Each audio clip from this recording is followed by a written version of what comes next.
The abyss is like the world. Shadow.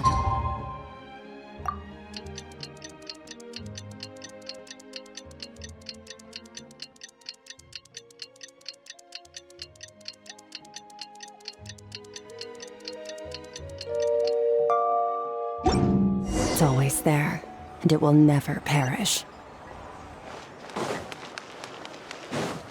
Fearless.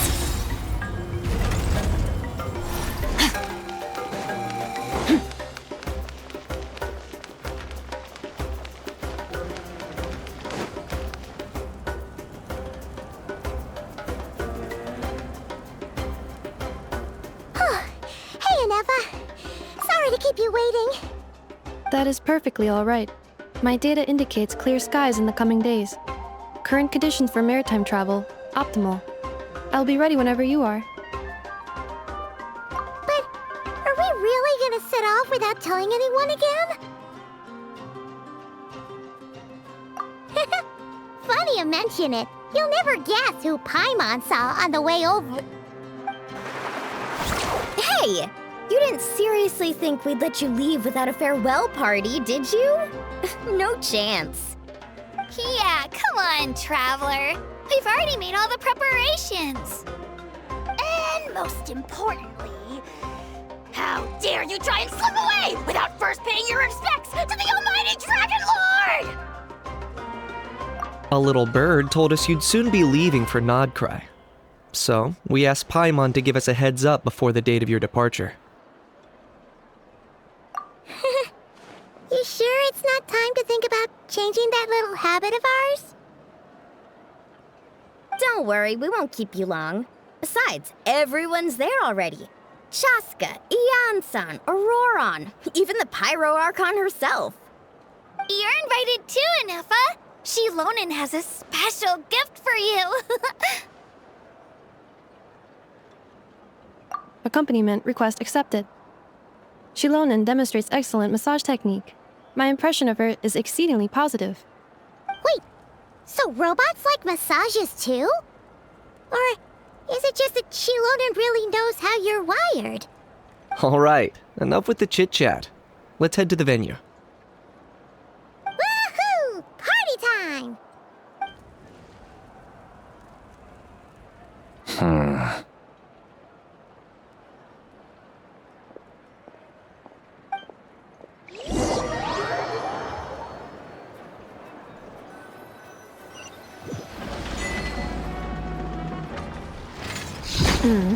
Spit it out, then. They've set off. Just as my calculations projected. About time I met this variable in person.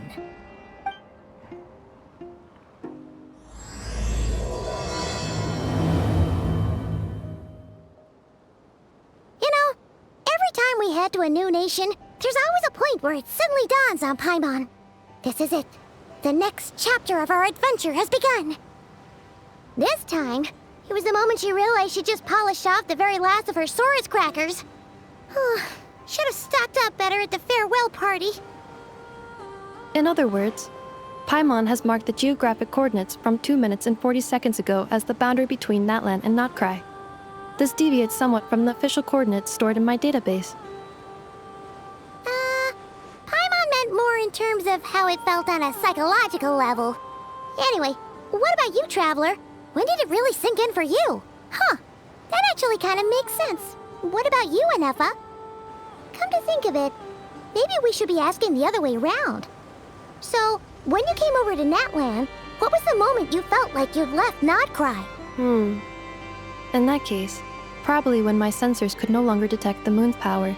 The moon? You mean that one we can all see in the sky? Negative. I was referring to... Here we are. Paimon, Traveler, we have arrived in Nod-Krai. Oh, wow!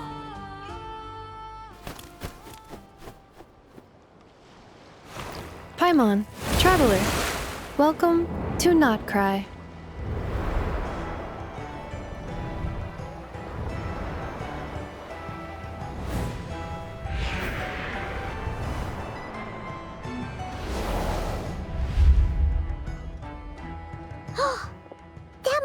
Nasha Town up ahead! That's the place you were telling us about on the way over, right?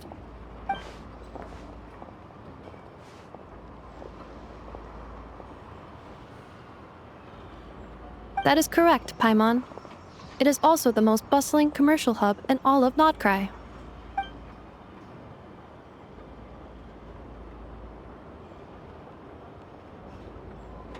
Oh! Sounds like the perfect place to start trying out all the local specialties! Huh? Is something up, traveler?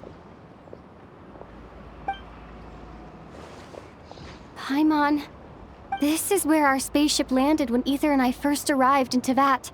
Huh? Are you sure? But how come you've never mentioned that before?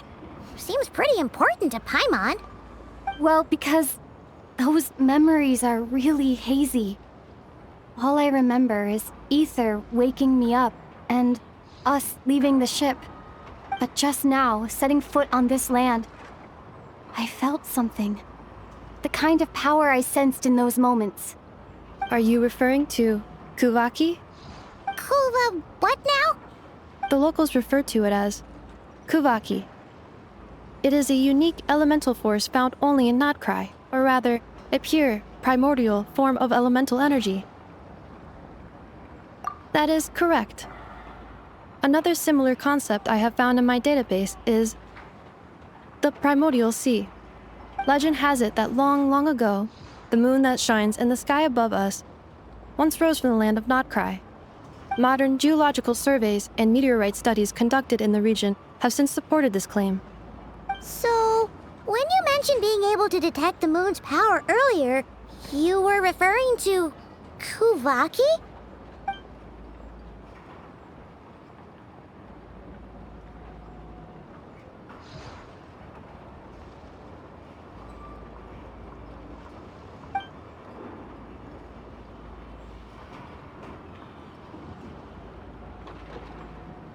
Wait, Traveler, you're saying we might actually find your spaceship here? Do you still remember where it landed? Nod-Krai is surrounded by the ocean. In other words, it could have been anywhere along its coastline.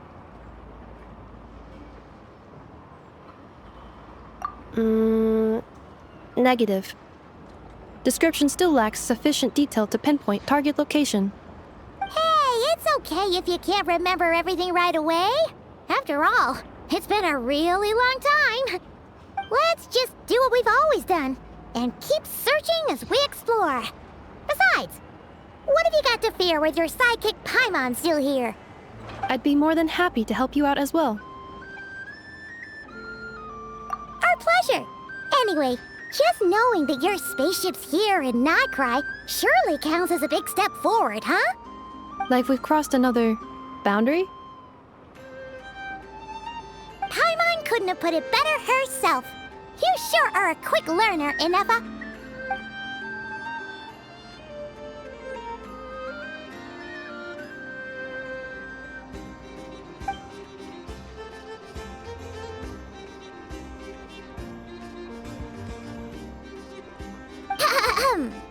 Well, as the best guide in the whole of Teyvat, Paimon hereby does solemnly declare, Nod-Krai, here we come!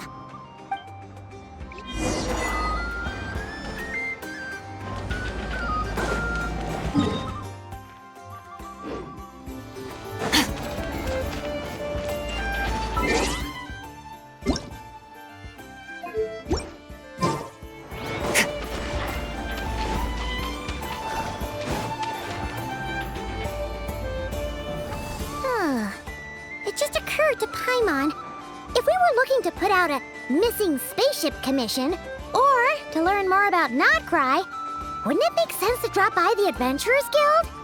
The guild is located in Nasha Town. Simply follow this road and you'll reach it.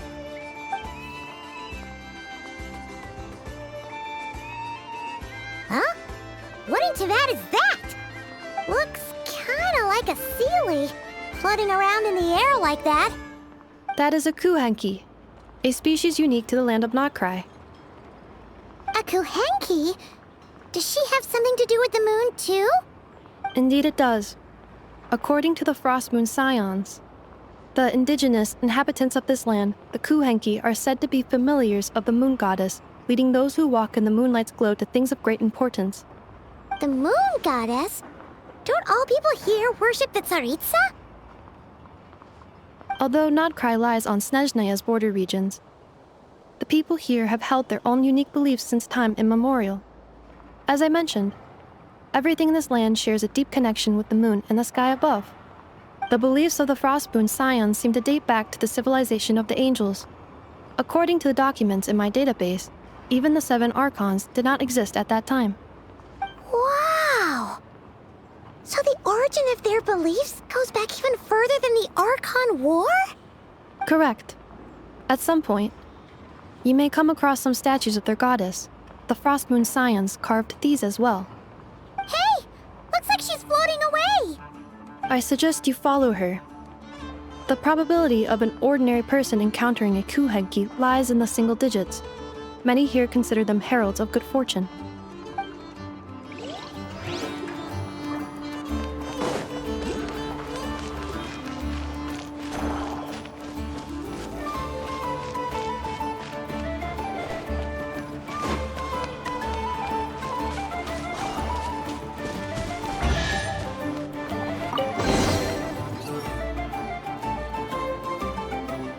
Is this a travel guide? Huh. It actually led us to something useful.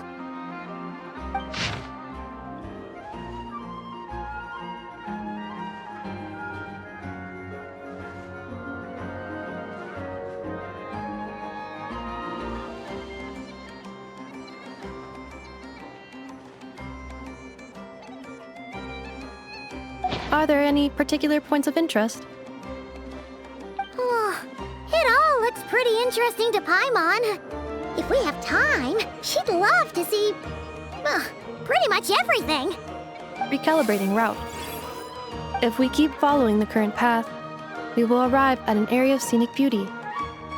From there, we will be able to identify both the Adventurers Guild and several must-visit specialty stores. Yikes!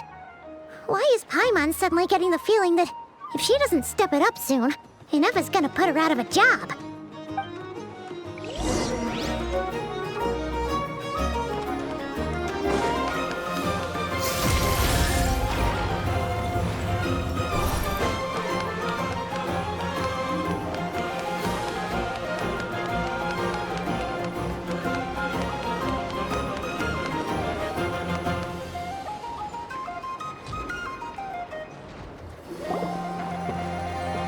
Wow! Nasha Town actually looks pretty big from here. Feels a bit different than Paimon imagined, though. Which aspects in particular deviated from your expectations?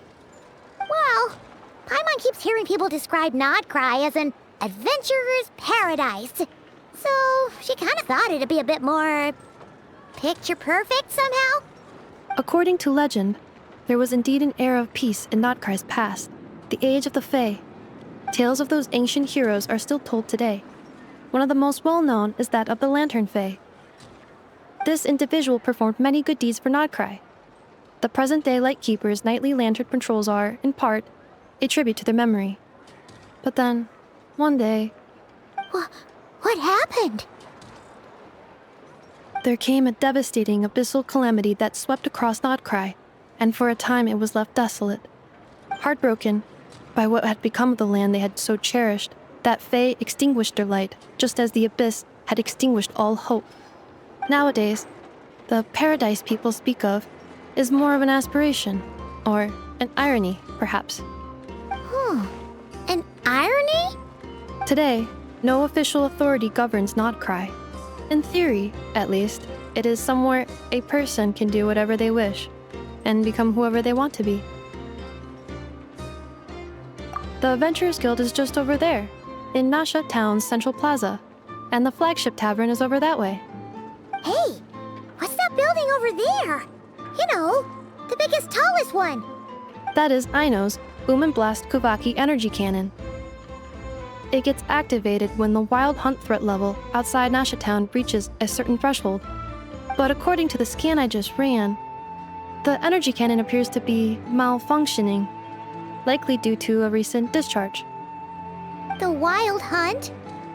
Isn't that the abyssal calamity you mentioned that's specific to Nod-Krai?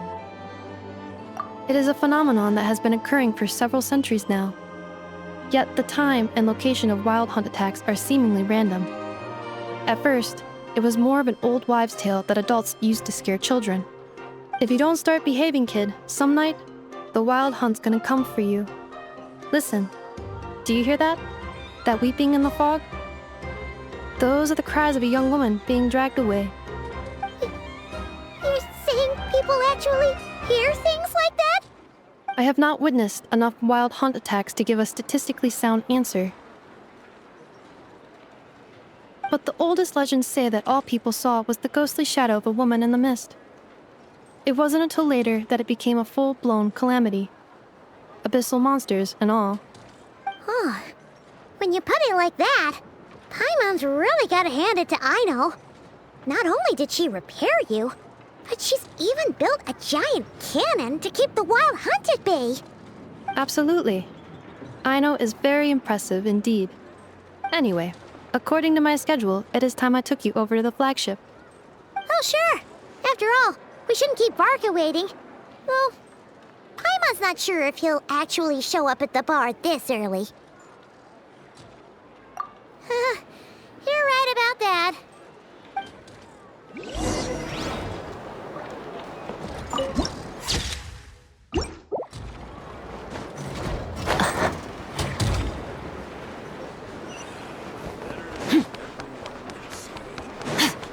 Huh. Isn't this the Adventurers Guild? Why isn't anyone here? Does that mean that Catherine and Nod-Krai actually gets to clock out? Anyway, let's come back later.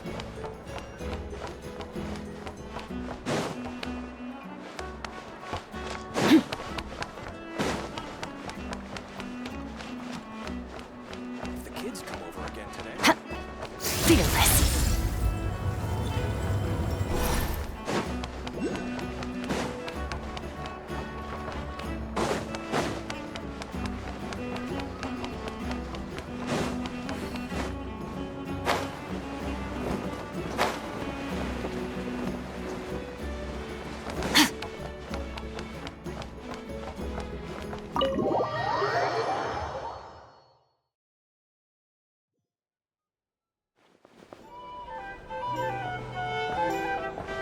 Here we are, the flagship.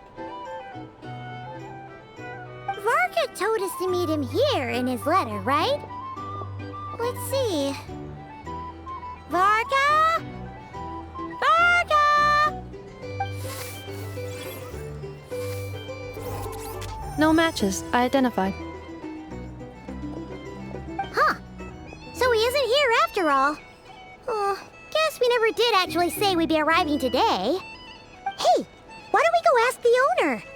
If what they say is true, Varka's drinking prowess must have left quite the impression.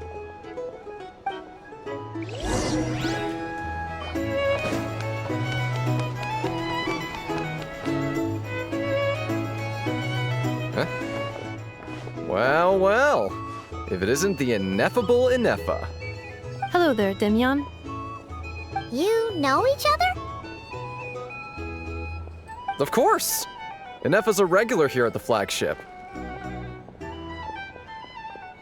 So, robots are into booze too? Not at all. The energy conversion efficiency of alcoholic drinks is very low, and most of them are full of impurities.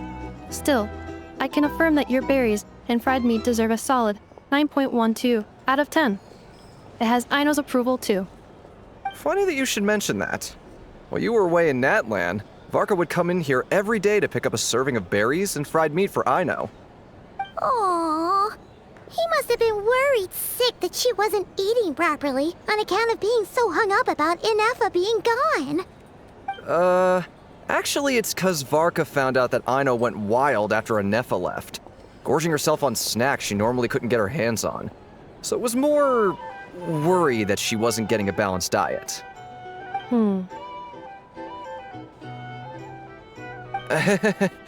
I think I might have just put my foot in it. Anyway, since you're back from Natlan, these two must be the ones Varka mentioned. The Traveler and Paimon, yes? Yep, that's us. So, from the sounds of it, you must be a close friend of Varka's too. Varka? Goes without saying. After all, he's the only one around here who's ever managed to stay standing after 10 rounds of the roulette special. Paimon can't believe he's made such a name for himself. Though, guess it's hardly surprising how. Right now? Must be somewhere near Anvantinyarvi. That's quite far from here. Huh? Where's that? It's a lake in the northern part of Nod-Krai. Word reached him of trouble brewing around those parts, so he took his knights to check it out. Oh. So, we missed him?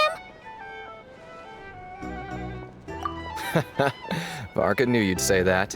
So he specifically told me to make sure you stayed here and enjoyed yourselves. He sends his assurances that everything's under control. Well, if he's that confident, guess our only option is to accept. Anyway, it's not like there's any special cause for concern. He is the Grand Master, after all. Exactly. Plus, not only has he booked you into our finest room, he's paid for it in advance, too. Whoa! That's so generous of him! We might not have met yet, but Paimon's got a feeling that we'll get along with Varka like a house on fire. Oh, and by the way, he also asked me to serve up a portion of berries and fried meat for Ineffa. That was prepaid as well. Thank you. No, thank you. I'm the one who should be grateful for your business. Traveler, Paimon, why don't you go ahead and drop off your luggage?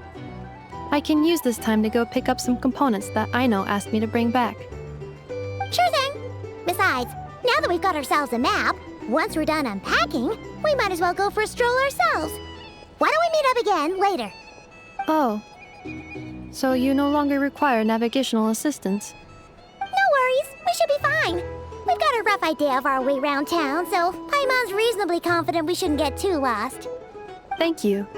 This translates into an approximate time saving of 30%, meaning I will be able to see Aino about 45 minutes earlier than previously projected.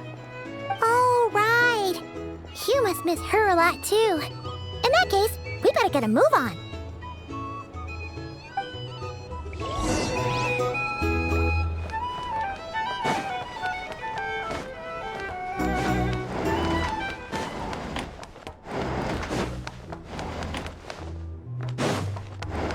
So noisy here. Back in my day.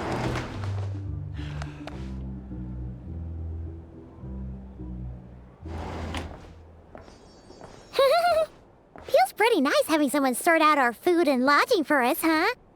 But is this really the flagship's best room? It's pretty big, make no mistake, but it looks a little worn out, right? Though, to be perfectly honest, that feels right at home with everything else we've seen of Nasha Town. You mean it's got something to do with Nod-Krai's history?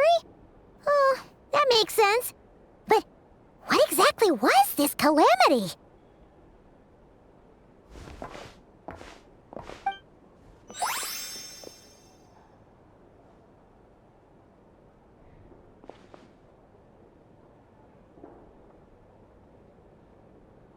Oh, should we try the berries and fried meat too? Paimon's getting hungrier and hungrier every time someone mentions it. Oh, sorry about that. Paimon wasn't watching where she was going. Please, there's no need to apologize. If anything, I'm the one who should be sorry. Clearly, I shouldn't have gotten lost in my thoughts in the middle of a hallway. Wait a sec. Are you staying in the room next to ours? Ah, quite the perceptive one, I see. First things first, allow me to introduce myself. My name is Kirill Chudamirovich Flintz, but please, just call me Flintz. Whoa, that's an impressively long name for sure. Ah, is that so? Names like mine ought to have been fairly common in Snezhnaya, at least in the past. Would I be correct then to assume that the two of you are travelers in this land? Yep, you sure would be. Paimon is Paimon, and this is the Traveler. We've been to a bunch of nations already, but we only just arrived in Nod-Krai today.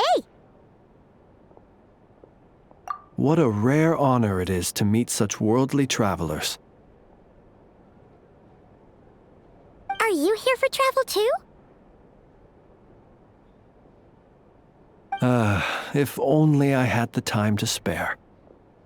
No, I'm just staying the night.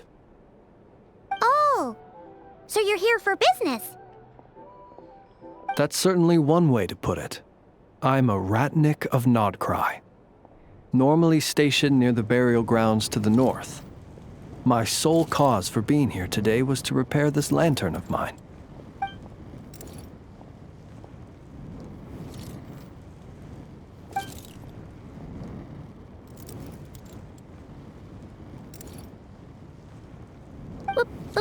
Burial grounds? Your surprise is entirely understandable. Most people cannot even begin to fathom the idea of a life surrounded by tombstones and decay. But if you've heard of the calamitous abomination that is the Wild Hunt, you'll know that in their wake they bring a host of souls tainted by abyssal filth. That then is why we are stationed by the burial grounds, to hold the line where it is most vulnerable. Oh, so it's all about fighting against the abyss. Oh, sounds like a tough job. I thank you for your concern. But in truth, I've long since grown used to it. In fact, I like to think it rather suits me. If anything, I'd say I prefer the peace and quiet of a graveyard to the hustle and bustle of urban life. Paimon sort of gets it now. But even so, she is still pretty sure she could never get used to living in a graveyard herself. For one thing, she'd be too scared to fall asleep at night. Oh, I assure you, there's no need to worry on that account. The kind of ghosts you find in cemeteries aren't too big on talking. But even when they do, they're usually far more discreet than the living. Well, would you look at that? Who'd have thought we'd end up chatting this long? Must have a lot in common, huh? Forgive me, but I must excuse myself, for the time of my appointment draws near. And in terms I'm sure you'll understand, a lanternless Ratnik is like a mapless traveler. A serious conundrum indeed. Oh, sure. In that case, you go right ahead. We won't keep you any longer. Not at all. Should the opportunity present itself, I'd gladly continue our conversation another time. You're always welcome to come visit my grave. The grave I stand watch over. Your visit would bring much-needed light to that place of final rest. Right. Well, if we get the chance. Then allow me to wish you a traditional Ratnik's farewell. See you by the graveside. Ugh. Jeez. What a weirdo. Not to badmouth him at all. In fact, he seemed pretty cultured, but at the same time, kinda spooky? Must be all that time he spent around graveyards. His lantern? No, not really. You mean, 'cause it was broken? Huh. Guess you've always had a nose for stuff like this. If you're worried, you can always ask him the next time we cross paths. Hey, don't you start spouting all that weird stuff too.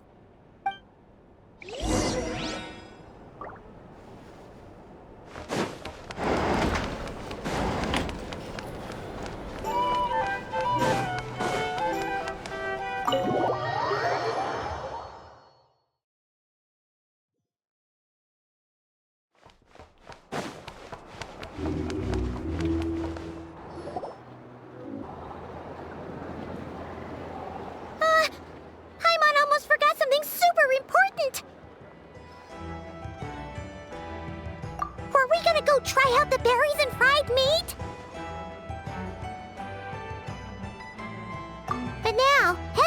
way back to the flagship feels like such a waste. Please, accept today's boon. Come night or day, may the blessings of the moon goddess shine down upon you. Huh? What's going on over there? Wait, free food? Wow, the people here are so nice! Quick, let's grab some too. Paimon's super curious what their food tastes like. Moonlight illuminates the path before you, travelers from afar. Huh? How'd you know we were travelers? Just now were a song the birds in the sky, singing of your wanderings. You are no ordinary guests, it seems. The birds in the... what now? Forgive me. I should not have laid the words of others out as a welcome mat for our very first meeting. You, too, must be wondering who I am. I am Lauma, moon chanter of the Frost Moon Scions. Please, as do our followers and other passers-by, accept today's boon. Happy to oblige. Paimon's name is Paimon, and this here is the traveler. Thanks so much for sharing your yummy food with us. We'll take one each. Think nothing of it. These fruits were the finest we found, delicacies gathered in the wake of the morning dew. It is my hope that partaking of them may lift your spirits to heights anew. The finest you found? Wow!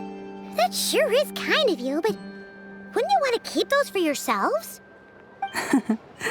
The first fruit of the harvest must be placed upon the moonlight altar, not as an offering to the gods, but as a spark for lost hunters.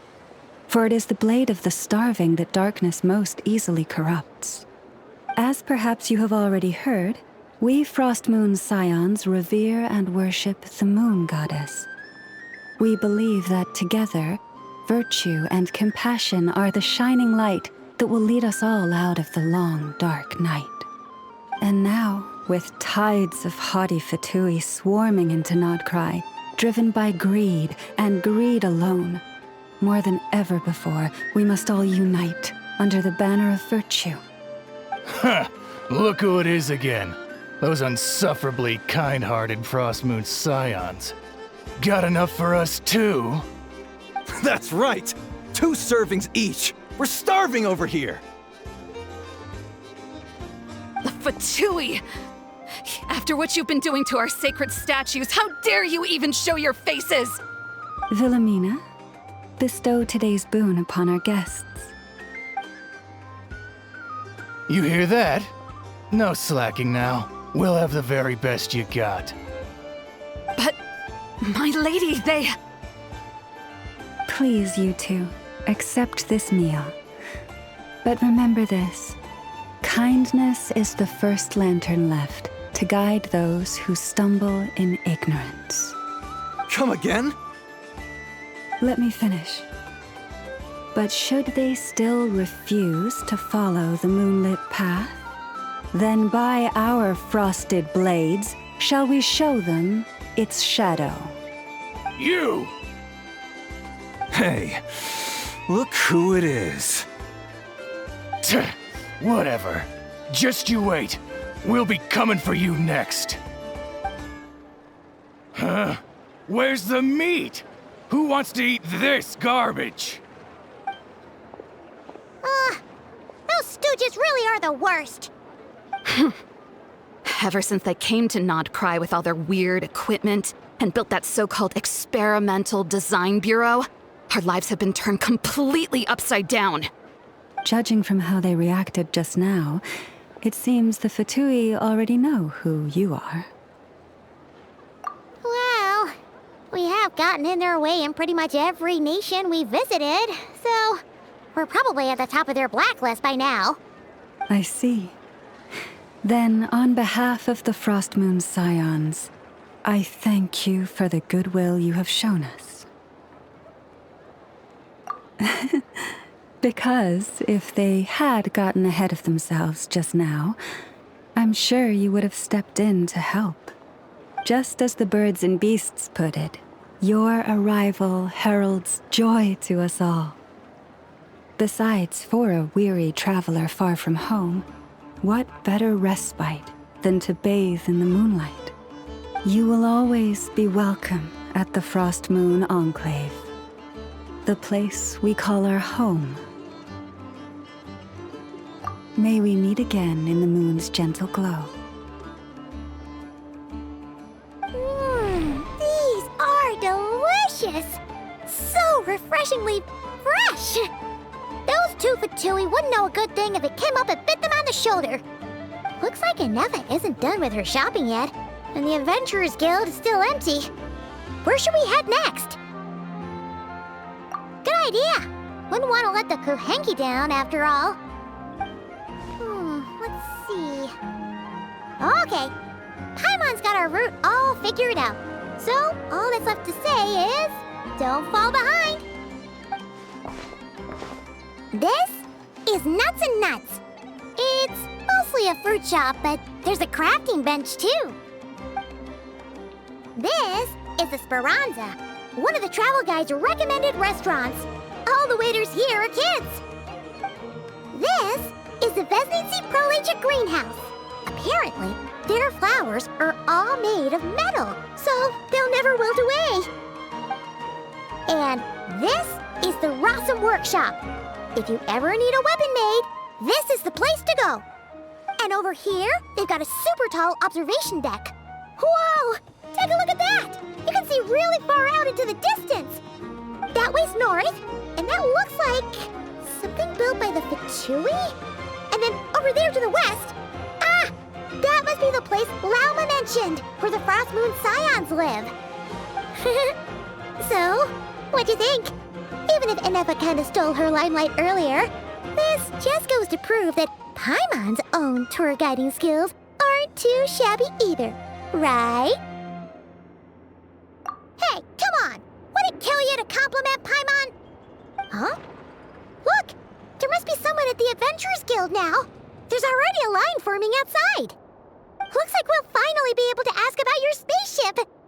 Oh, or was there anywhere else you wanted to stop by first? Where? Which one are you... Oh, now you mention it, Paimon's noticed it too. Ugh, better not be who she thinks it is. Anyway, where we go first is completely up to you. Either the Adventurers Guild, or that suspicious-looking shop. A word of warning, though. If we step into that shop, be sure to keep a very close eye on your Mora.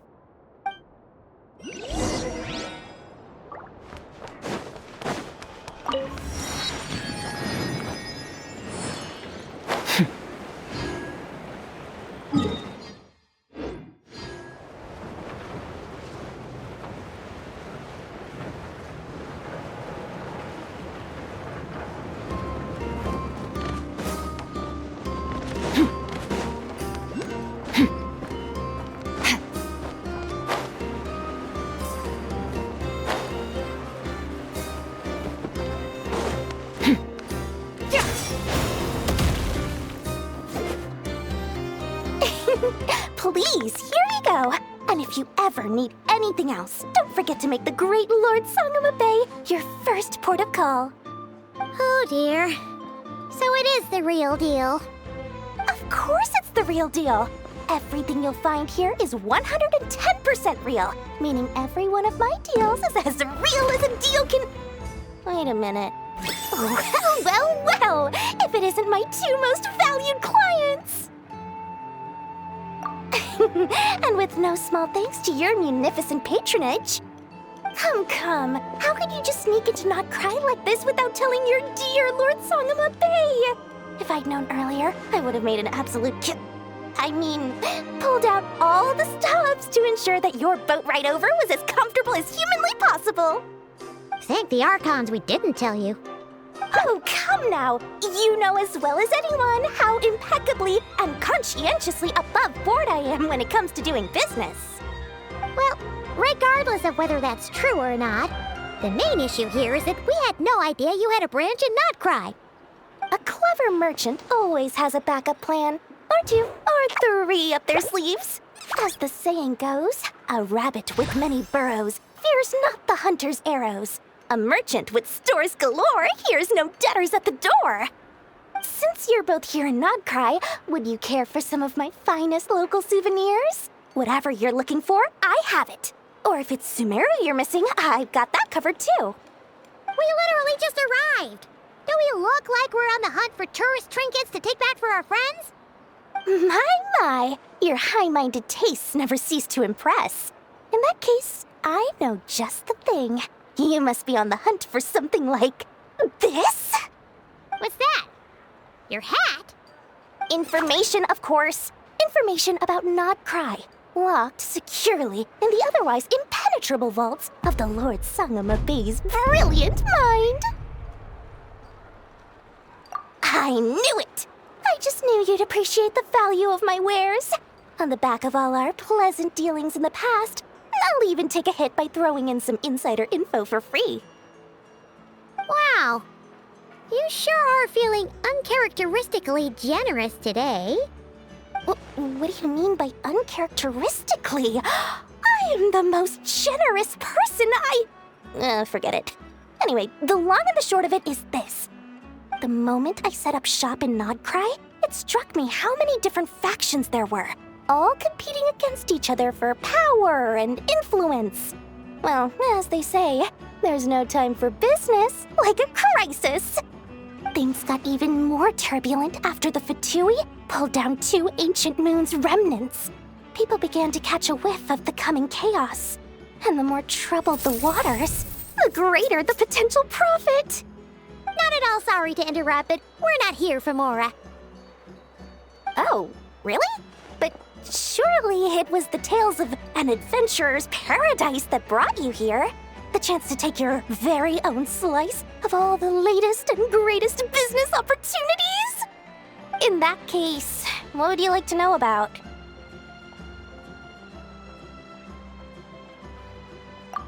What now? A spaceship?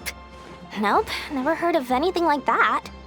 Don't you two get involved in any big business here without so much as a heads up, you hear me? At the very least, consider letting me in as a key investor. The Frost Moon Scions? You mean the people who believe in the Moon Goddess? They're not a bad bunch, it's just, well, they have such simple tastes. No luxuries, no indulgences, no nothing. Trying to earn a little more from that lot is like trying to squeeze blood from a stone. Still, things between them and the Fatui have gotten pretty tense. It's only a matter of time before the powder keg goes boom. And when that happens, that's when business will start to boom too. Oh, they're an organization set up to keep the locals safe. Apparently, they have a long and glorious history, and they're made up entirely of volunteers. But seriously, a volunteer organization in Nod-Krai? This place is hardly a magnet for noble hearts. No pay, all work. That's not a business model, and it's certainly not for me. Oh, I almost forgot to mention. Sooner or later, you'll no doubt end up doing business with some other merchants in Nod-Krai. And someone's bound to mention a place called the Curatorium of Secrets. Listen to my advice. Do not, under any circumstances, go there, no matter how much trouble you're in. The Curatorium of Secrets? What do they get up to there? Just a place that handles all kinds of disputes. But the owner will charge you an absolute fortune, and she has a temper to match. Nothing like your friendly neighborhood, Lord Sangama Bey. You're not just saying that to stop your competition from undercutting you, right? When did that little pipsqueak get so sharp? And after I gave them all that info for free just to win them over. What do you mean? Of course not. I'm only thinking about your wallets. I mean, on behalf of your wallets. You're really not convincing anyone, you know. All right. Business is a cutthroat business. I won't argue with that. But I'm not lying about that boss lady. Not only did she make it into my top 3 people not to mess with in Nod-Krai, she's also in my top 3 people most eager to trade in favors. Seriously? like you're just bad-mouthing your rival now. Fine. If you don't believe me, go see for yourselves. We might both be from Sumeru, but compared to hers, my conscience is so large, why, it could fill 3 whole palaces of Alcazar's array. But when you realize what I'm saying is true, don't say that good old Lord Sangama Bay didn't warn you.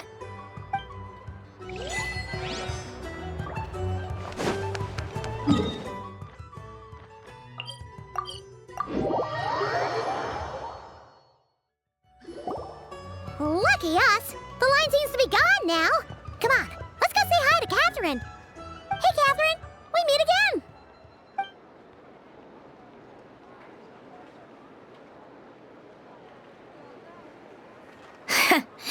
How ridiculous. Huh? They often say that mortals, shackled by their own flesh and blood, may fail to perceive the truth of this world, even when it is right beneath their very noses. Yet I had not expected to have the pleasure to witness such heights of absurdity firsthand. But Paimon must have gotten the wrong person? At second glance, you do seem a bit younger than Catherine, and you certainly sound a lot less friendly. A creator might forgive ignorance, but being mistaken for one of my own creations is beyond all pardon. Look very closely, for standing before you is none other than Marionette, 7th of the Fatui Harbingers. A harbinger?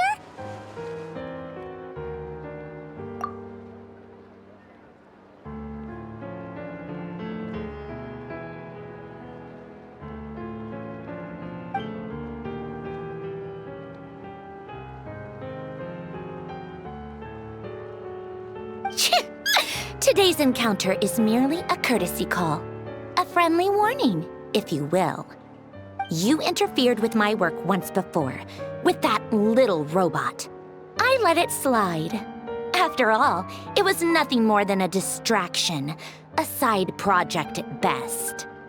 But we are in Nod-Krai now, and as such, I strongly advise you not to stand in the Fatui's way. Otherwise, the next time we meet, I might just have to drop all this meaningless etiquette. Oh, please. You've got some nerve coming out with barely veiled threats like that. You're the one stirring things up here. Oh, perhaps you have misunderstood. Just because Nod-Krai lacks a ruler at present, that does not mean it should not be ruled. We Fatui are simply establishing a new order. Yeah, right. More like shady experiments, judging by your massive creepy research facility. I've said what I came to say. What you do next, only you can decide. So why don't you start by using your already limited processing capacity to calculate your even more limited options? And, being the refined young lady that I am, I shall indulge you just this once. Ad Astra Abasask. Welcome to Nod-Krai, Dominion of the Fatui.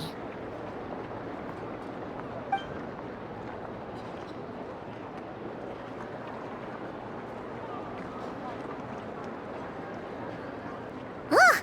Paimon's so mad right now! How can anyone so obviously evil be so annoyingly self-righteous?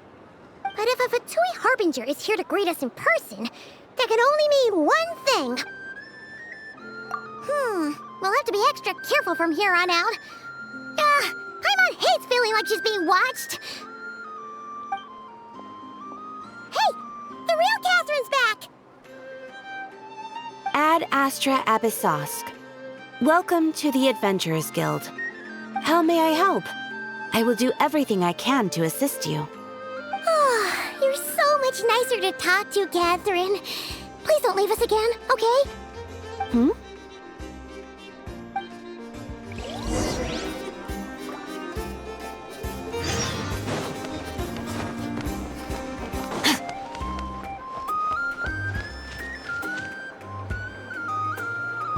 Ineffa! Hello. I was just about to start tracking your whereabouts. Did you manage to get everything Aino asked for? I did. What about you?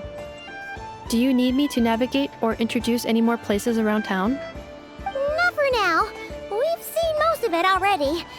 We probably need some time to process everything we've learned, though. Any progress with the spaceship? No.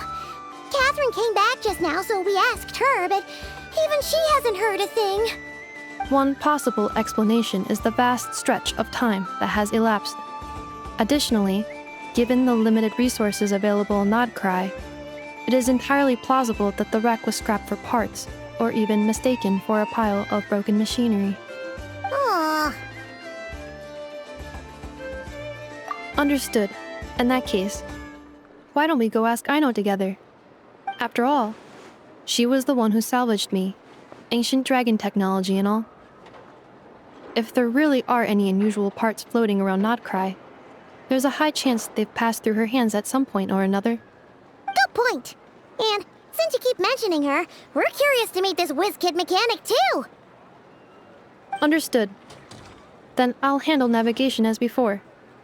ETA at the Clink Clink Krumkake craft shop. 34 minutes ahead of schedule.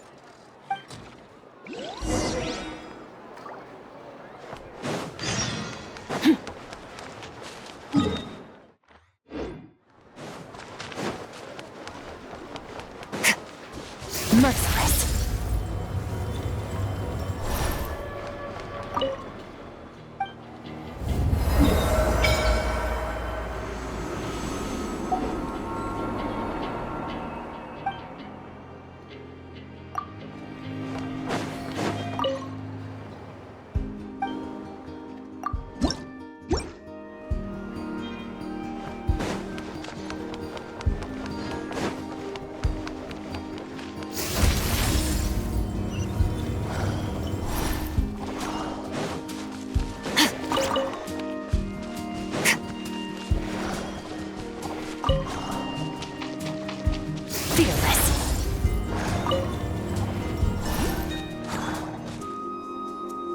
Oh no!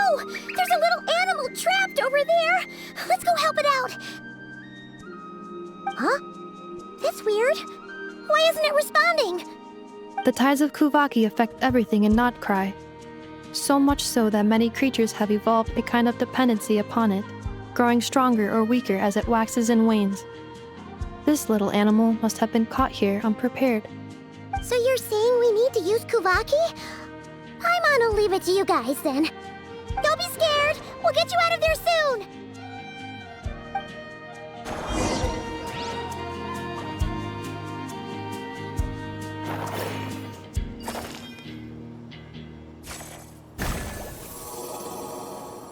Oh! It worked!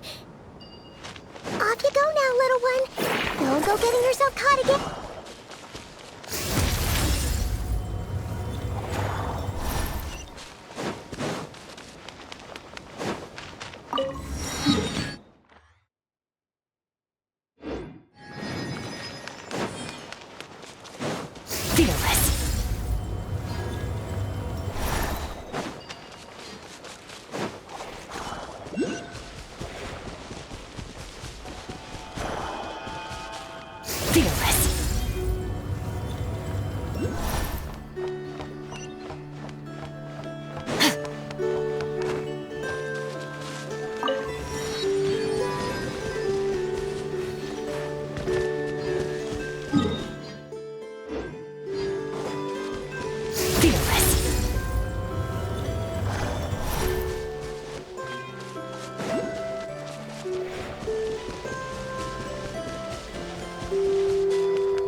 Merciless.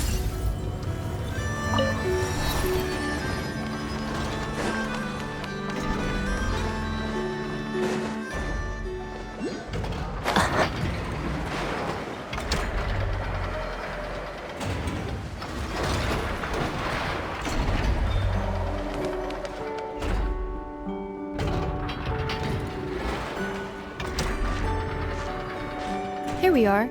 The place Aino and I call home. Whoa! So many machines that Paimon's never even seen before. And then there's all these little robots. Did Aino build them all? That is correct. It looks like Aino has created 3 more little bots since I've been gone. Aww. Well, you were gone for quite a bit. She must have missed you. I missed her too. I want her to see what I've become. Let's not keep her waiting any longer then. Come on!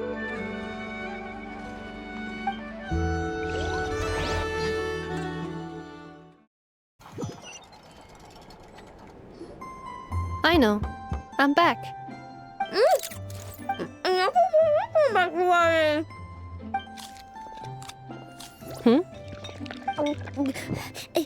Ineffa?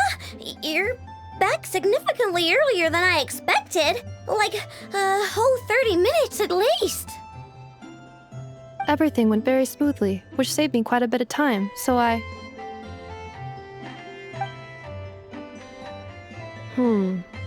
I know. Could you turn around for a moment? I know. I've been on my best behavior the whole time you've been gone. She's got chocolate all over her mouth. I know. While I was away, did you strictly abide by my tailor-made snack intake schedule? Oh, of course I did. 1 whole cake, 1 crumb cake, and 1 pack of chocolates a day, right? It was either a cake or a crumb cake or a pack of chocolates per day. Oh, shoot. When did you finish the snack stash I left for you? Literally just earlier today. Let me just go run a scan on that. I meant today, a week ago. And then you restocked an entire week's worth on your own initiative? 2 weeks worth.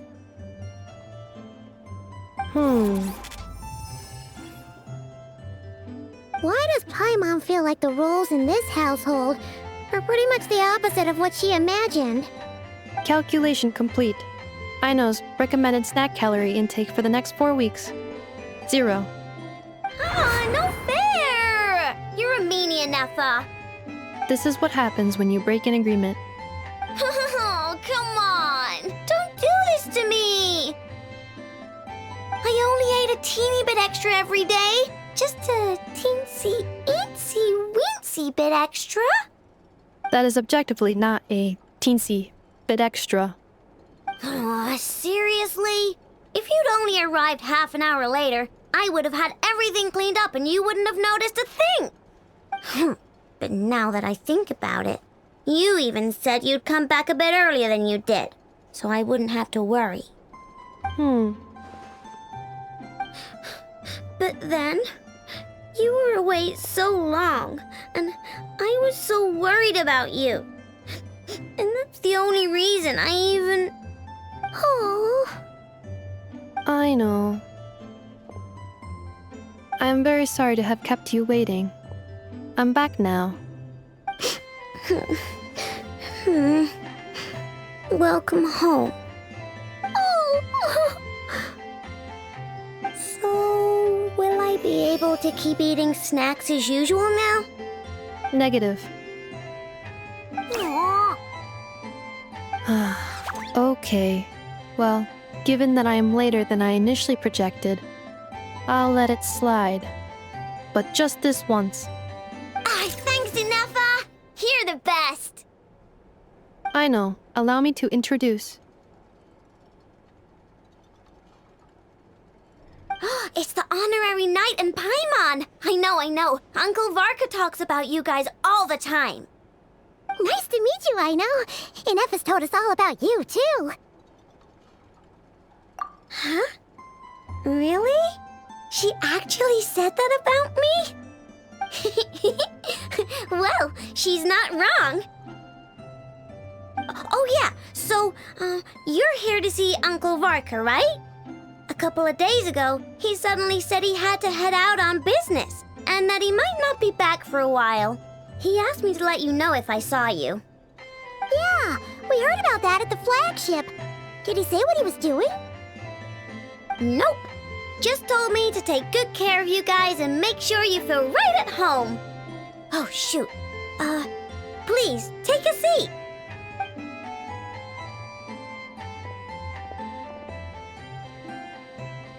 Do either of you need my help with anything? Anything at all?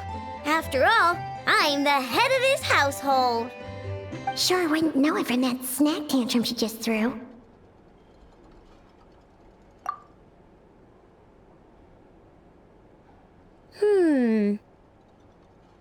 A spaceship, huh? From outside to that? Exactly. So, ring any bells? No. Oh, you sure? Nope means nope. Never seen the slightest trace of it.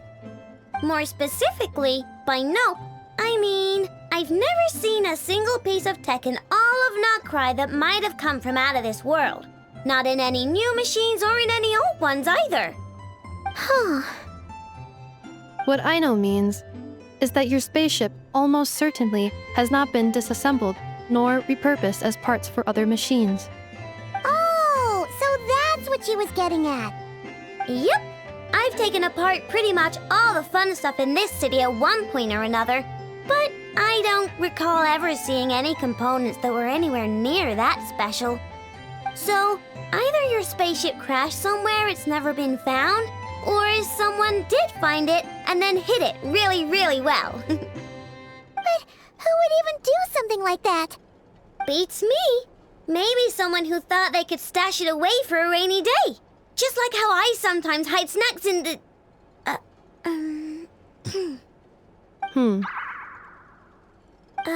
Anyway, long story short, I definitely haven't seen anything like that. Besides, sounds like it would practically be ancient history by now. If anyone still has any leads on what really happened, it'd be the Frost Moon Scions. The Frost Moon Scions? Huh? Haven't heard of them yet? Didn't Ineffa tell you about their rituals? There wasn't enough time to delve deeper into their history and traditions. What kind of rituals are we talking about? I've never actually seen them myself, just heard bits and pieces here and there. They say that each of their moon chanters has had access to an ancient relic that lets them see the true past. Not sure exactly how it's meant to work. I can't get my head around anything that can't be explained by either machines or science. And to tell you the truth, I don't like it much either. Looks like we'll have to try our luck with the Frost Moon Scions. Aw, leaving so soon? Sure you don't want to hang out a little longer? It's getting late, I know, and these two still need to head over to Hisi Island. It would not be convenient for them to linger much longer. Aww. All right then. Don't worry. We'll be sure to drop in on you as often as we can. Really? You promise?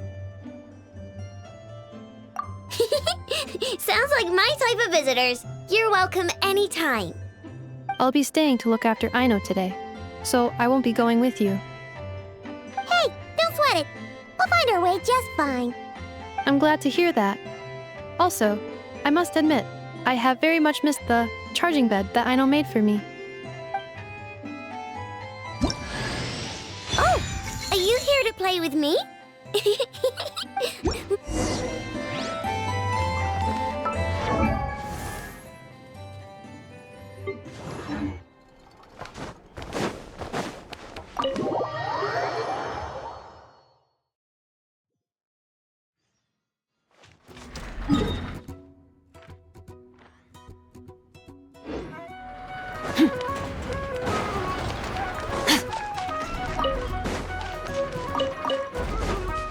Merciless.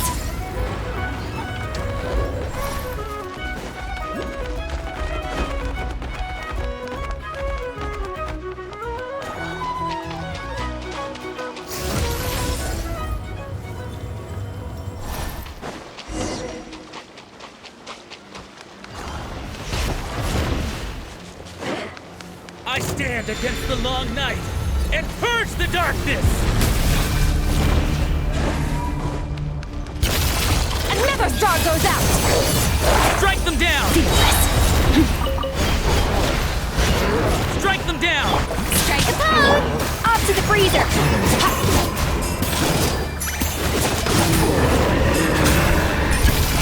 Paradise shift!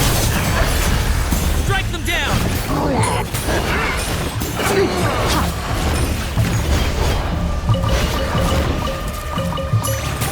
I stand against the long night and purge the darkness! Merciless.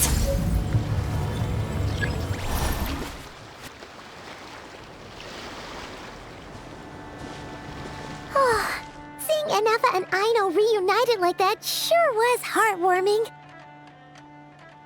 We should definitely hang out with them more in the future.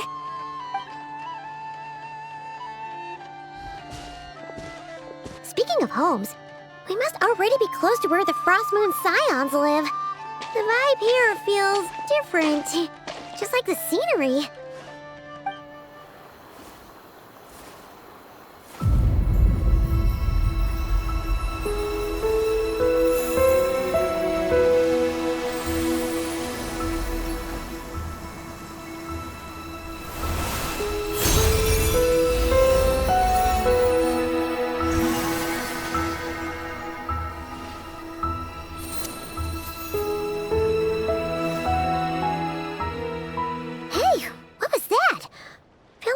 Sort of breeze blew by, and then the petals suddenly turned into... Huh? Is that a Kuhenki? She looks different from the ones we saw before. Hey there! What's your name? Huh. Doesn't seem able to speak.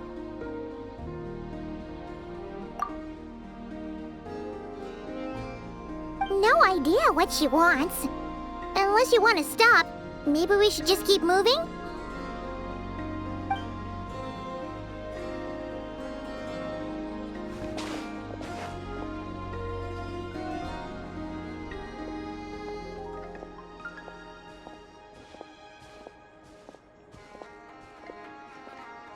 She's following us! Go on. Go on now. We've got stuff to do. Best you find someone else to hang out with. Hey! Don't make it sound like Paimon's some kind of meanie. Paimon had no idea what she wanted, okay? Ugh. Anyway, next time Paimon sees her, Paimon promises she'll be nicer. Seeing as we're on our way over to meet Lauma anyway, we can ask her about it while we're there.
Huh? Hey, look! Isn't that Lauma? The moon chanter? Let me take a look at your wound. You must be more careful. Doesn't matter how much of a rush you're in, your safety always comes first. Oh, you're back too. How was your day? You what? Those two Fatui? The ones who were causing trouble in Nasha Town? You went to teach them a lesson? And you put that in their food? You naughty little thing! How could you do that? They didn't notice. That's not the point. You mustn't do that again, okay? Next time, at the very least, bring a few of your friends along too. You'll be an easy target if it's just you on your own. Hey, Llama! Still remember us? Oh, it's the Traveler and Paimon, isn't it? Welcome to Hisi Island. Not at all. Those who come with kindness in their hearts are always welcome with the Frost Moon Scions. Were you just talking to those animals? I was indeed. The Frost Moon Scions bloodline is unique, for throughout our history, there have been many among us who could communicate with all living things. What was that? Oh, is that so? She says she was trapped in a plant earlier, and that you were the ones who rescued her. She wants me to thank you on her behalf. Oh, it was nothing. Barely lifted a finger. If you both are free, why don't you join us at the Frost Moon Enclave for dinner? Consider it a small token of thanks for your kindness. We'd love to! And actually, we had something we wanted to ask you anyway.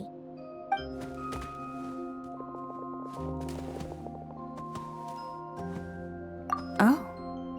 You're interested in the story of Kutar? Kutar? Yes. Kutar is our moon goddess, the moon maiden who guides us. But up close, this one somehow seems a bit different from the one in Nasha Town. It's like it's more... natural? Or like... more harmonized in its design. That is because, ever since the Fatui arrived in Nod-Krai, they have been modifying and defacing our statues as they please. These statues were made by the Frost Moon Scions who settled here hundreds of years ago, crafted from the very finest Lunasol stone. Not only is this stone exceedingly rare, but it also brims with Kuvaki. I suppose the latter must be what caught the Fatui's eye. For a time, we put up fierce resistance. But now, this is the only one left that still retains her original form. We heard they even pulled some ancient moon's remnants down from the sky. That's right. The two largest remnants landed in Nod-Krai. One here on Hisi Island, and the other on Paha Isle. The Fatui built their research facility on top of the remnant over on Paha Isle, but they've had their sights set on the one here, too.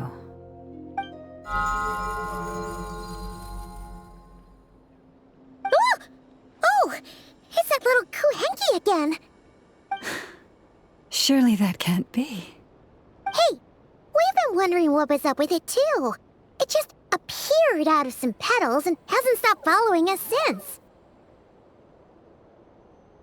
No, that is no ordinary Kuhenki. These we name Luon-Notar, beings born from the moon goddess's blessing. Can you understand what it's saying? We honestly haven't got the slightest idea why it's been following us. I'm afraid not. I cannot fathom its thinking any better than you can. Sometimes a long time must elapse before the moon goddess's blessings turn into Luon-Notar. Perhaps you two were simply there to witness that transformation. Oh, maybe. Legend has it that the Luon-Notar bring good fortune.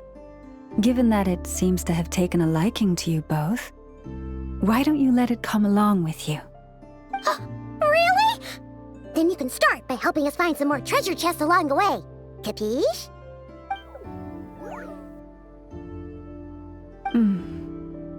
Twilight approaches.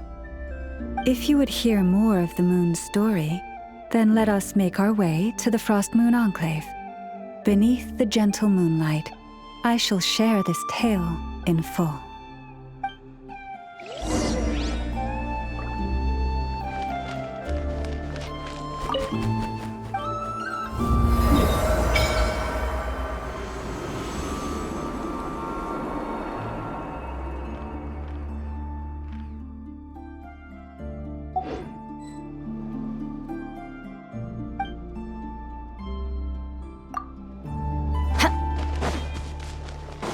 Merciless.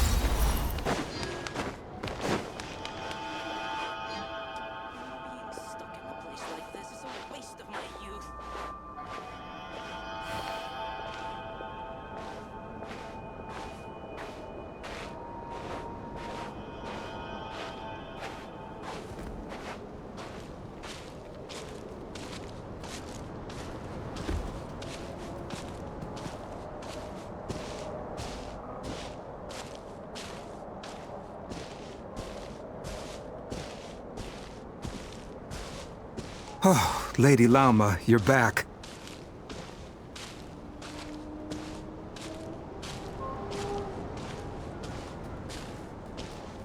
Come day or night, may the blessings of the Moon Goddess shine down upon you.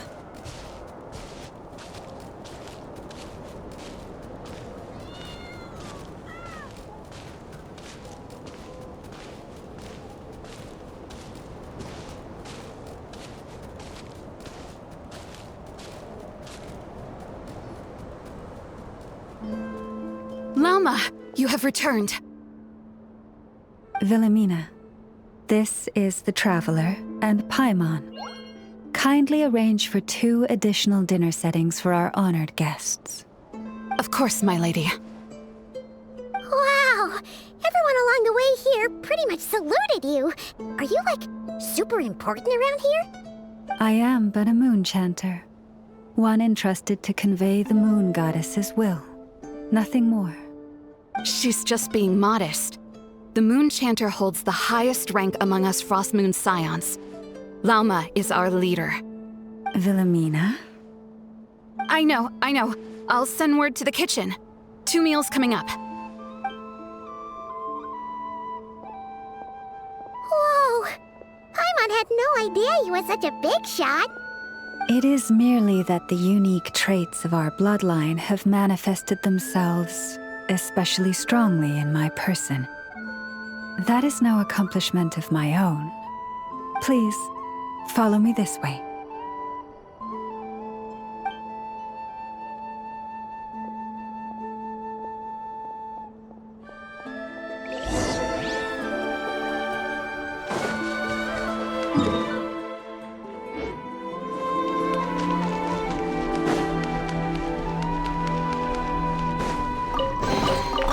Your hard work is paying off, as it should.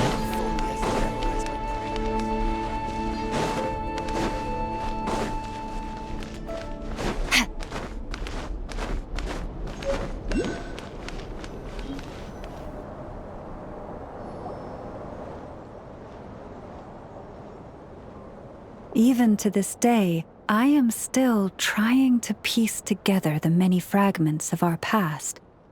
It is a story not only of the Frost Moon Scions, but also of the moons themselves. A story of the moons? Yes. We Frost Moon Scions are the last descendants of the ancient golden realm of Hyperborea. Its former glory may have faded, but what remains is a memory uniquely ours. In the distant past, Tevat had not just 1 moon, but 3. It is said that they were created by the primordial master of this world, cast into the firmament to keep peace in the land below. Firstborn was the eternal moon, largest of the 3. Legend has it that it was her immense kuvaki that gave rise to the ocean tides. Next was the frost moon, smaller than her big sister, yet brightest in radiance. Her glow became the cold, undying lantern of the night. Finally came the iridescent moon, smallest of the sisters. Most of the time, her light was barely visible to the naked eye. Yet when she shone, her fleeting halos were all the more mysterious for it. Wow! Sounds like it all happened so long ago. So, what happened to them afterwards? Afterwards, well, as you have seen, the 3 moon goddesses perished. This happened in a war triggered by the Descenders, and of the 3 lunar husks, only the frost moons survived unbroken, while the others were shattered to pieces. Oh, so that's why there were ancient moon's remnants in the sky. Yes. It is also said that when the moons shattered, most of their fragments rained down upon this land like stardust. That is why Nod-Krai is blessed with such an abundance of Kuvaki. As for the remnant that the Fatui recently pulled down, that belonged to the Eternal Moon. Wait a sec. But you just said that 2 of the moons were shattered, so where are the remnants of the iridescent moon? The iridescent moon's remnants were never found. What happened to her after the war remains a mystery. Some say she vanished in an instant, while others believe that her remnants are simply too delicate to leave a trace.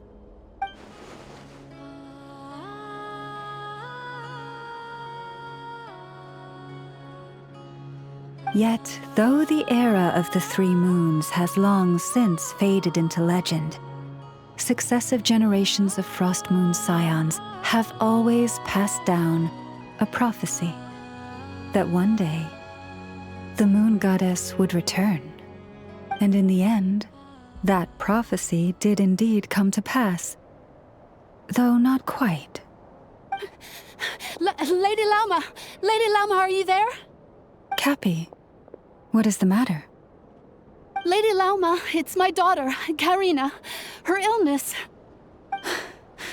Take me to her, right away.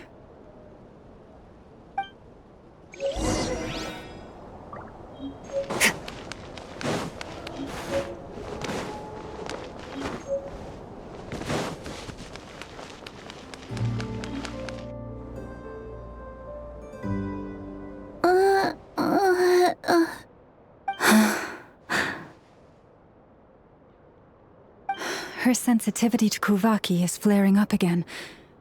After her last treatment, did you follow my advice and seek medical help in Nasha Town? But those doctors are all Snezhnayan. They're outsiders, compatriots of those brutes who invaded our homeland.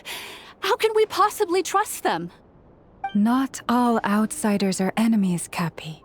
They've been treating this condition for generations. They have the experience we lack. But we're Frost Moon scions. Should we not remember what the outsiders did to our moons? Surely the Lady Kutar will reward our devotion. But Cappy, Kutar is long... This isn't the time for a debate. O lost child, snow-swept and buffeted by the howling winds of the frigid night, let not the silver flame within you fade. By the frost moon's grace, I shall warm you, curled up as a fledgling in frozen soil. Praise be to the moon goddess, my Karina.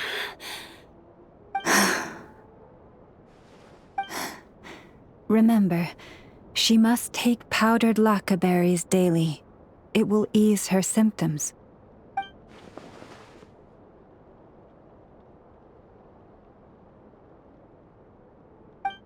Llama?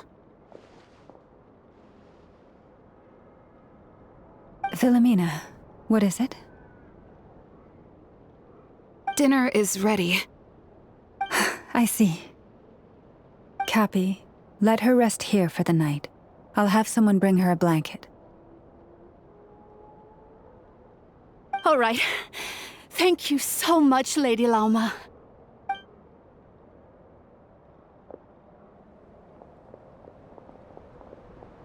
Will she be all right?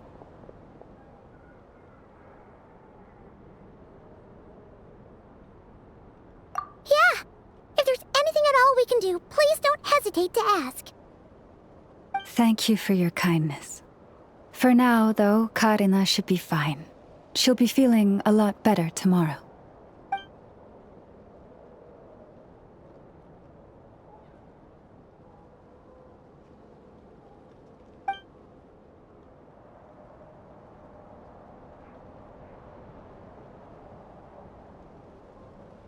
Please, do not be worried.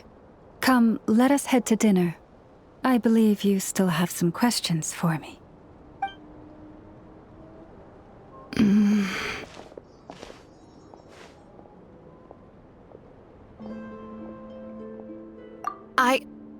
Oh, sorry. Yes, I'll be coming too.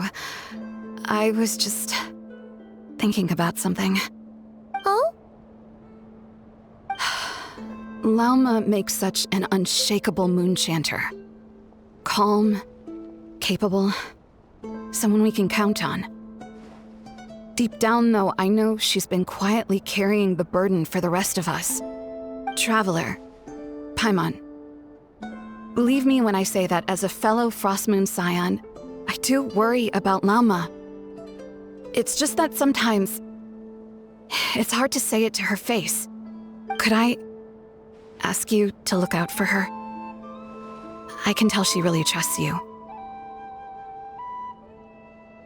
I fear that would stress her out even more.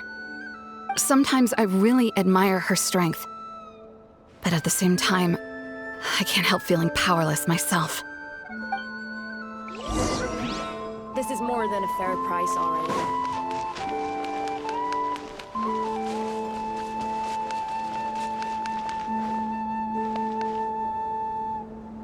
Phew. Paimon's so full. That was even better than the stuff you gave us before. I'm glad to hear it. Thank you for accepting such simple hospitality. Hey, we should be the ones thanking you. Seriously, that was seriously scrumptious. How did you even manage to finish it? This slop's barely edible. Then again, I guess that's what you'd expect from savages. It's you! Those rude old Fatui we just met back in Nasha Town! My sincerest apologies. If you found the food we gave you earlier difficult to swallow, may I suggest taking a deep breath and joining us? These delicacies might change your mind. After all, I suspect that your previous meal may have been tainted with something most unpalatable. Huh? What do you mean? Tainted with what exactly? With the bitter snobbery of those who call themselves civilized. Why, you? Looking for a fight? Sure, I'd be more than... Hold it! We're not here to brawl. Yet. We're here on official business. Orders from above. We're here to deliver the Frostmoon Scions a warning. Or rather, a final ultimatum. You have 3 days to hand over the relic and reveal the whereabouts of your so-called Kutar. If you fail to do so, the Fatui will immediately begin the cleansing of Hisi Island. Which, by the way, is the sovereign territory of the Tsaritsa of Snezhnaya. What insolence! Your demands are outrageous! For generations, this land has belonged to the... Dear guests, allow me to save you both time and trouble with a speedy reply. The Frostmoon Scions will never hand over anything to the Fatui. And to those who set foot on our land with ill intent, I say this. With your blood, we shall draw an inviolable line in the snow. That applies to you, too. Stubborn savages, the lot of you! Better hold back this time. Can't leave this place. Into the void! Fearless! Shower me with the... a dash of frosting! You'll pay for this. Mark my words.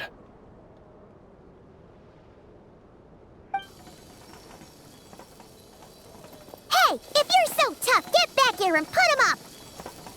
Huh. Guess all they're good for is running away. I'm so sorry. You've had to put up with far too much unpleasantness today. Come on, it's not your fault. We don't like bullies like them either. But still, they mention a relic and Kutar. What exactly could they be after? Oh yeah, so this might not be the best time to bring this up, but we kinda have a favor to ask of you, Lalma.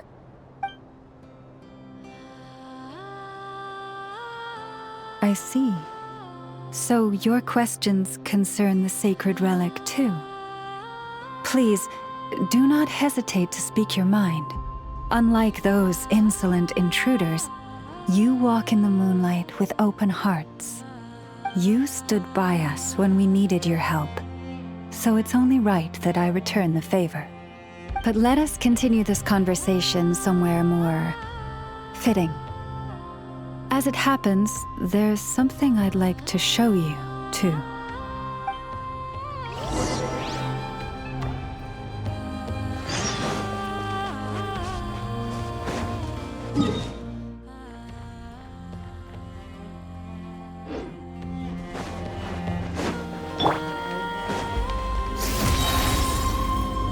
Whoa! Now that's one huge statue!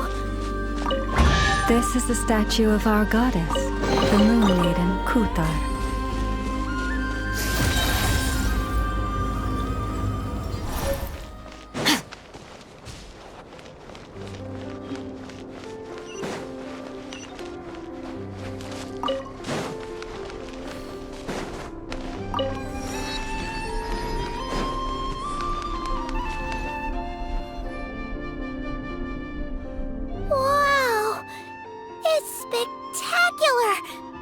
Kutar was born here on Hisi Island around 500 years ago.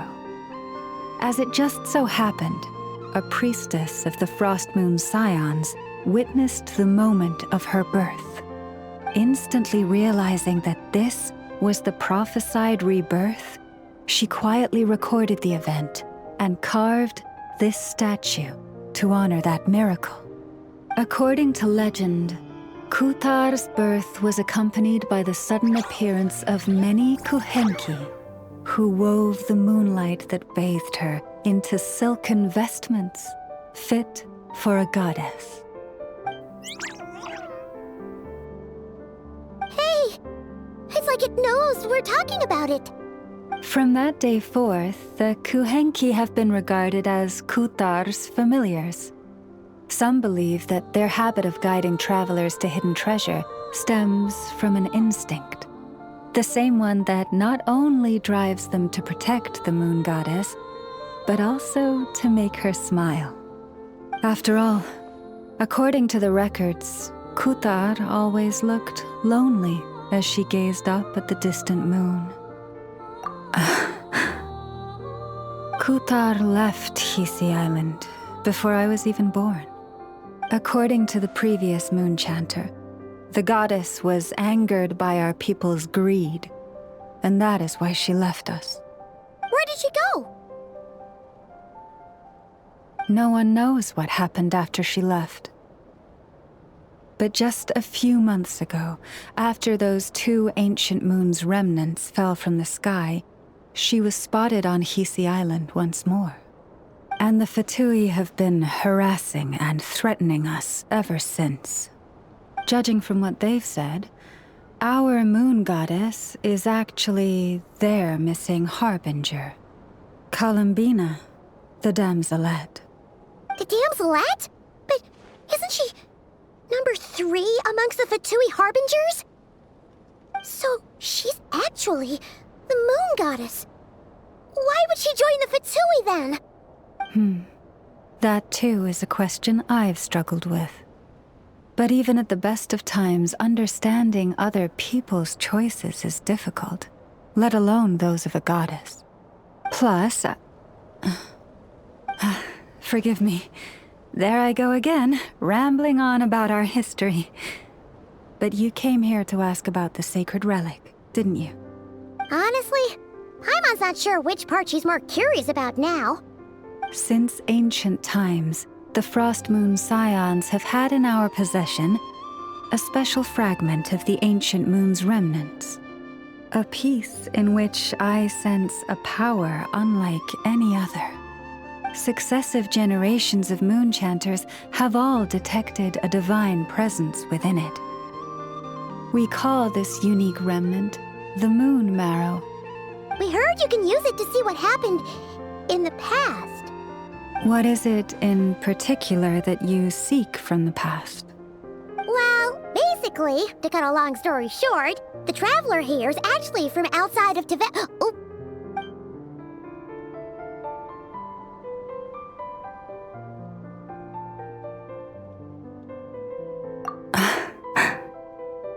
Thank you.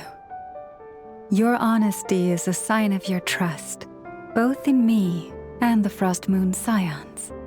Unfortunately, though, I won't be able to use the Moon Marrow to shed light on your past just yet. Our people revere the Moon Marrow as a sacred relic.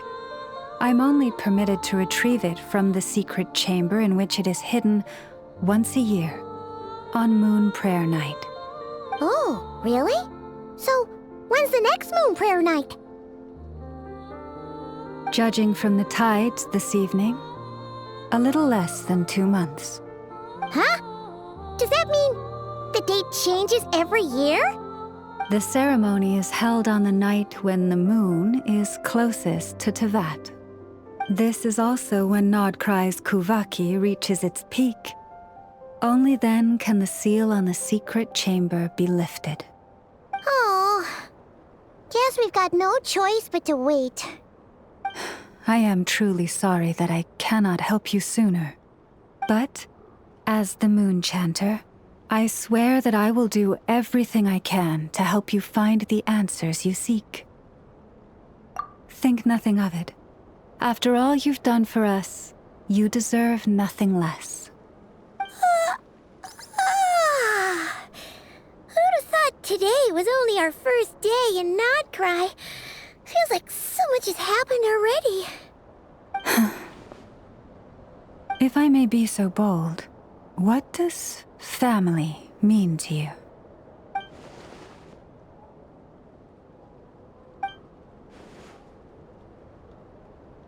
If you are aware of something, a secret that could hurt your family, would you be honest with them? Or try to hide it?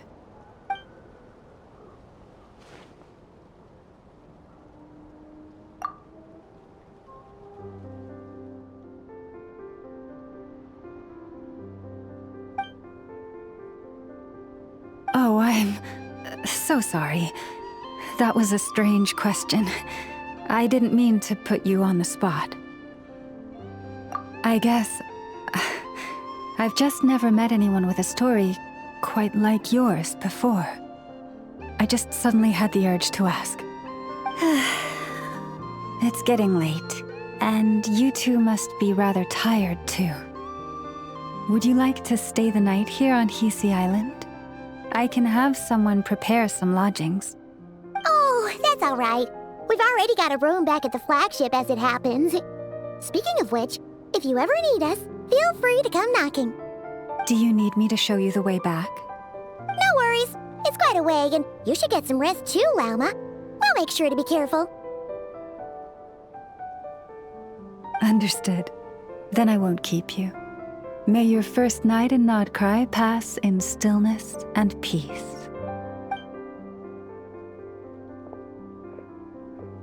So, what you thinking? Sure was an eventful day, huh? The good news is, we're not at a dead end in the search for your spaceship yet. We can always learn more about this place while we wait. The usual drill, huh? Paimon's really getting sleepy now. If she gets too tired to fly back, you carry her, okay?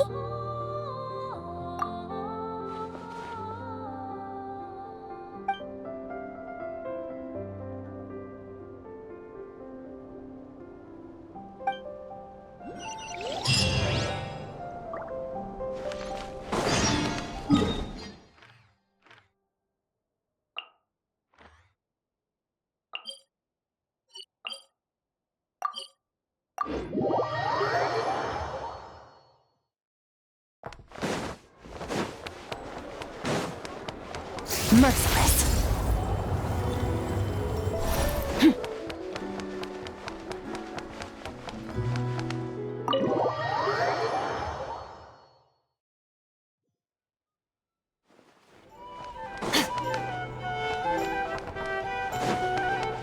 Merciless.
Just one more helping.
Hey, what are you doing here?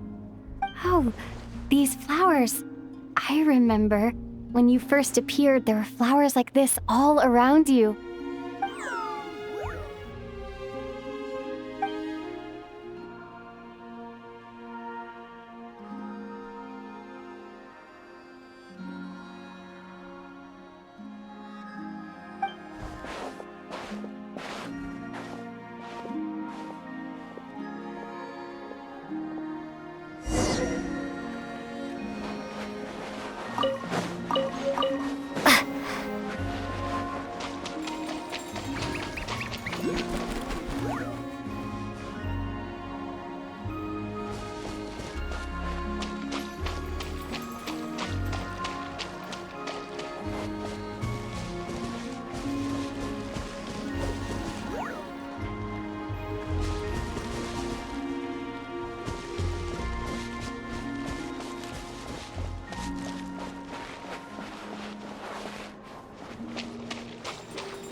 Who goes there?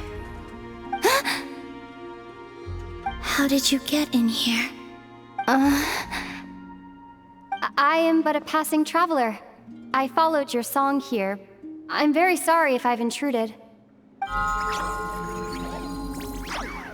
The Kuhenki. She brought you here.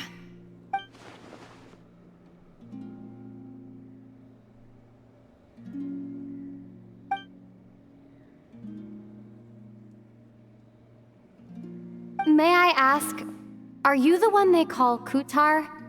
And the harbinger that the Fatui referred to as the Damselette?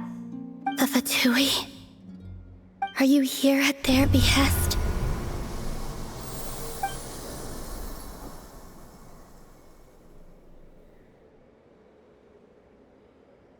Please don't get me wrong.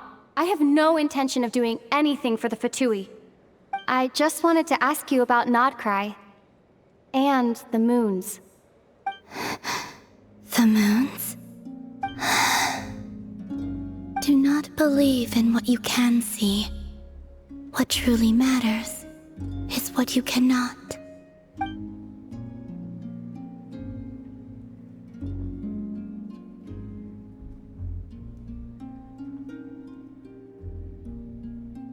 What do you mean?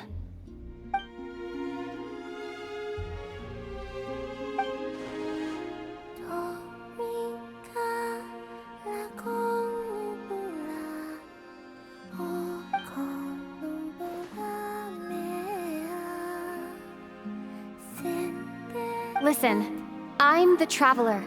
I'm on a journey through the nations of Teyvat. Hello.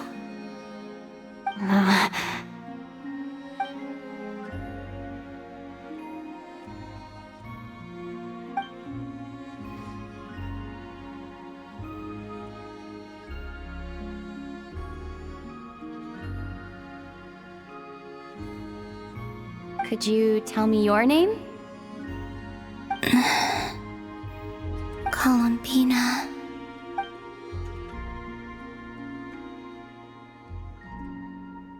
Kutar, the Damselette, the moon goddess.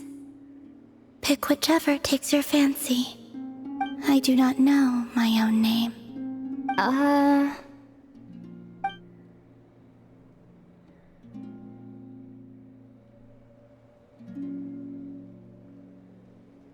Then... Columbina. Hmm?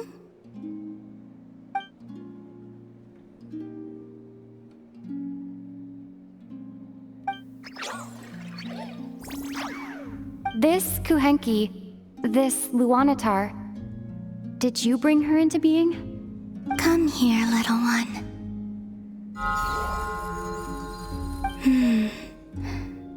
The trace of a blessing, but not one of mine.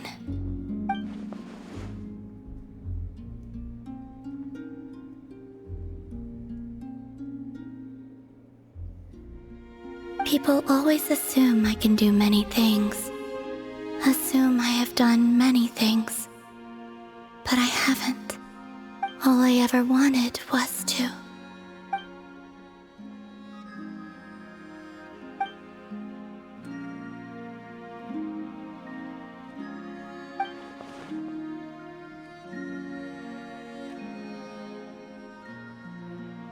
It's about time I got going.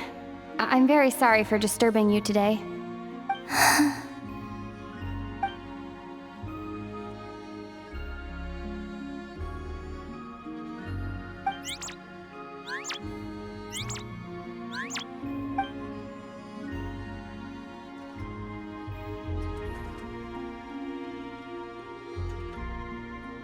Columbina, that Kuhenki...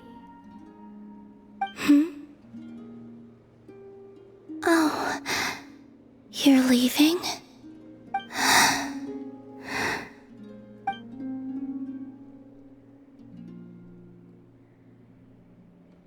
Go then.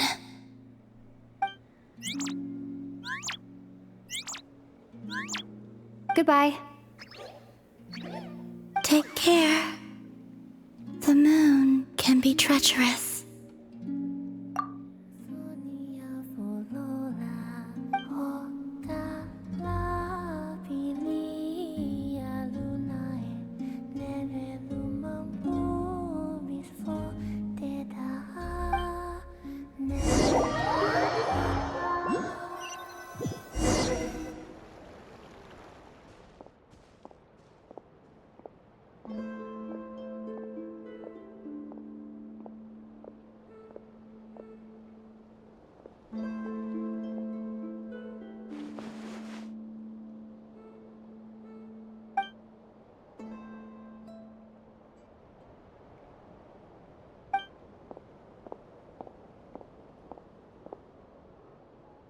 Wait, is that...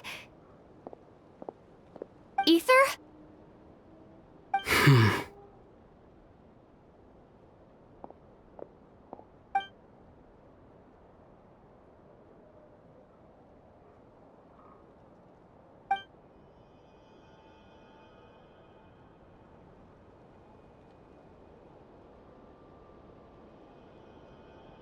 Ether!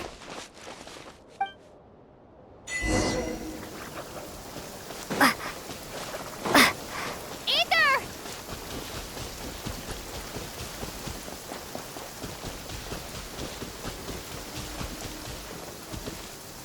Ether! Lumine, it's you.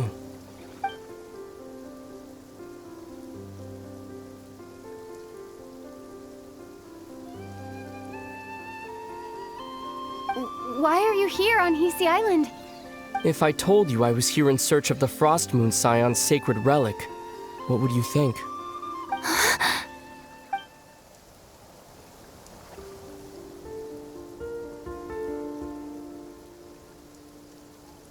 Are you also here to uncover the truth about our past?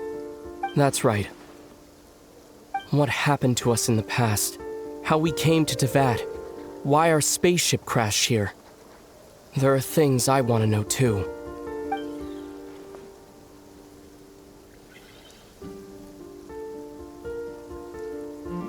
But I'm not about to sit around waiting for another 2 months to find out. Wait! Wait? But I still have unfinished business.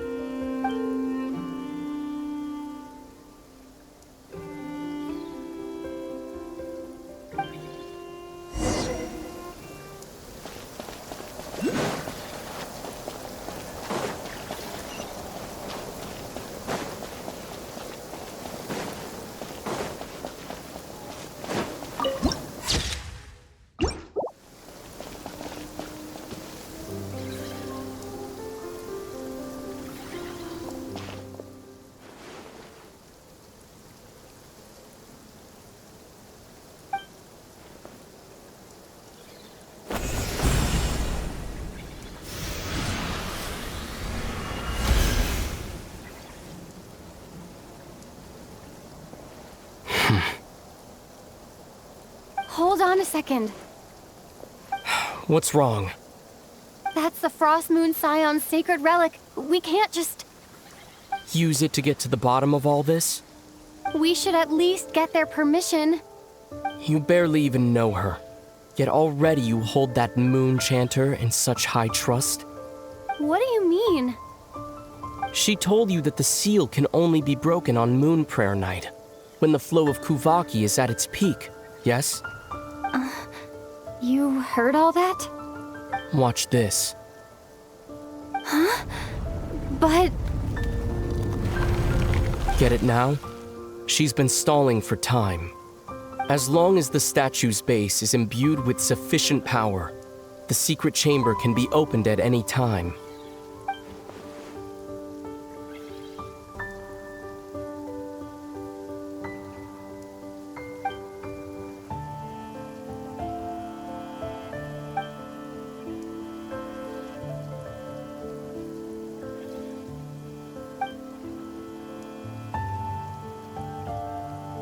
Is it such a sin when I don't put all my cards on the table for you, but not when someone else is doing it?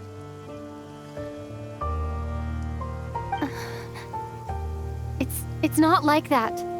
Is it? Ether, you've got it all wrong. This whole time I've wanted to ask you, what happened to make you like this? I admit, I've been having trouble accepting it. But after all this time apart, I've finally come to terms with who you are. Willful side and all. I trust you. I still do. Through all the worlds we've traveled, you've always been there by my side. If there are things you can't explain yet, I can wait while the journey goes on.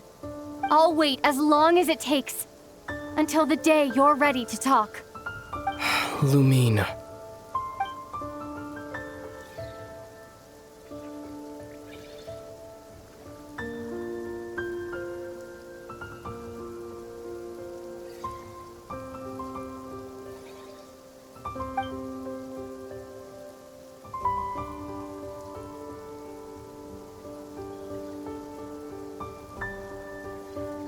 I'm not looking to borrow the Moon Marrow simply because of our past. It holds answers about the very origins of Teyvat.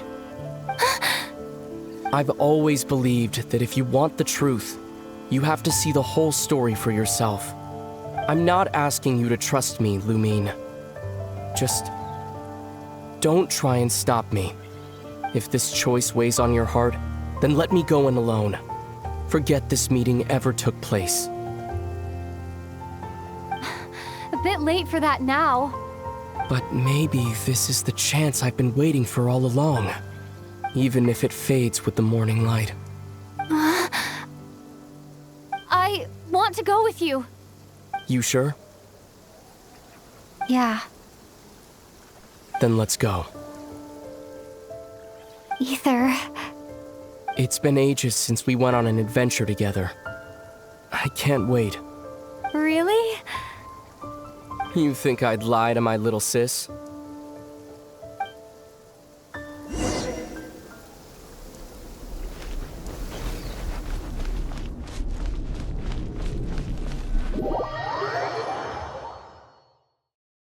From what I understand, the path ahead is likely to be full of trials and challenges. A deterrence against intruders, and a test for those who truly seek entrance. Nah, I doubt the two of us will have any problems. I agree. Still, if we get separated, things could get tricky. Best we move together and watch each other's backs. Even the sound of your footsteps takes me right back. As a warrior, as a traveler, as my little sis. Looks like this is the first trial.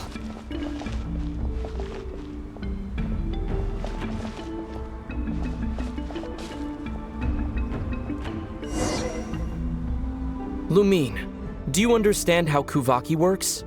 How it exacts force through push and pull? Okay, I'll leave it to you then.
This should help Ether get across.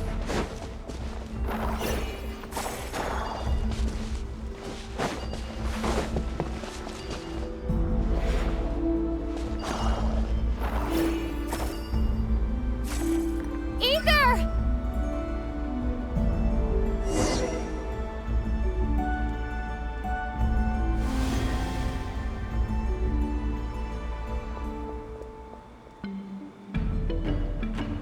We make a pretty great team, huh?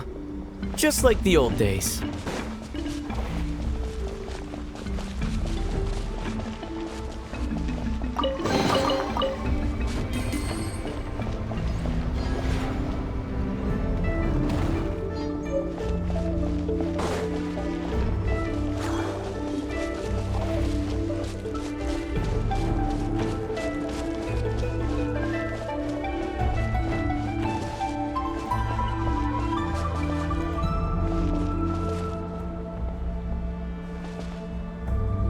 A wide open space. Must be in for a fight.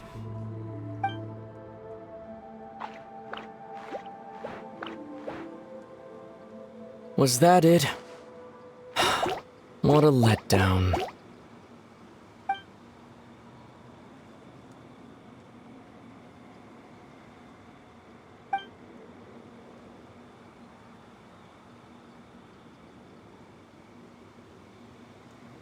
Lumine. What is it? Why are you looking at me like that? Those enemies were weak, were they not? Maybe it's because the trial's only just begun. Actually, I've got an idea. Why don't we have ourselves a little friendly competition? Let's see if your journey has made you rusty. You're on.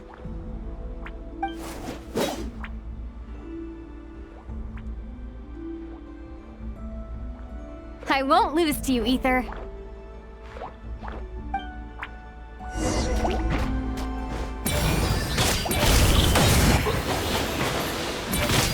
If memory serves, I used to come out on top more often than not. You sure you're alright? There's your memories slipping, Ether. Save it. We'll know who's stronger soon enough. Let's see what you've got.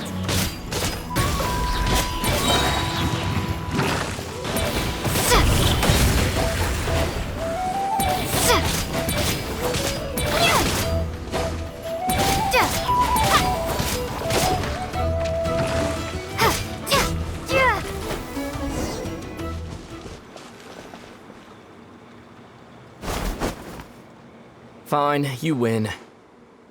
Didn't feel like you really wanted it anyway. Going all out in a place like this? Sounds like overkill to me.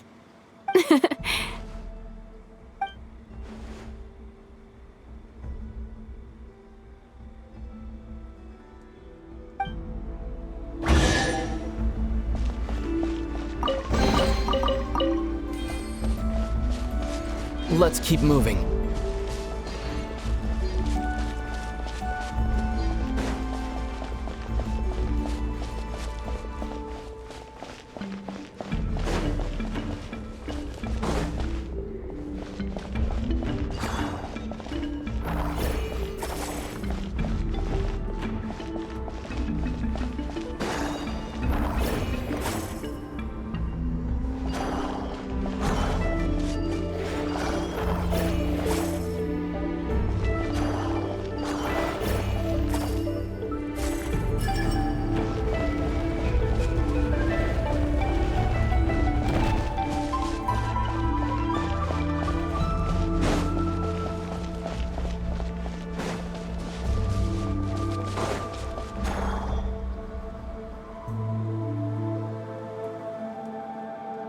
What is this place? No sign of any monsters. Feels like a ritual site, but something's missing. It's a head, inside that thing that looks like a mirror. I can feel it, but maybe it's sealed within? Can you open it using Kuvaki? Apparently not. Do you think it might have something to do with the Frost Moon Scion's bloodline? Ether? If this is about strength of blood, what could possibly stop us? Let me give it a try. Why don't you check around for other clues? Sure.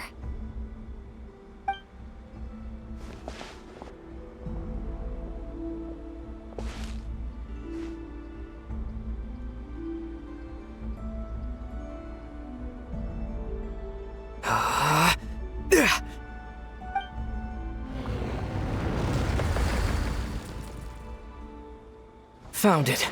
This should do the trick. Okay.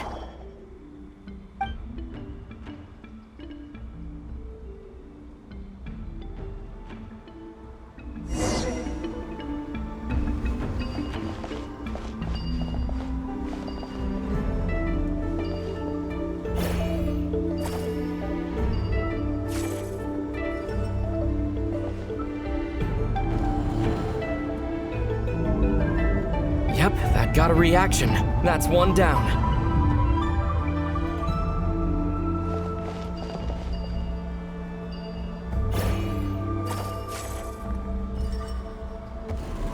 Nicely done.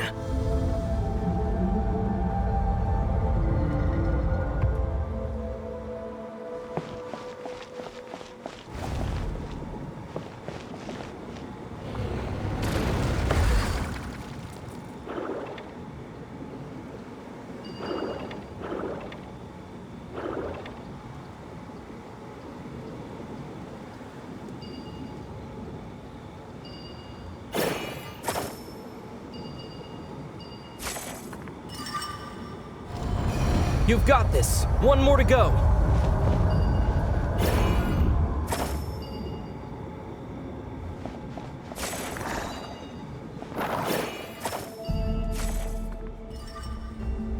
Good work, Lumine.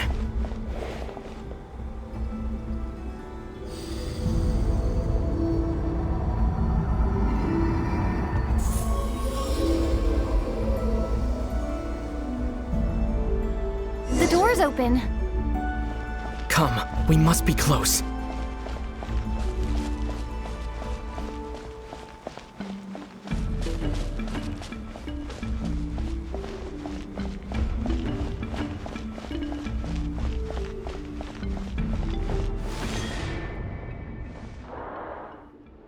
Stay on your toes now. Have you considered that I might be the more experienced between us? Is that so?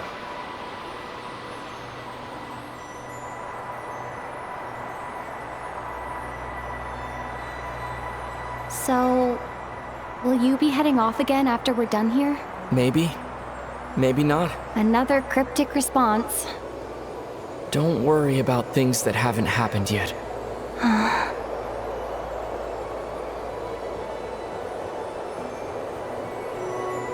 At the end of all this, what do you think we'll find? Whatever it is, we can handle it.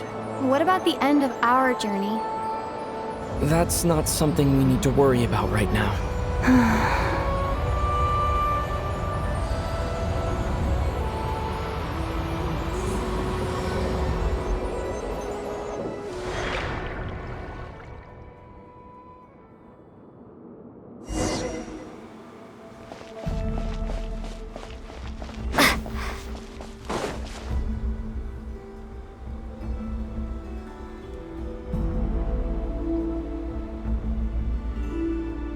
Looks like the final trial is just up ahead.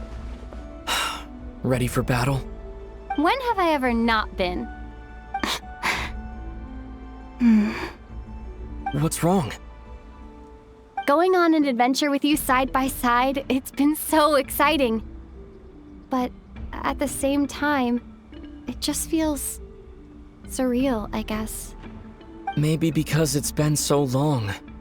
You know, this is only the second time we fought together since the day we both woke up in Teyvat. Maybe that's it. Lumine, let the light of our blades come together once more, just like they did in the past. Ether. This is a night of miracles, an adventure that belongs to us. Let's not weigh it down with worries and regrets. This is our adventure.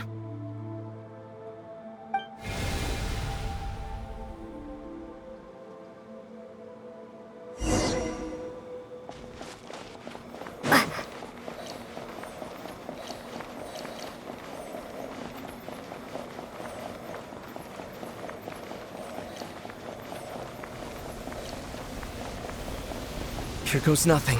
Prepare for battle. Stay focused! Dodge its attack! Don't forget to heal yourself! Now's our chance!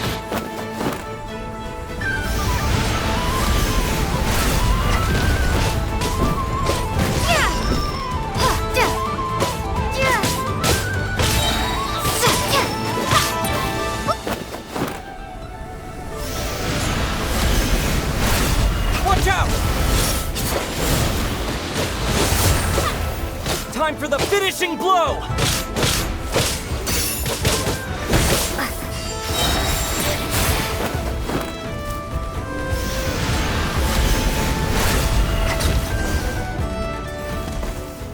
It's over. Nicely done. Flawless execution. Couldn't have pulled it off without your backup. Not too shabby at all. As for what you were saying, yes, I should have come to see you earlier. Or at the very least. Spent more time with me, going on adventures like this? Something like that. Instead of just running off and expecting you to follow my trail. Wait a sec. That's not an official apology, is it? That goes without saying. Come on, Time to claim the treasure we came for.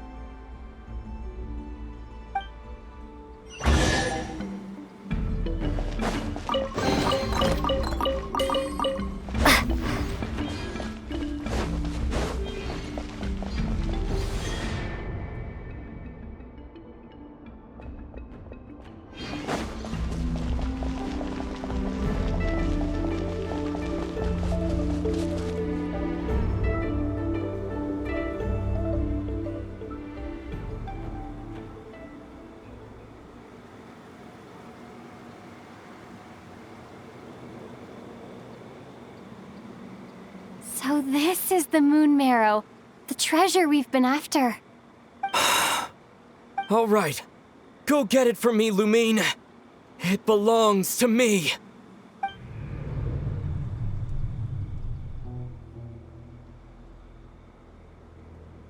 What's wrong, Lumine?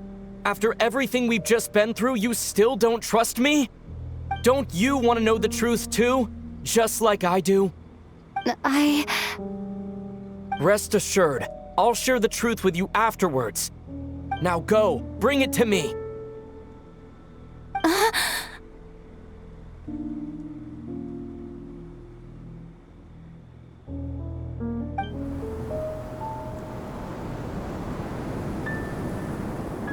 What's going on? Where did this fog come from?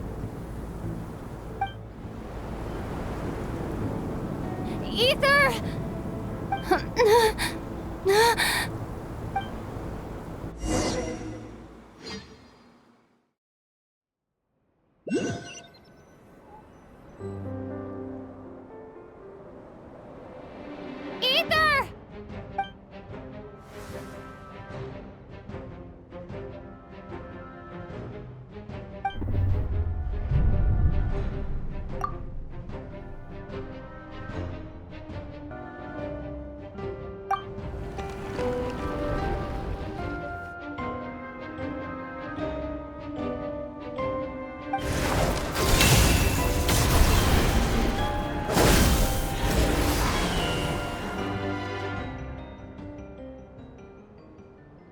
Ether! Huh? What are you doing here?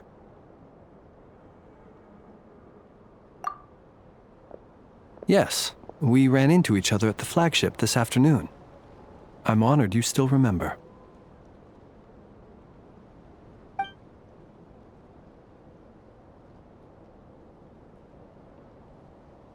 Are you looking for something here?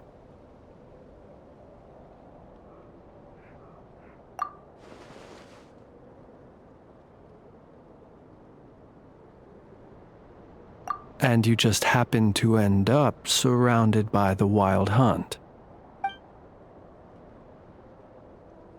Sorry, I did not intend to come off as pointing fingers. Indeed, perhaps our courses of action do not differ so greatly. Not exactly. We Lightkeepers are accustomed to patrolling at night. A long-held tradition, you understand. I was just passing by when I noticed that the Wild Hunt had struck. So I simply did what I am duty-bound to do. As a matter of fact, I just saw someone leaving in quite the hurry. Was that your companion?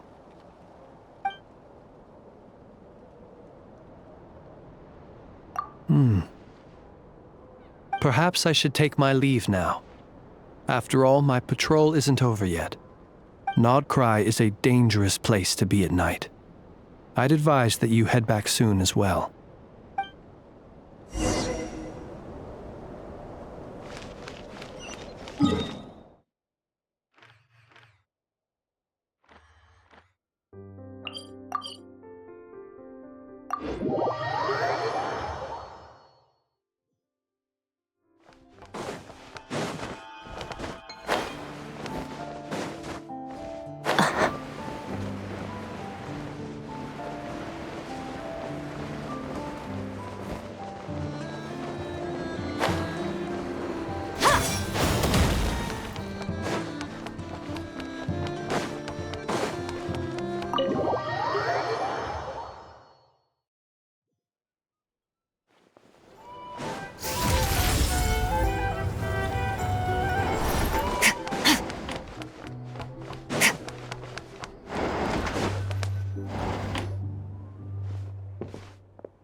woke up and saw you were gone, so she made you a cup of berry juice to help you sleep.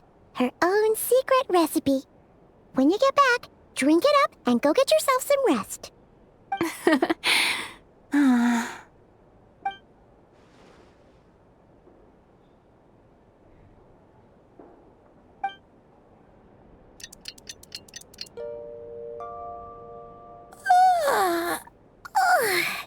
Good morning?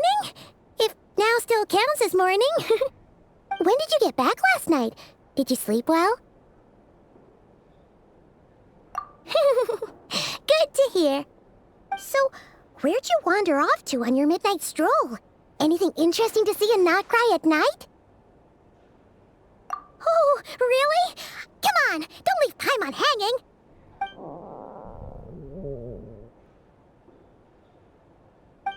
All right. Guess we'll have to feed your stomach before we feed Paimon's curiosity. Let's go grab something to eat while we talk.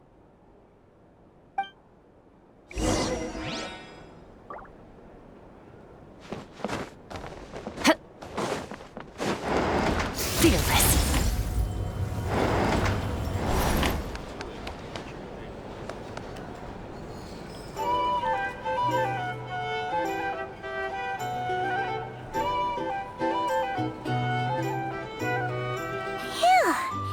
This is just the best, huh? Free food, free lodgings. This bark is friend for life material, that's for sure. Hey, did you hear what happened? Hear about what? You know, all that commotion over at the Frost Moon Scions. Crazy, huh?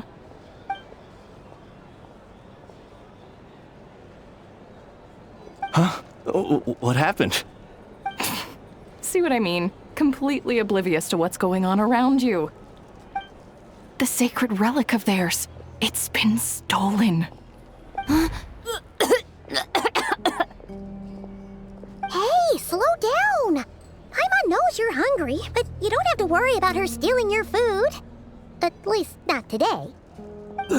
What? Was it those Fatui? No idea, but the news has already spread right through Nasha Town. What did their high priestess, what did they call her again? The moon something? Anyway, what did she say about it? What could she say? She's the one who discovered it was missing.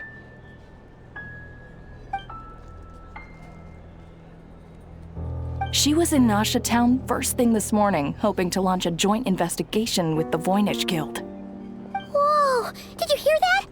Lauma and the others, their sacred relic's been stolen! Who in Teyvat would even have the nerve? Paimon bets it was that bunch of good-for-nothing, rule-breaking, troublemaking Fatui!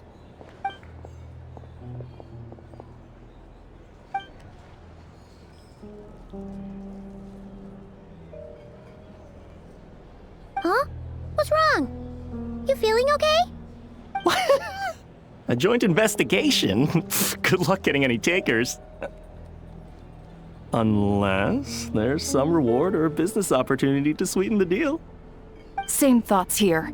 So just a few minutes back, she switched gears and headed over to the one place that might actually be able to solve this. The Curatorium of Secrets. Ah! You scared, Paimon! What is it? Huh? Okay, just... Hey! Paimon's not a baby, you know! Quit pulling her arm! Here's the thing. You can't live life. Negotiate prices.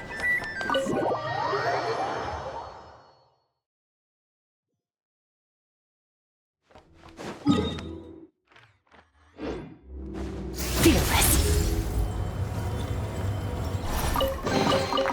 A treasure buried in time.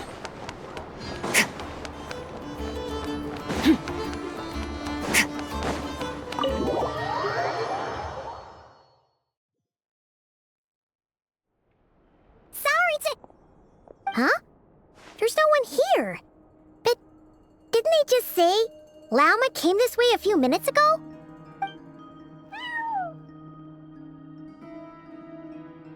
No one except for a cat watching over the front desk.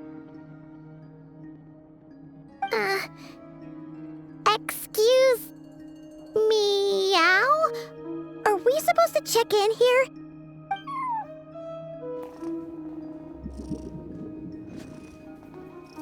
No idea what that means. Is this Lauma's personal receptionist or something? Pretty sure she'd be the only person who could actually understand it.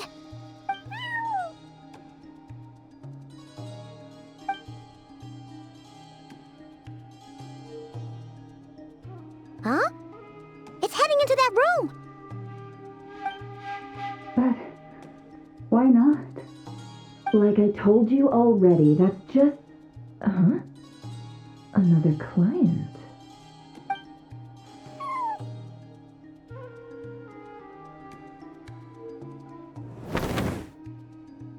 Ah!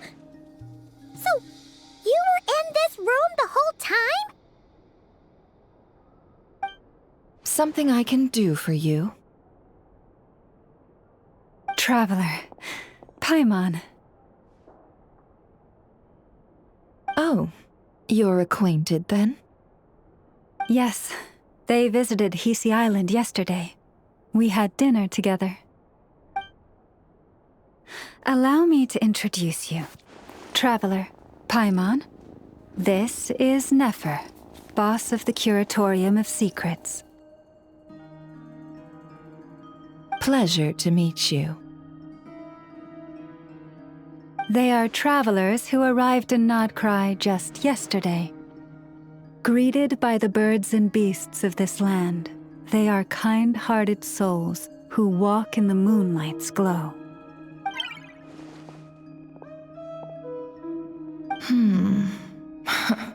Interesting.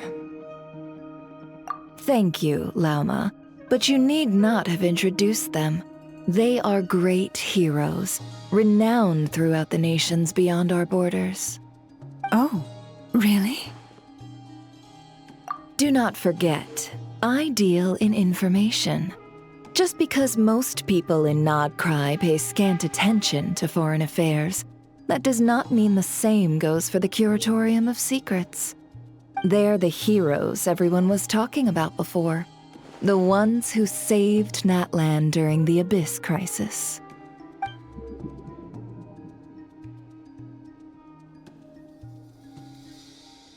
I see. We Frostmoon Scions seldom leave our domain, so I had not heard of your heroic deeds. Please, forgive my ignorance. It's no big deal. We were hoping to keep a low profile anyway. If we had to list all of our titles and good deeds, we'd be talking till sundown, and then some. Huh? What's wrong? Still not feeling great?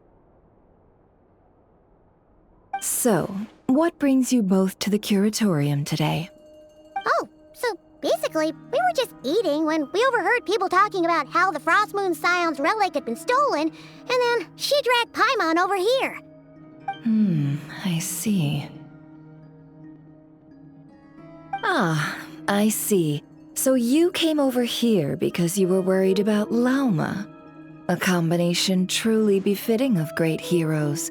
Strong at arms and pure of heart.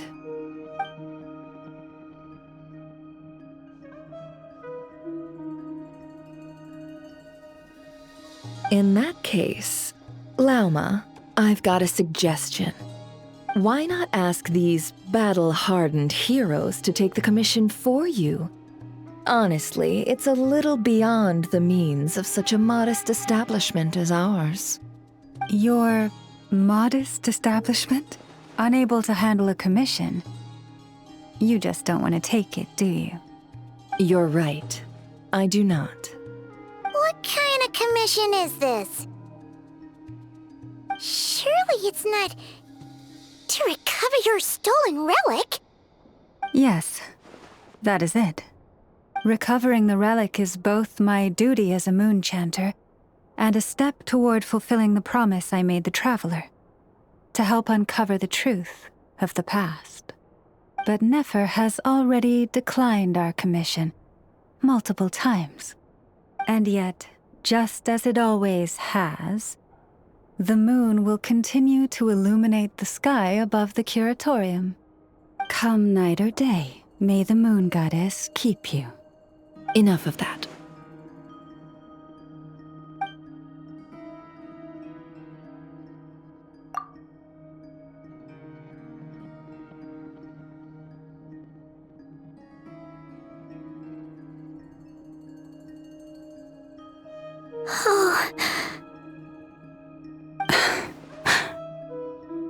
So, according to her, she never came into contact with the relic.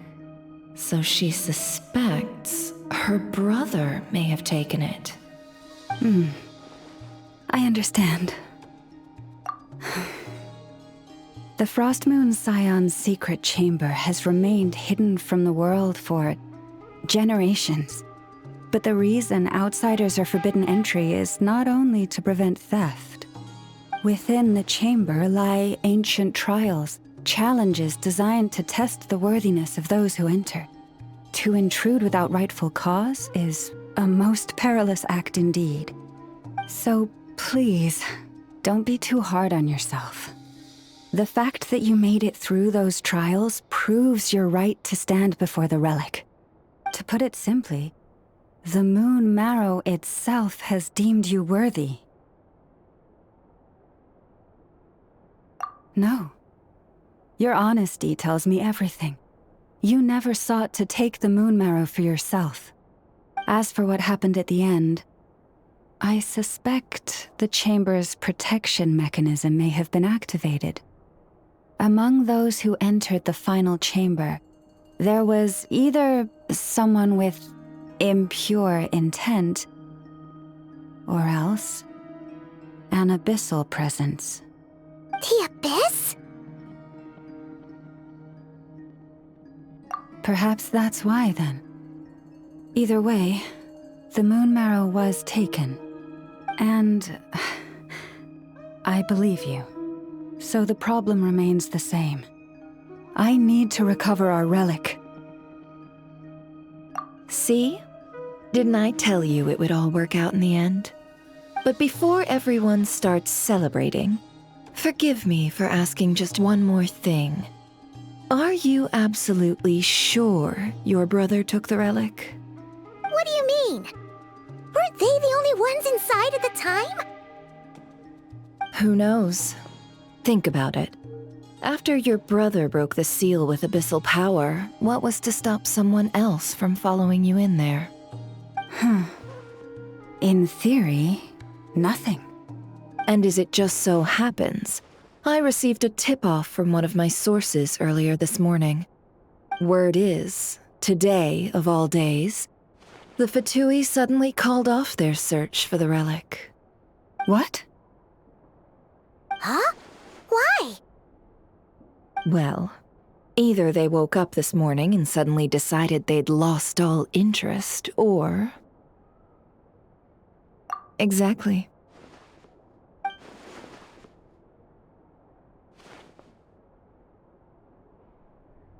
Are you wondering if your brother might be in cahoots with the Fatui?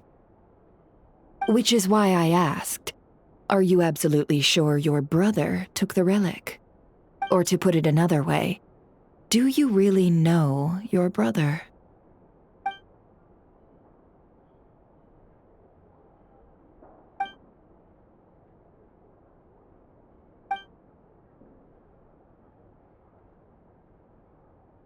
In other words, it's highly likely that the Fatui already have the Moon Marrow. So, basically, all we need to do is find our way into that Fatui research facility, and we should be able to get to the bottom of this, right? Congratulations, you've found your answer. Looks like the curatorium won't need to lift a finger this time. Well, Lauma, there we are. On behalf of our long-standing cooperation and the great hero by your side, I'll waive your consultation fee, but just this once. You're really not planning on helping us? I think I've helped more than enough already. If we're to stand any chance of infiltrating that facility, we'll need the help of a specialist. Just so you don't get the wrong idea, let me make myself crystal clear. The Curatorium of Secrets has always striven to abide by a policy of strict neutrality. We do not take sides with any faction in Nod-Krai. I cannot help the leader of the Frost Moon Scion sneak into a Fatui facility. That would make me their enemy. When one of their harbingers asked me to help them infiltrate your territory, I gave them the same answer. No. All right. I understand. But I do have one final request. I promise it's my last. It had better be. No matter who it is, I want you to help us persuade the next person who walks through that door to join us. What is she up to? You're that desperate for help? What if it's a member of the Fatui? It doesn't matter. You're welcome to tell them everything, even about our plans to infiltrate the Experimental Design Bureau. All I'm asking is for you to say one thing, just one thing to help persuade them. If you do that, I promise I won't ask you for anything else. Made up your mind? Fine. Fine, I'll play along with your little game. Besides, as long as I'm not personally involved, no one can accuse us of taking sides. Boss, I'm back!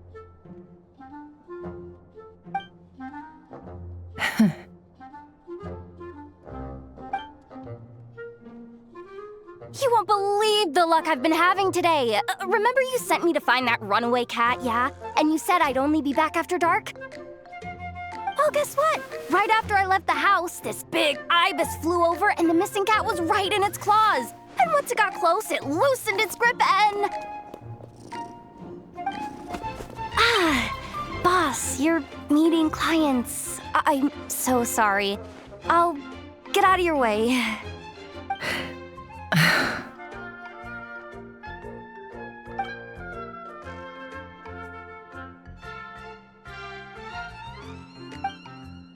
Yehoda, dear, come here.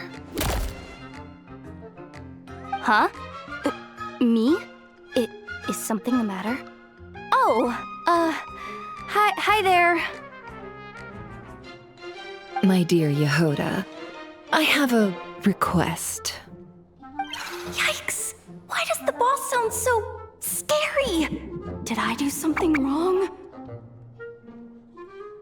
Would you be so kind as to accompany these 3 delightful clients of ours and help them infiltrate the Fatui's Kuvaki Experimental Design Bureau? What is going on here?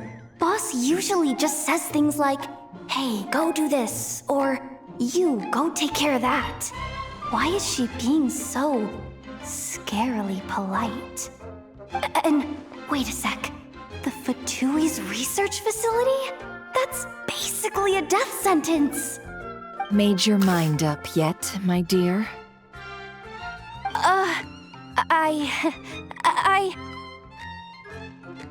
What is up with Boss today? Am I supposed to say yes to this? Or maybe it's because the mission's too risky, so she's actually looking out for me? Why is everyone looking at me like that? Is this some kind of test? I can't let the boss down. Can I? Have you made up your mind?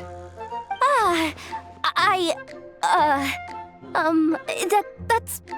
Sure, why not? Really? You really don't mind helping us? Huh?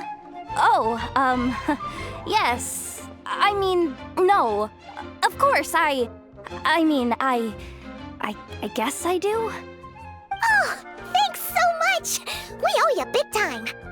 On behalf of the Frost Moon Scions, too, thank you, Yehoda, for your help. What the? Seriously, what just happened? Why does the boss look so fed up? Oh no, was I supposed to turn them down? All that mentoring, time spent teaching her how to deal with different factions. In one ear and out the other. Never. You got what you wanted.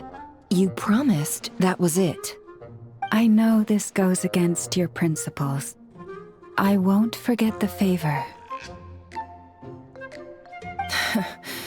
Trying to get me to change my mind now? Of course not. I just wanted to say thank you. So, thank you.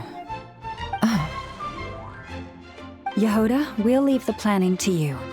Let's discuss the details elsewhere. Huh? Oh, okay. What have I gotten myself into? Oh, by the way, Yehoda, before you go, What is it, boss? you're fired. Huh? Effective immediately. As in, this exact moment. The curatorium will take you back, of course, but only once you've completed this commission for our 3 clients. What?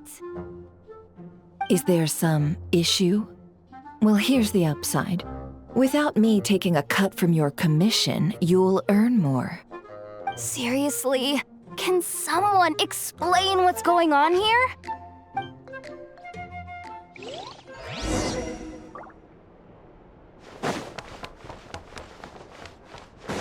Merciless.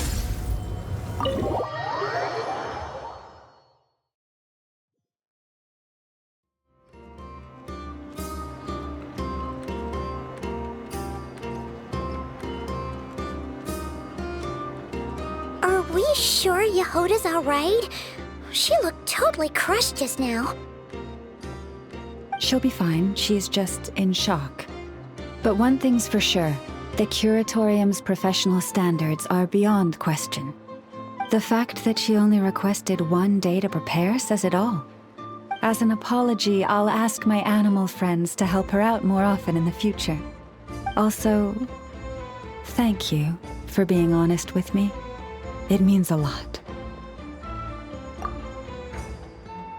Was it really, though? As far as I see it, trusting your family is never wrong. In this case, let's call it a misjudgment. But the truth is, we all make mistakes every now and then. What matters is how we deal with the consequences. So, in return for your sincerity, there's something I'd like to share with the 2 of you as well. Oh? What is it? Perhaps it is something best said under the moon's gentle light. Would the 2 of you meet me on Hisi Island tonight? Oh, it does sound important. You're right, there's too many people here. Somewhere quieter makes a lot more sense.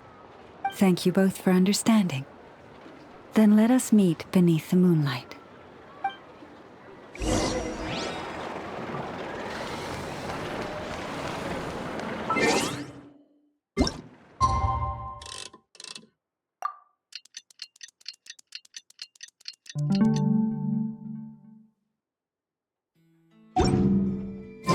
It's about time, and the moon's already up.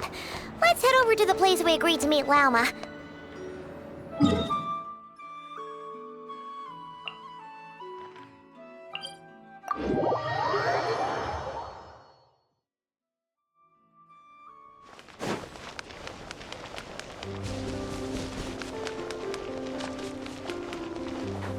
Merciless.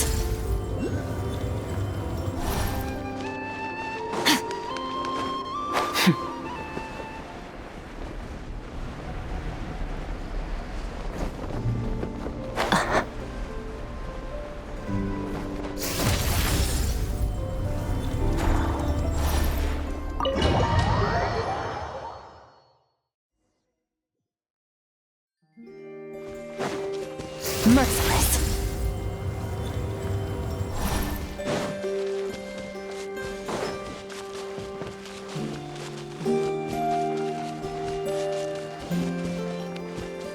Merciless.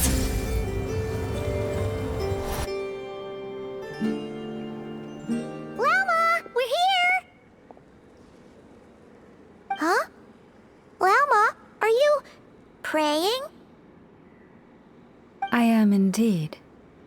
For the moment I was born, my people exclaimed, "Behold, eyes like the moonlit tide, antlers like the crescent moon, and blood that glimmers silver as the moon's reflection."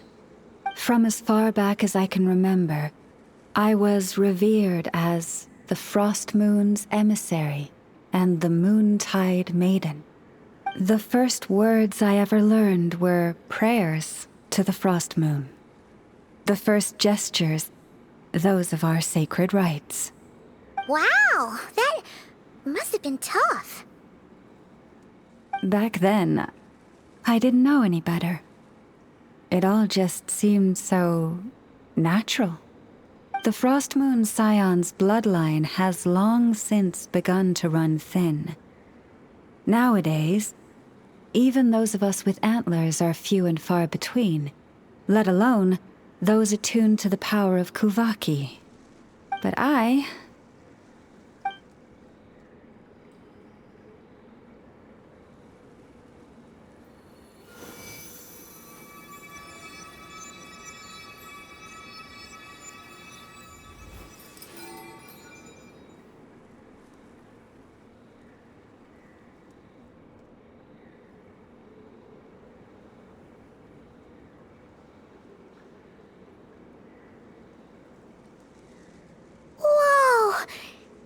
Antlers are so pretty.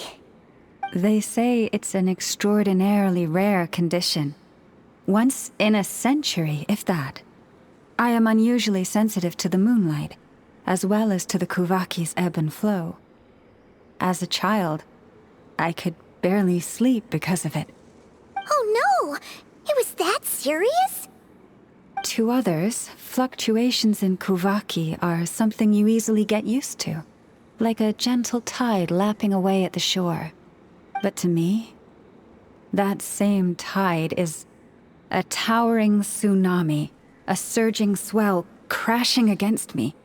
Of course, as the years went by, I learned how to suppress my senses and my power, enough to keep it all from overwhelming me. But because of that, I also had to walk the path of concealment. Concealment? From the moment I was first taught to pray, my kin would point up to the night sky telling me, that Lauma is the Frost Moon, the last of the moons, the sole surviving truth. But I would ask them in response, why? Why can't I feel anything from it at all? Later, I came to understand that they simply could not tell where the real tide was coming from. They couldn't sense it. The true moon beyond the sky's veil.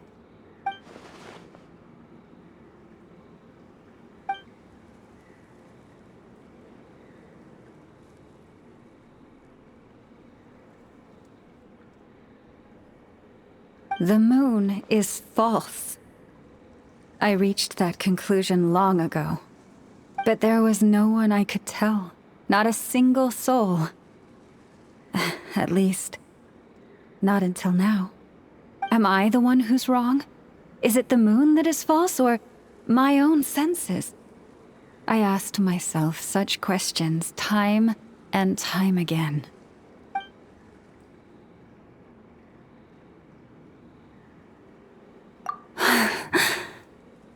Thank you. When you called yourself a descender, I had a feeling you might be able to confirm what I had always suspected. And now that you have, it's exactly as I imagined. I feel relieved. Oh, Paimon kinda gets why you couldn't tell anyone now. It's not easy to change people's minds on something they've believed for hundreds of years. That's what I meant by concealment. I knew too much, so I had no choice but to keep my people in the dark. Every prayer I offer feels like a lie to keep myself going.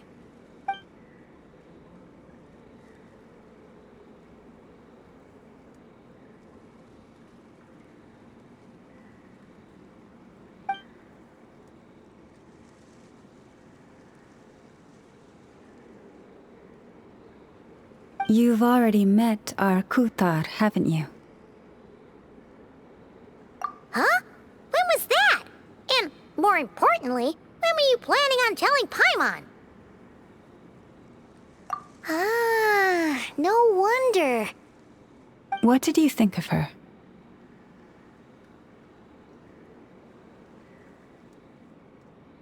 What exactly do you mean by up in the clouds?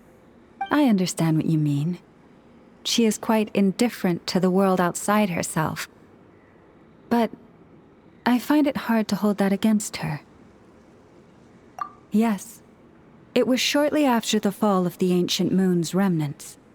I asked her what the Frost Moon Scions meant to her, and why she left in the first place. Yeah? So, why did she? Perhaps it's better if you ask her yourselves. Things tend to get lost in translation when you speak on someone's behalf. What I can say for certain is this. Even when I had no one to confide in, I still had a family. I still had the Frost Moon Scions.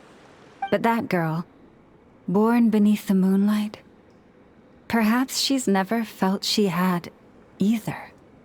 The truth is, though, she might have had it all, if only the Frost Moon Scions hadn't let her down.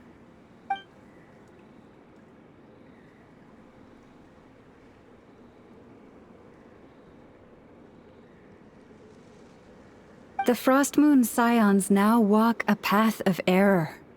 They offer their prayers to a false moon, and to a goddess who can no longer answer them. I want to change all that. But with the Fatui closing in on us day by day, the Frost Moon Scions must stand united, now more than ever. I just need to wait for the right moment. Lady Lauma! Lady Lauma! Cappy? Has Kachina's condition deteriorated again? Traveler, Paimon, we'll have to continue this conversation later. We'll come too!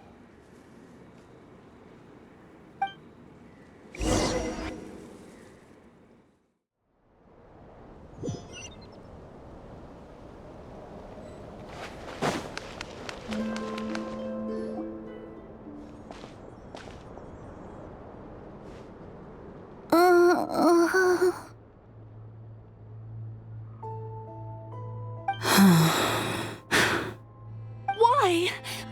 Did I do something wrong? I've been praying to the moon goddess every day. Why isn't she getting any better?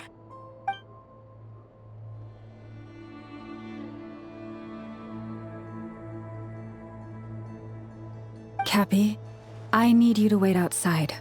I'm about to start her treatment.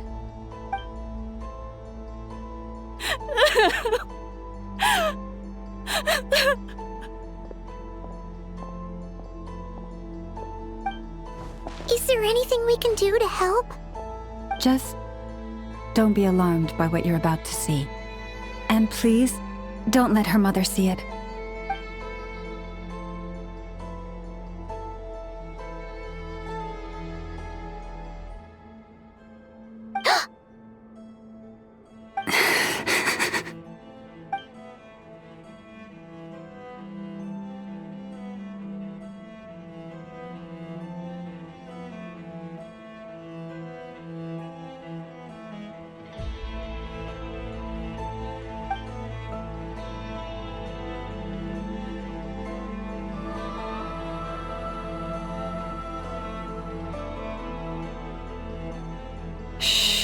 Please, help me keep this a secret. She looks much better now. But, Lauma, was that? A medicine prescribed by a local doctor. For ordinary people, my blood has the power to counteract any adverse reactions to Kuvaki.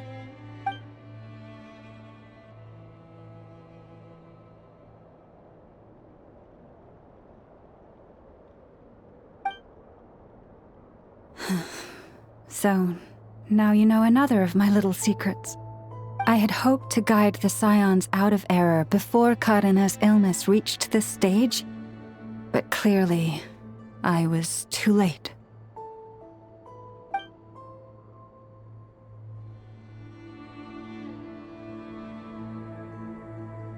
My life is as hidden from sight as the far side of the moon. Yet people only look to the bright side for guidance. If the day ever came when the two sides were reversed, could they truly accept it?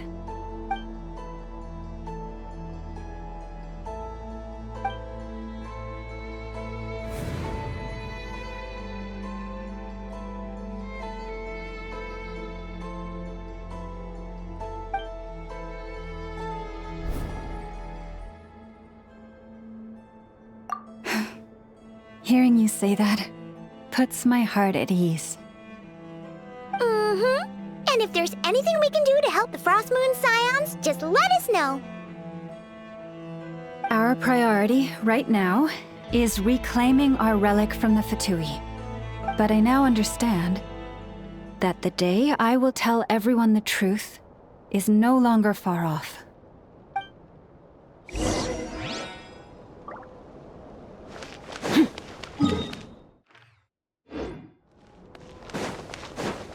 Merciless.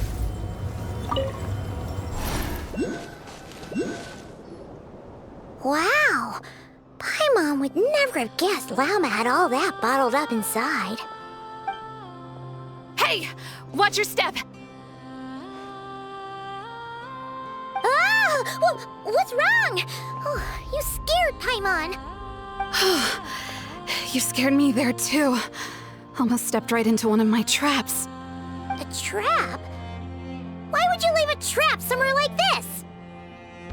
Well, it's not like this is a main path. And besides, we Frost Moon Scions would recognize it instantly.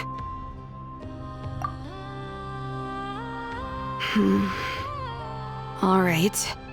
You don't seem like you're with the Fatui, so I guess there's no harm telling you.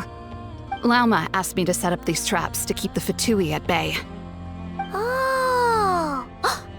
Come to think of it, their 3-day ultimatum is almost up now. Yes. Hopefully they'll back off when they realize we won't go down without a fight. Oh, you've done a lot for the Frost Moon Scions too, just like Lauma.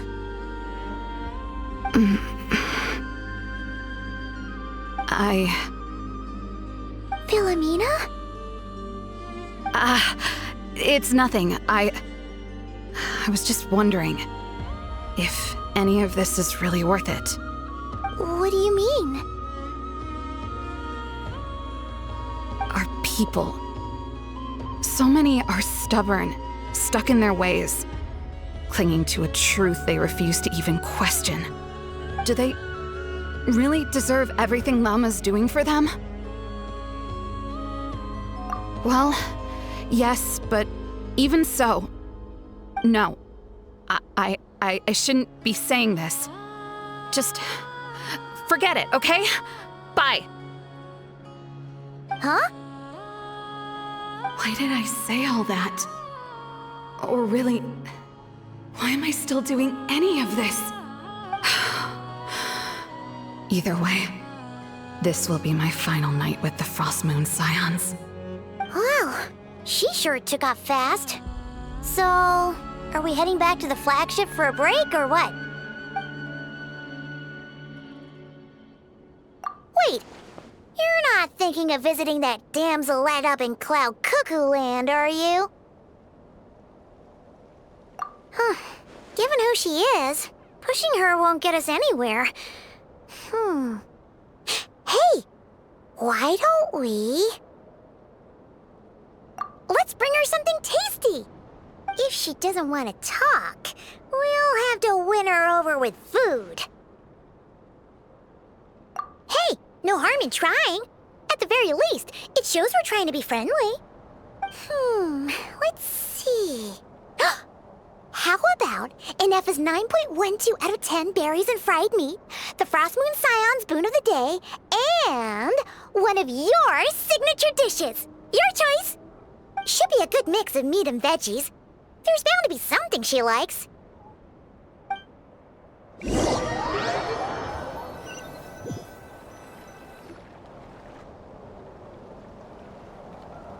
Alright, food's packed and ready.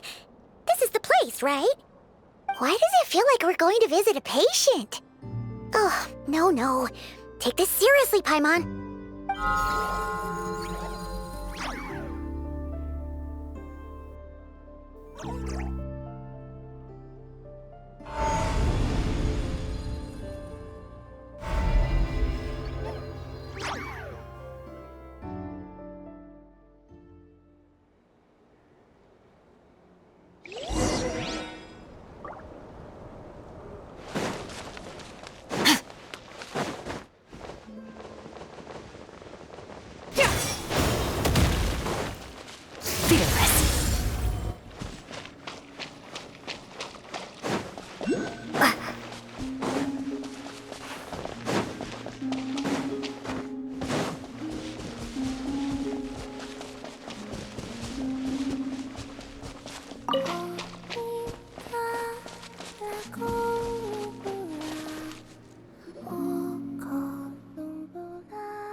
Remind me, who are you again?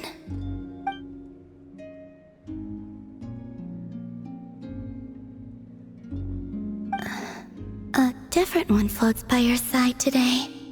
A different one? What's that even supposed to mean? Ugh, there goes Paimon's perfect conversation starter. Hi there. Paimon is Paimon, and this is the Traveler.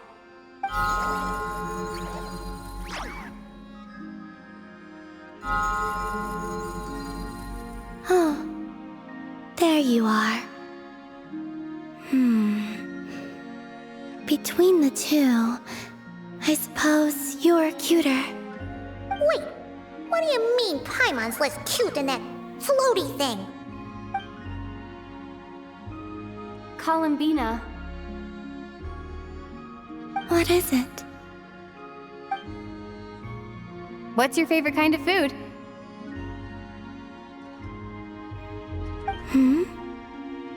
Is this a treat? Or an offering? Let's go with treat. Anyway, this is all the Traveler's cooking, so please, help yourself.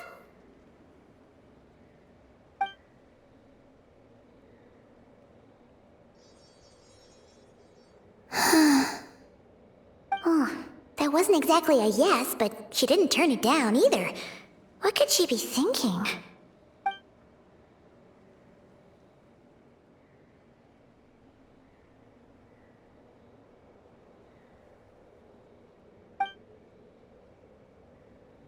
So, what do you want to ask? Hey, she's actually playing along! Quick, now's our shot.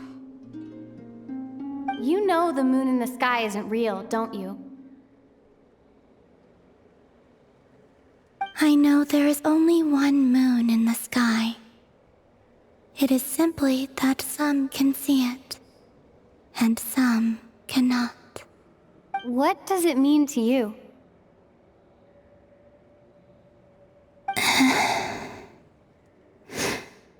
The missing prologue. What?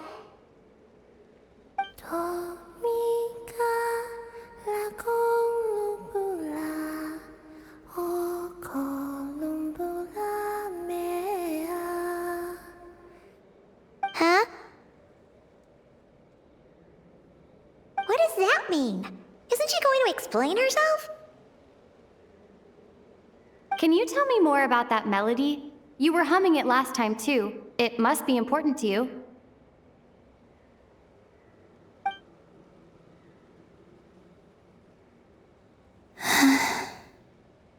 It is all I remember from the moment of my birth. A melody. A few lines of lyrics. Like a lullaby from a foggy dream.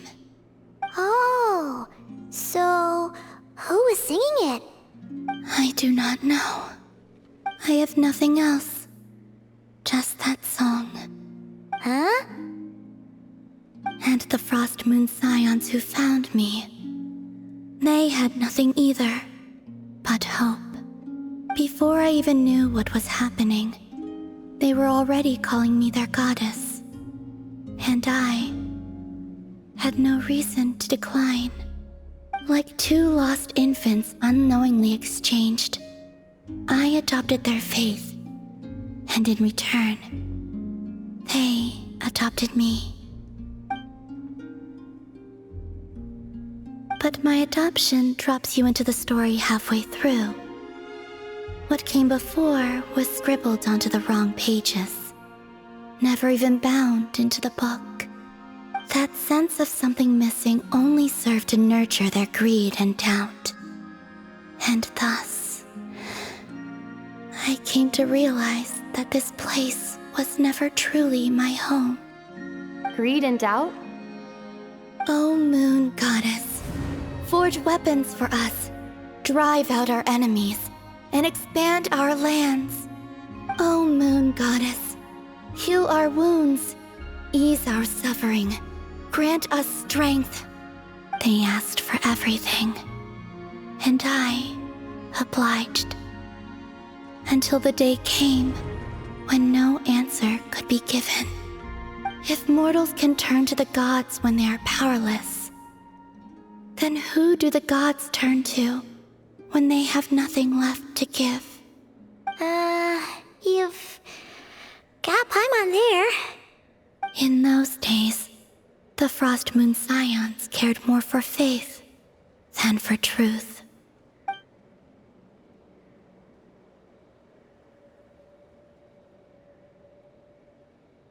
Reality rewrote the sky in words I could not understand. I did not want to read a tampered version, so I simply stopped looking. The real beginning of my story lies up there, on the moon, forever beyond my reach. Like a message carved for blind hands, sealed away where no fingers can find it. Huh. So that's how it is.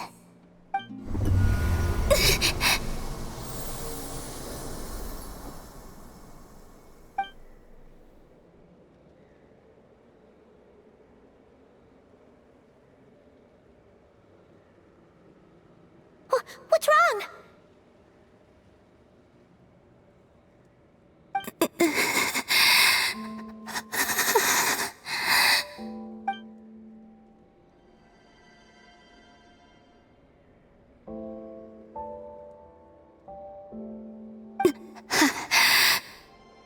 You should go.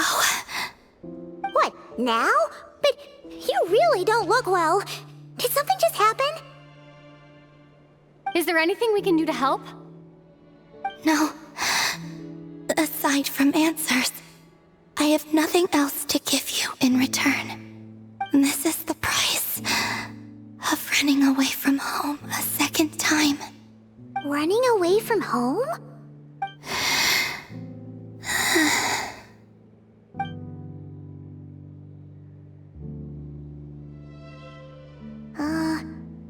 Is she heading towards the food? Did all of Paimon's questions make her hungry? Do you still have many questions? I know I should offer more in return for your kindness, but I'm feeling a little worn out. Oh, we're so sorry about that. The Tsaritsa was right. Freedom always comes with a price. She said I could treat the Fatui as a second family, a second home. But in the end, they were no different. All they wanted in truth was my power as the Moon Goddess. I'd rather not dwell on such unhappy memories.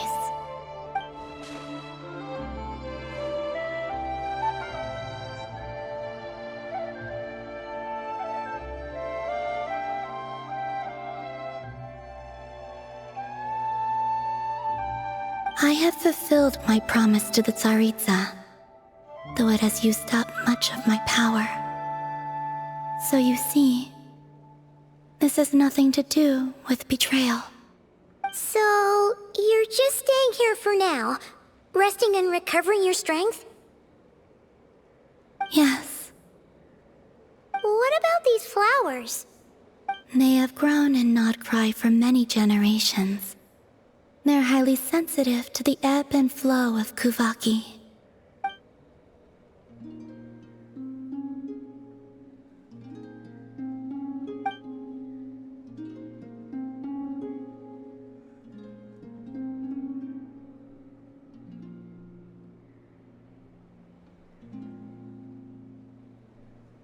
At times, I thought about using that relic the Frost Moon Scions had hidden away.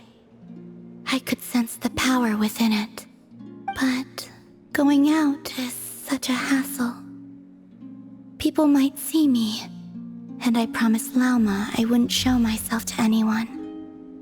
Besides, I know it's gone now anyway. Really? Lauma asked you to stay in hiding? Uh-oh, she's looking back at the food again. Paimon still got some little crumb cookies here. You could have these for dessert if you wanted. Lauma said she wishes to change the Frost Moon Scions, which is why she asked me to stay out of sight. I don't really understand what she meant, and to be honest, it's not something that concerns me. But I wasn't planning to see anyone anyway.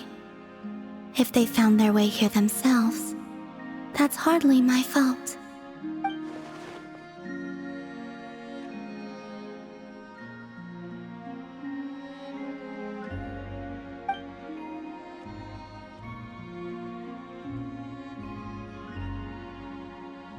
Lauma, the Maiden of the Grove.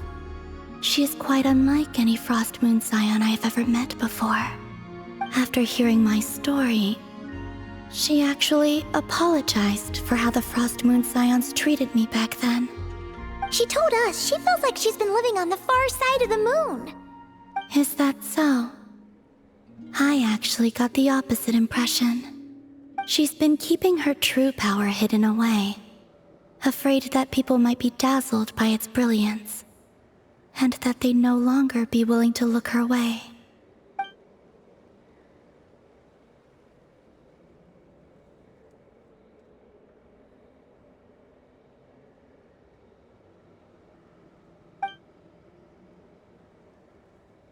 So, what do you wish for now?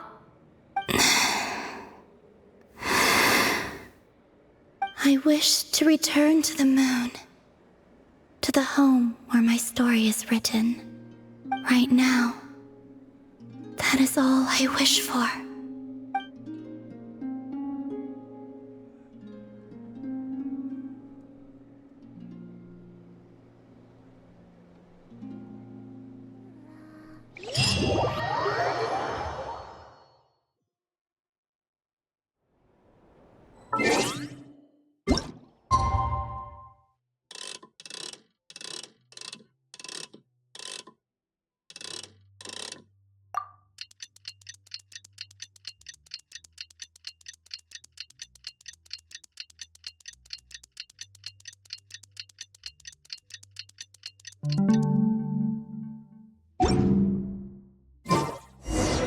Tonight's the night we infiltrate the Fatoi's Experimental Design Bureau.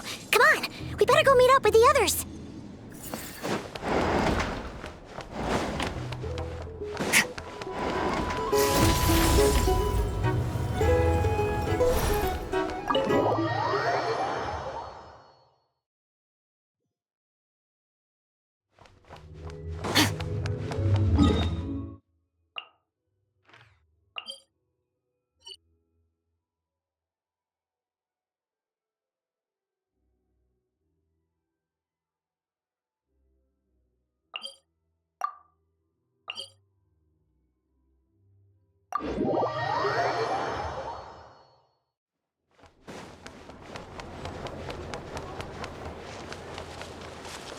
Merciless.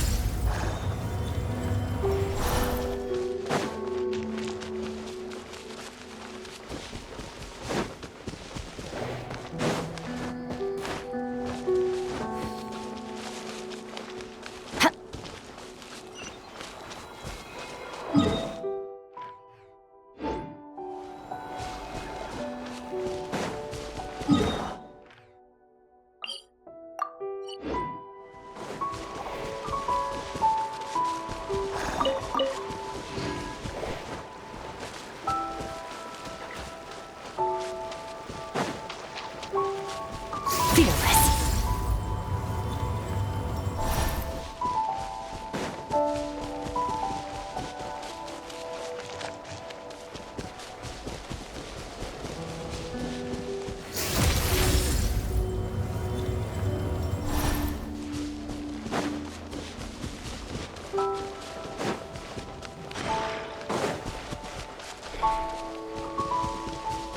Merciless.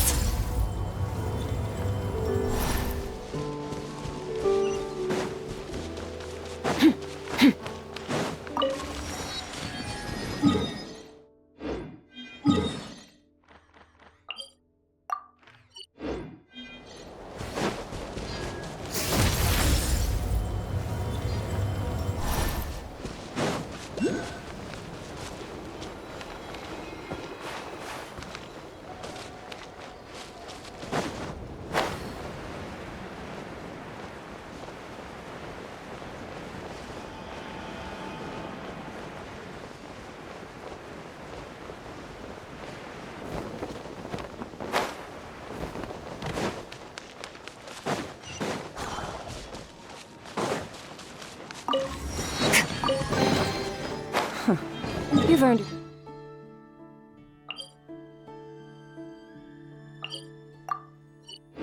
Self a reward.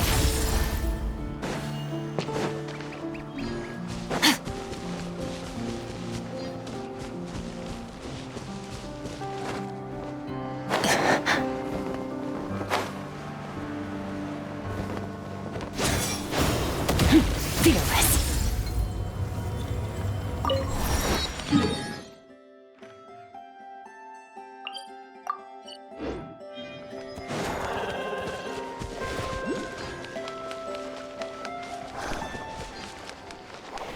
Merciless.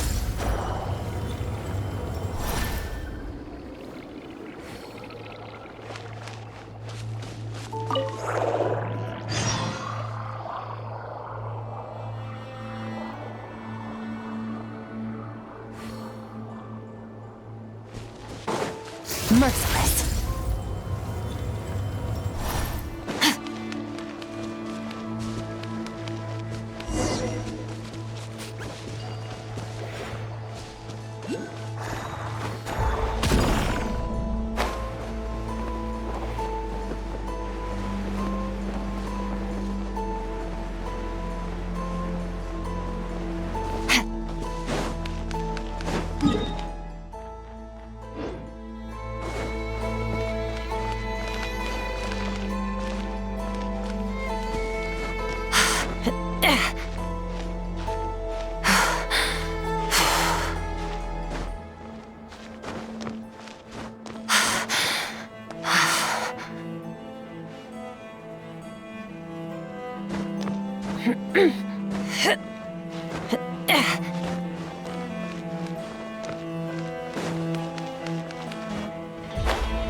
Merciless.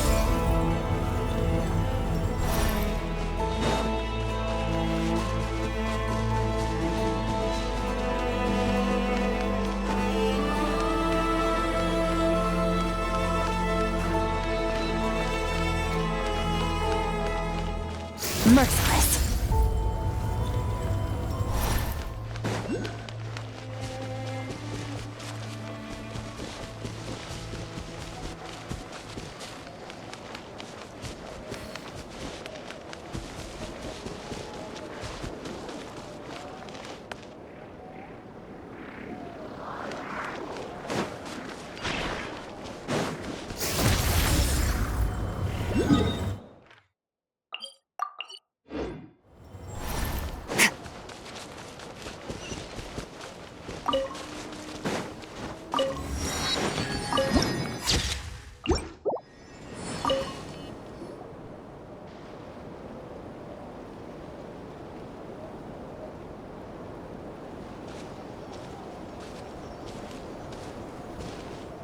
Huh? How come you're here by yourself, Lauma?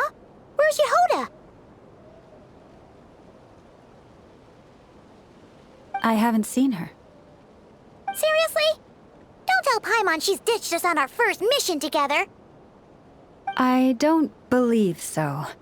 Nefer and I have our differences, but that shouldn't interfere with our shared objective. Recovering the relic is my duty. But as far as she's concerned, there's plenty to gain here too. In Nod-Krai, it's common knowledge that the Curatorium has a nose for profit and opportunity.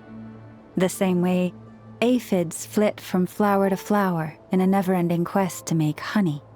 Huh. Sounds like you know her pretty well.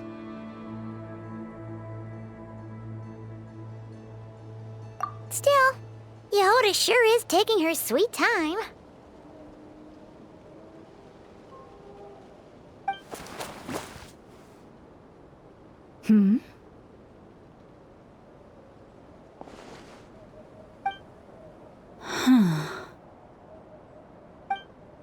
I believe we may have misjudged and underestimated Miss Yehoda. Huh? What do you mean?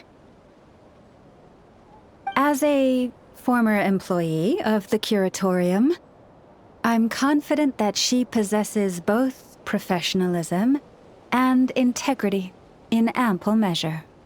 Huh? Huh? What was that noise?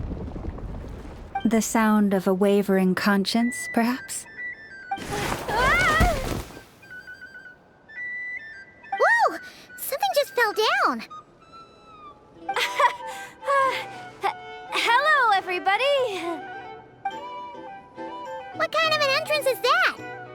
Wait a second. Have you been hiding nearby this whole time? Yeah. I was just, scouting things out from up high. Darn it. How did Jane Doe even notice me up there? I can't believe I'd only realized I'd run out of smoke bombs this morning. What if something goes wrong inside?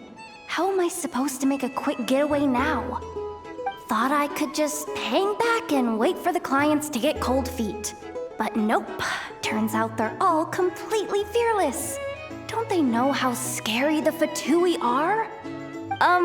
Really sorry, everyone. Truth is, just as I was heading out this morning, I discovered I'd run out of a super important, completely essential, absolutely indispensable piece of equipment. So, what are we gonna do? Well, as I see it, there are two options.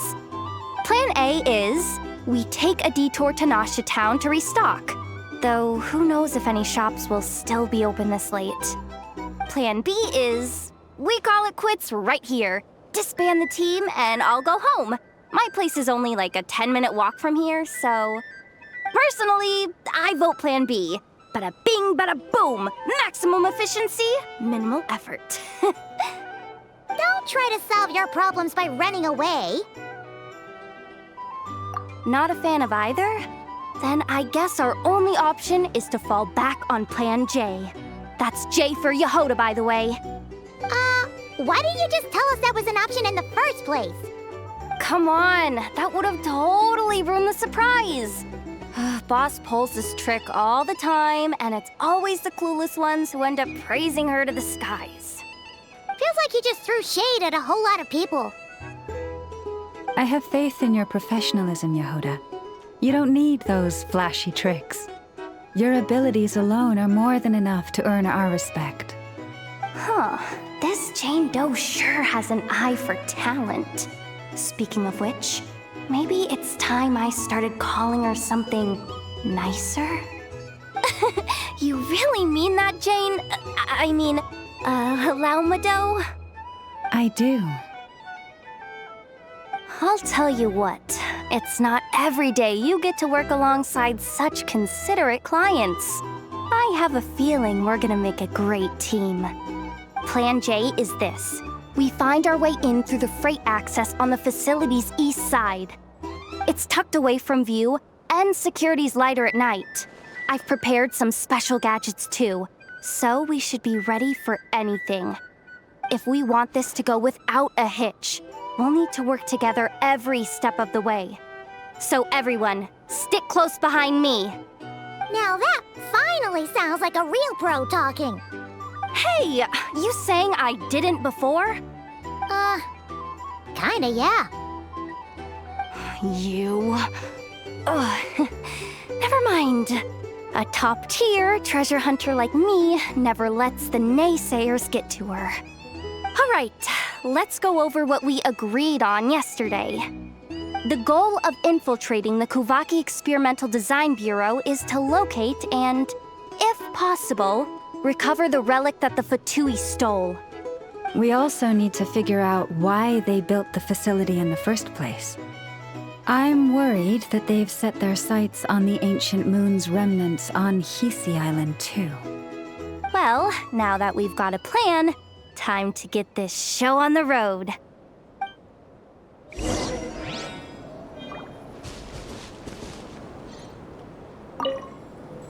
Everyone ready? Yeah? Then, let's move. All right then, let's get this job done.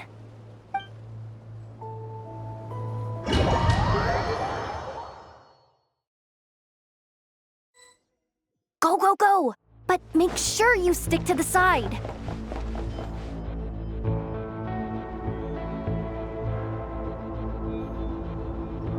Just as I thought. There's a gate controlling access from the outside. Good thing I brought this keycard, huh? Well, technically I stole it.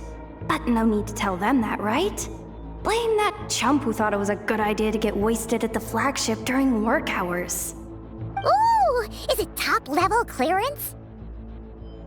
Of course, that goes without saying. Let me read it out loud for you. Fatui Experimental Design Bureau number 183574, maximum clearance, maintenance intern. That doesn't sound very top-level to Paimon. Never underestimate interns. Even the most legendary of thieves started out as rookie pickpockets, you know? Besides, if it wasn't for this person's selfless generosity, we wouldn't be able to just waltz in like this, would we? Feels like you're trying really hard to change the subject. Allow me to teach you the first rule of treasure hunting. First and foremost, use every resource at your disposal.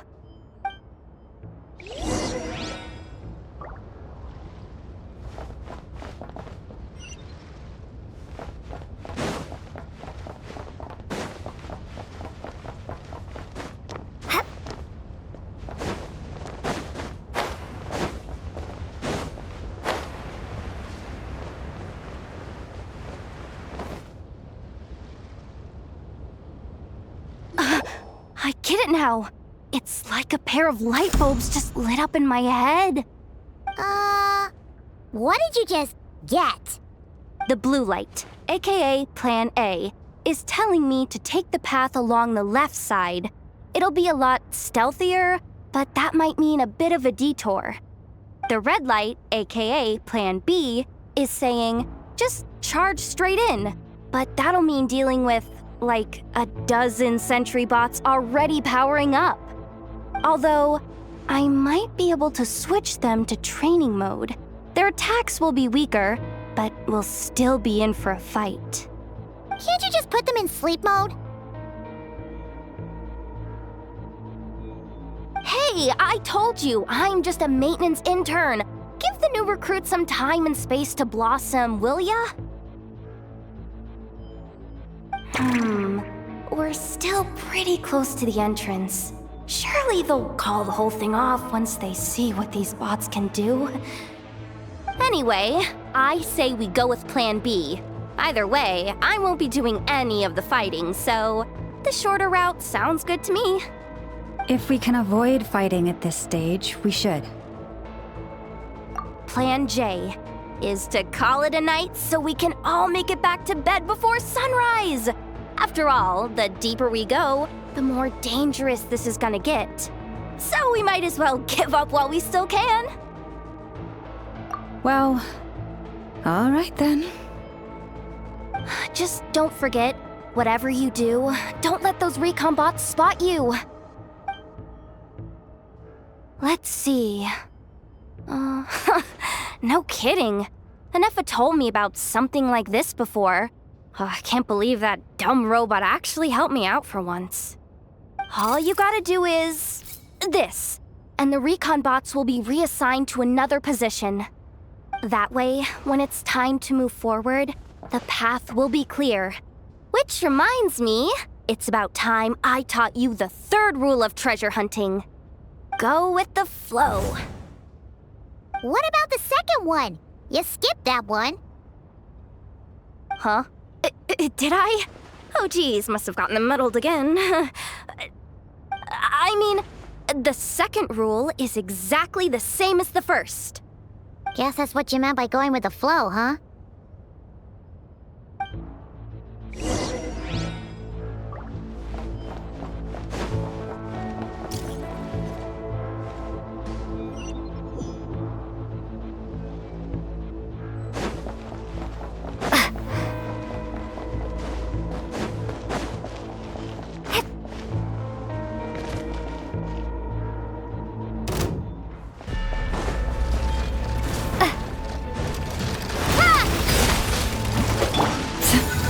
Last lap.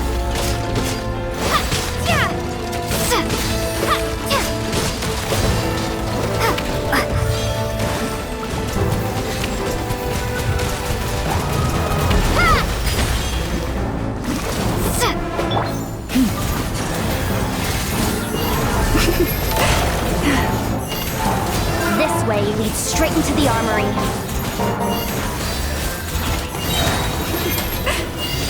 For the everlasting fort.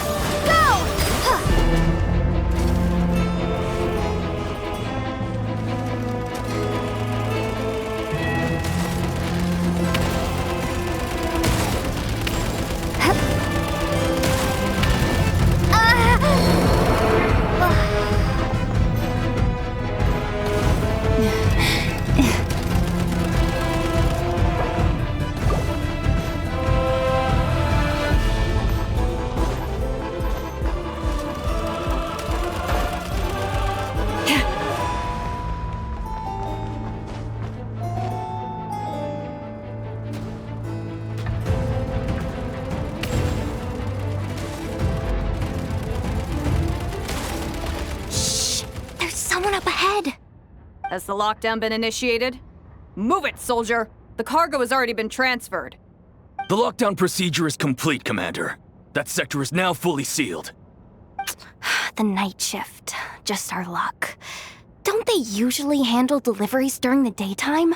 There's not supposed to be anyone here. We've come this far already, and they're really trying their best. If I suggest backing out again, it's not gonna look good. Come on, brain. Think!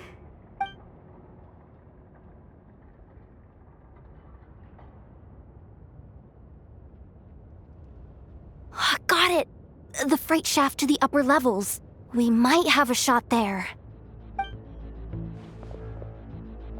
Let me see. Huh? The recon bot in the middle's not responding? A double lock failsafe? We've been outfoxed! Stay calm. Stay calm. One step at a time. Let's just find a way across first.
Hey! Another control terminal! All set. Let's head down this way.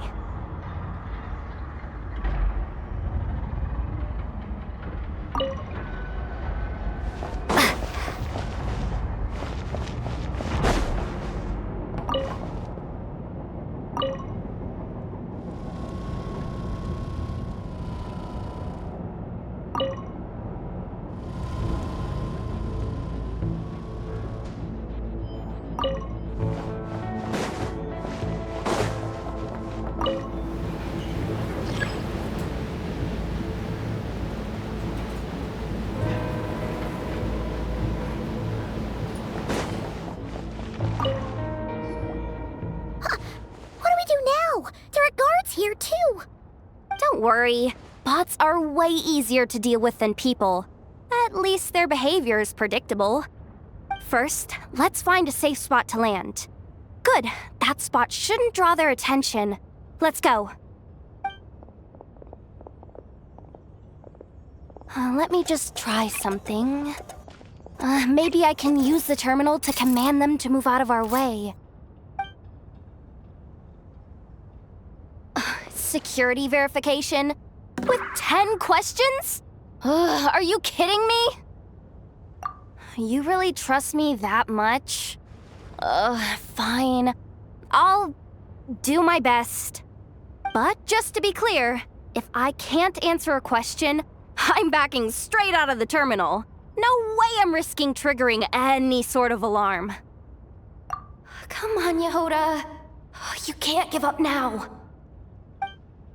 Question 1. What is our motto? Oh, I know this one.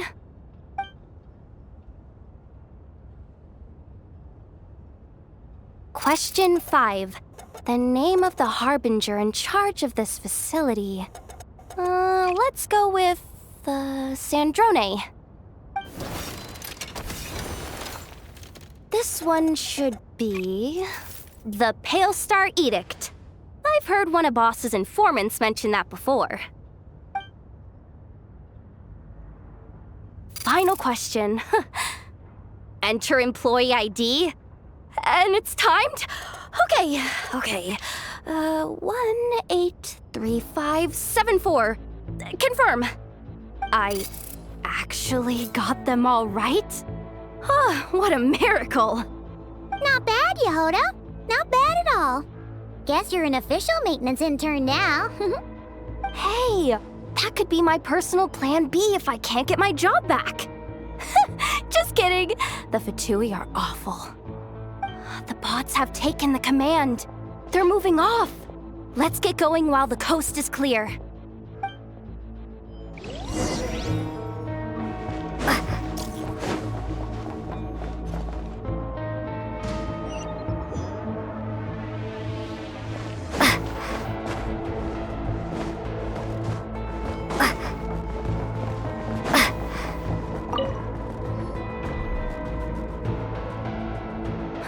Didn't think they'd even cut off the supply of Kuvaki. They're being really cautious. If we can somehow divert some emergency power into the system, we might be able to force boot this thing. What do you mean by force boot? How do I explain this? It's like dumping a whole bucket of water into an empty pool, so that the little ducky gets to swim around again. You should probably just ask Aino instead. So, we just need to find that bucket of water, right? Paimon thought your explanation was great. Kinda adorable. In a childish sort of way. Hey, you could have just skipped that last part. Here, bucket, bucket, bucket. Where are you hiding? Judging from the concentration of Kuvaki, over there. Wow, you can sense that, Laumado? That's incredible.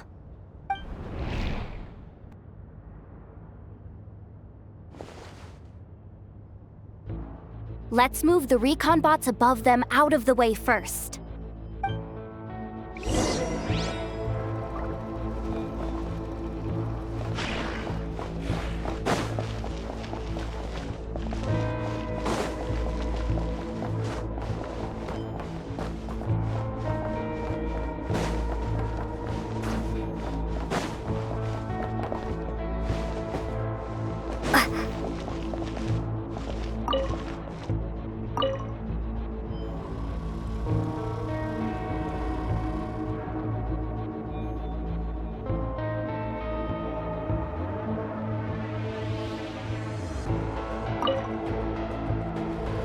All right, that should keep the alarm from going off.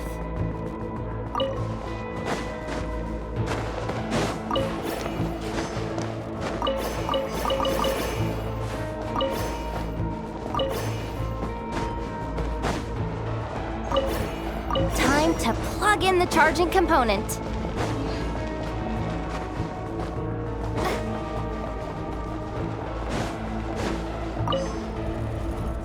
Running at last. Let's hope nothing else goes wrong. Please, everyone, step inside. Oh, it's so dark in here. Well, it is a cargo crate after all. No point in being picky about lighting at this point. Ah! Something sharp and pointy just poked me in the back! Sorry. That was probably just my antlers. It's pretty cramped in here, so I had to crouch down. Oh, having antlers must be inconvenient at times like these.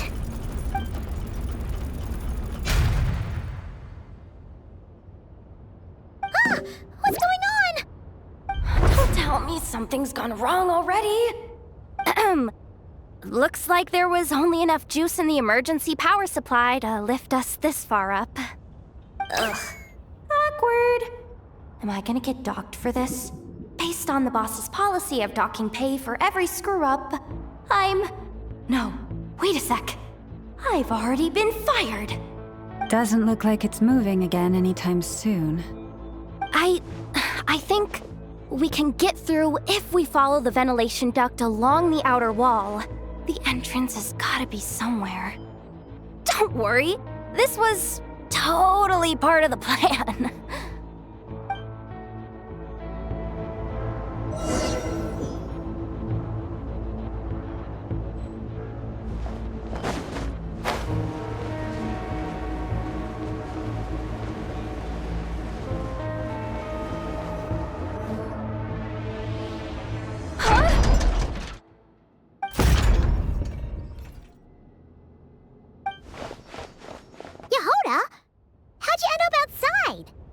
Looks like she slipped out at the very last second, just before the gate shut.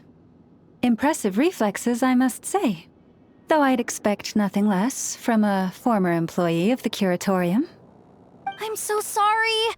That was pure survival instinct. I didn't mean to ditch you. Anyway, you guys just stay where you are. I'll figure something out.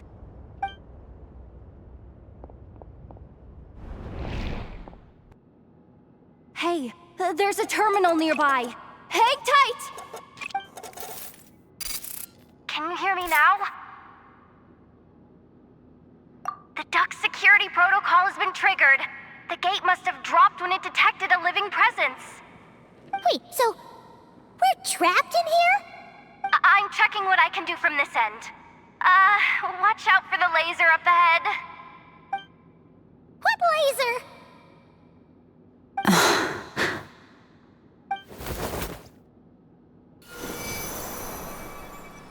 Oh, we see it now. Good thing we didn't move. Got it. I think I understand the situation. Hang in there. Just one moment. This is killing me, but I think I've got it. I can try adjusting the direction of the Kuvaki flow inside the duct. If I've got this right, you might just be able to dodge the lasers by utilizing the Kuvaki's pull in reverse. Oh, Paimon thinks she gets what you mean. But I can't see where you are from here, so I'll need your constant input. Just tell me what to do. I'll follow your lead.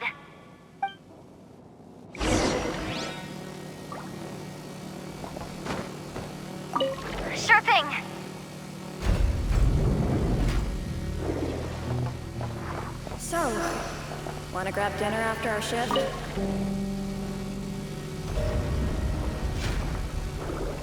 How about the flagship? Too far. Besides, we're not exactly in with the locals.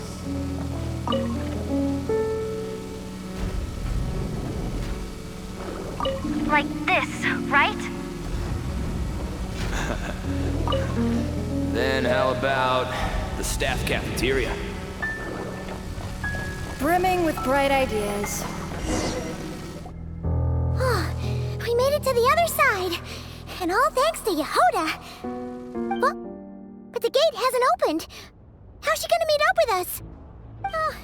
Yehoda! No irregularities detected in the duct. Confirm. Confirm. Confirm. Ugh, just confirm the command already, you useless excuse for a terminal!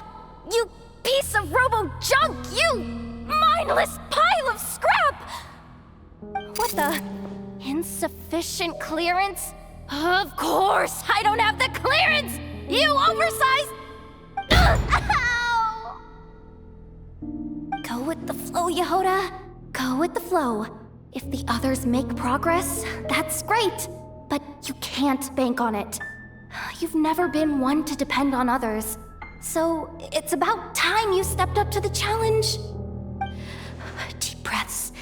Stay calm. My priority right now is getting my hands on a high-level access card. That way, I can override the security protocol. Senior maintenance staff. Only they can access the core sector. But hey, there's always someone careless enough to hide a spare key under the flower pot by the door. Which means there's a good chance there's a duplicate lying around somewhere in the control room. Even if I can't get into the control room myself, doesn't mean I can't rely on some external help. If I can take control of one of those guard bots, maybe I can use it to search for the access card. This is crazy, Yehoda! You're all alone. You've got nothing. And yet, you're charging ahead like fear's a foreign concept. Maybe that's exactly why. 'Cause I've got nothing left to lose! Confirm! Am I a genius? Whoa, this feed's super clear. This is gonna be a piece of cake.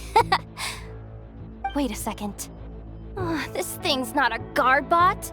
It's a janitor bot.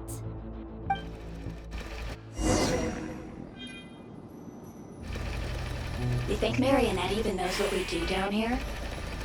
She seems to spend all day either holed up in her lab or out doing the rounds. We're still a mess over there. Go clean it up. Why? Planning to skim a little off the top? No, nothing like that.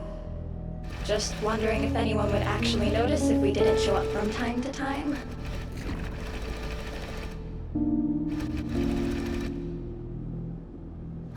Let me see. There it is! Hey! Why'd you stop? You haven't finished sweeping that corner. But, I can see the card from here. Guess I have no choice but to swallow my pride and stay in character for now. Sweep up the crumbs by my feet. Yeah, good luck with that.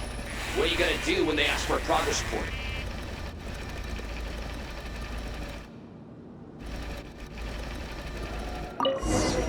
There's coffee stains at the bottom of the steps.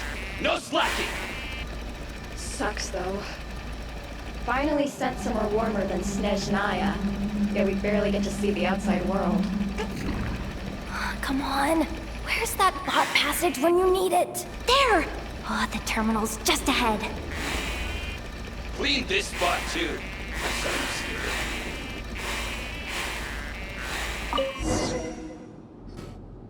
But will Yehoda be okay? Paimon? She said she'd use every resource at her disposal, so let's have some faith in her abilities. Besides, when it comes to surviving in Nod-Krai, she probably knows more than any of us. So, they really do believe in me. But how long are we gonna have to stay here? Paimon doesn't want to get caught by the Fatui either. Does Paimon mean the two Fatui in that room? Let me see if there's a way to distract them. Wait, did you hear that? Huh? The alarm? What's going on? Let's go check it out. This looks like somewhere important, but there's nothing here. Hey guys! It's me! Yehuda, are you okay? I'm fine.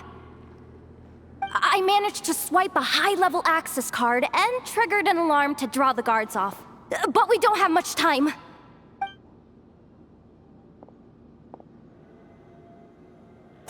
Alright, looks like we can control the elevator. Come on, hop in.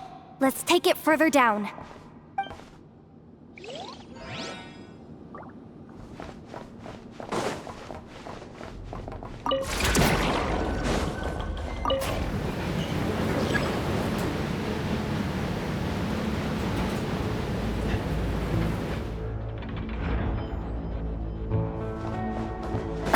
We should be able to use the terminal to move the drawbridge. Here's the access card. I'll keep watch while you handle the controls.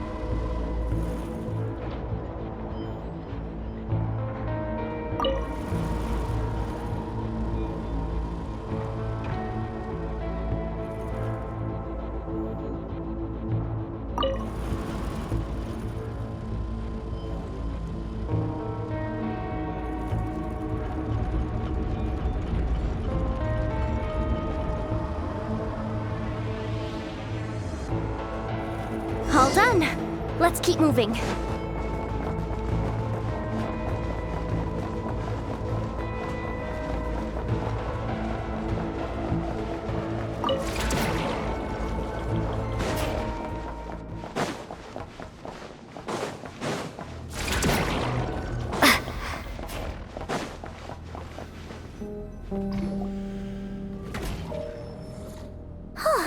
There's no one here!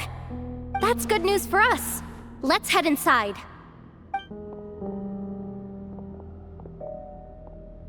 Looks like a rest area for the Fatui's Oprishniki. Huh? The terminal's still on?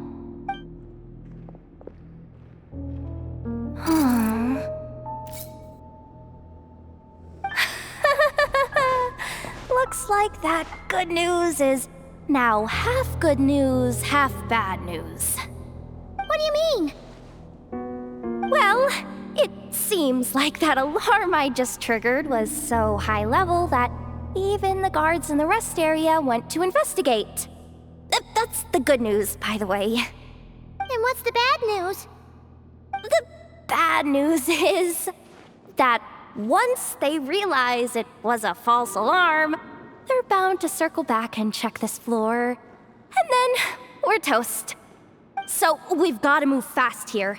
If you need me to run a quick search, say the word.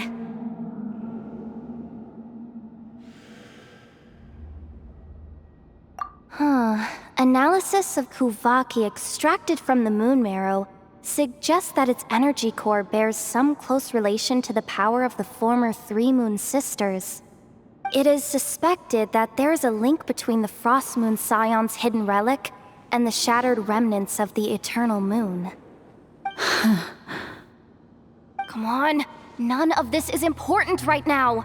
Just tell us where you hid the darn thing. Access denied. You do not have permission to view this data? Even with a high-level access card? Who does have permission then? Good idea. Pulling it right away. Wow. What's with that huge hollow structure down below? That might just be it. Secluded, out of the way. Exactly the sort of place they might be keeping the relic.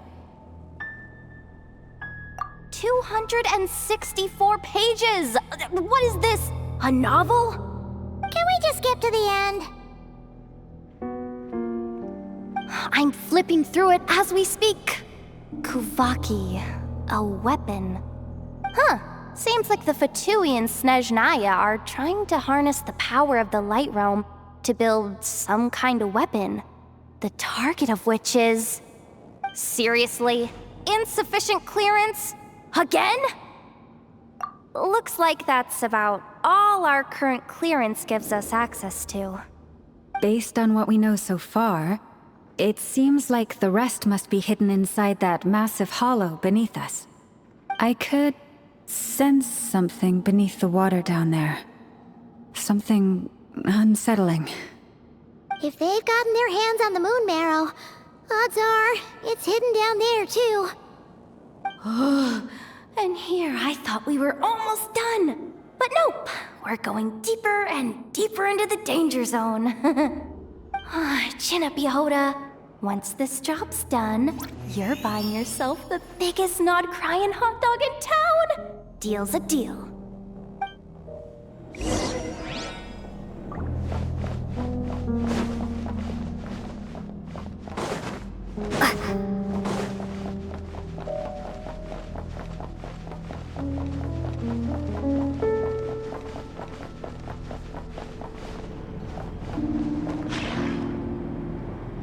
Watch out for that defense bot! It's aiming right at us! You'll have to use Kuvaki to deflect its attacks back the way they came!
Protect us.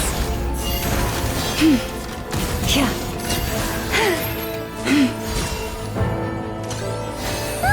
Its attacks are getting faster!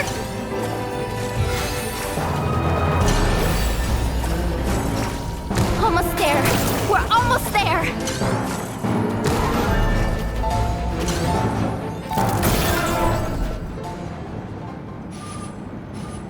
It's finally down. Quick, let's hurry down to the lower level before we're spotted.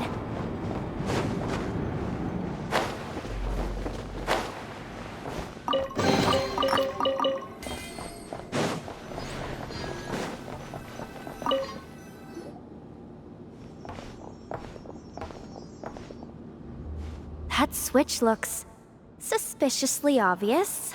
No way I'm pulling that. But you guys, go ahead. Hey, you spotted it first. Shouldn't you be the one to pull it? Not a chance. I'm just the guide, remember? At most, I'll help you look for an escape route. They don't seriously think pulling this thing's gonna lead to treasure, do they? I'd be amazed if it doesn't set off an alarm. Besides, I didn't even bring my smoke bombs. Which reminds me of the actual second rule of treasure hunting. Better safe than sorry.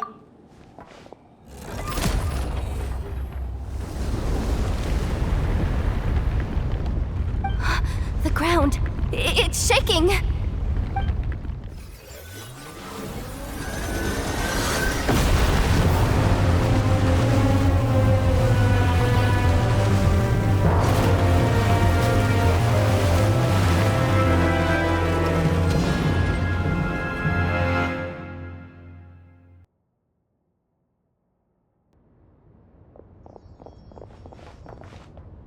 Wait, did the surface of the water open up? This is bad. This is really bad. I'm getting put on the Fatui's blacklist for sure. Don't worry, Yehoda. You've helped us so much. If they try anything, we'll protect you. Aww. Come on, I was just kidding. I'm tough, okay? Just haven't had the chance to show off my fighting skills yet. Me, afraid of the Fatui? Ugh, not a chance. I suspect the relic is hidden down below. Yehoda, your commission ends here. I am truly grateful for everything you've done for us. You don't need to put yourself in any further danger. I'm coming with you.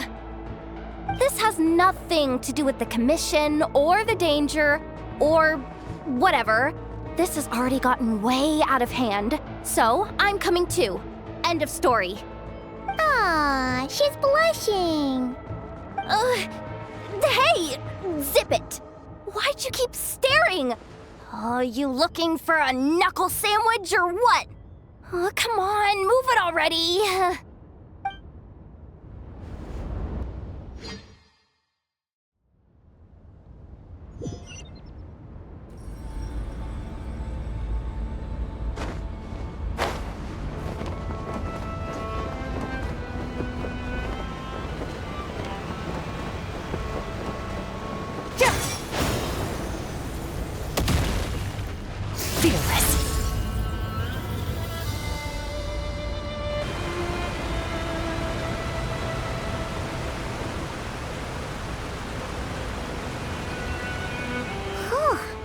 It's really deep down here. What is this place? We're standing on another fragment of the ancient moon's remnants. So this was the source of the Kuvaki I sensed earlier. Wait, what?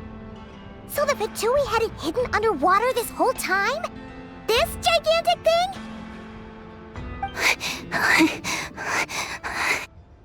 Yehoda, you've been kind of quiet since we got down here. What? Me? Have I? It's nothing. Really. We're doomed. How are we even supposed to get back up from here? Oh, my grappling hook's not nearly long enough. And if someone spots us here after all that commotion, we'll be sitting ducks!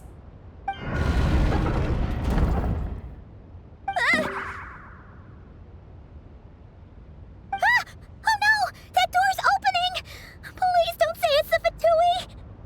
No, please, no! We finally made it here, and we're so close to getting the job done!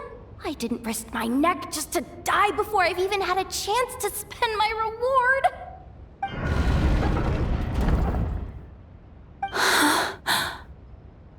What happened?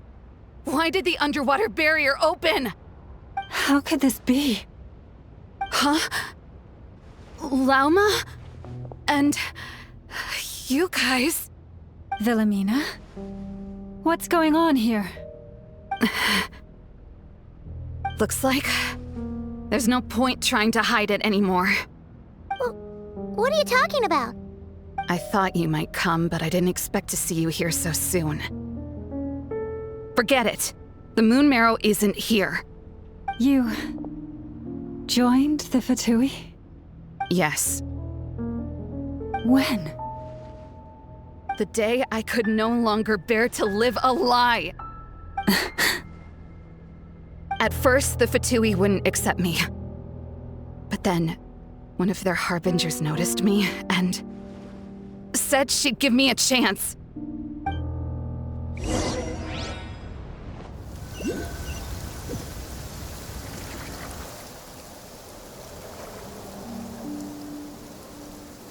Ugh. Lost them again. That harbinger told me to follow the blonde traveler who might visit the Frostmoon Scions. Easier said than done, though. The animals are on alert at night. If they see me, Llama will catch wind of what I'm doing sooner or later. Am I really doing the right thing? No. It's too late to turn back now. The empty prayers, the stubborn displays of faith like Cappy's today. This isn't the life I want. Huh? Is that... the Traveler's back. I won't let her slip away this time. Wait, who's that with her? They look so alike. They seem to be heading towards the statue of Kotar.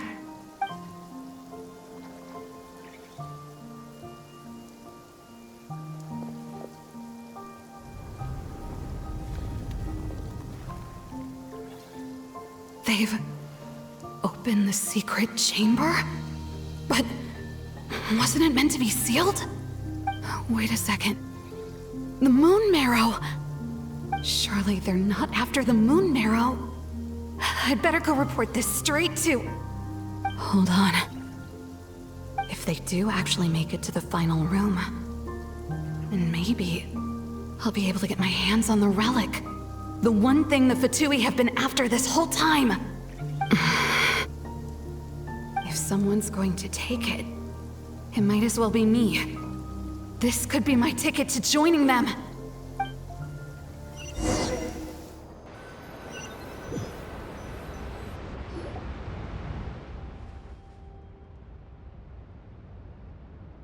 Yes. And in your final moment of hesitation, I took the chance. And then you gave it to the Fatui?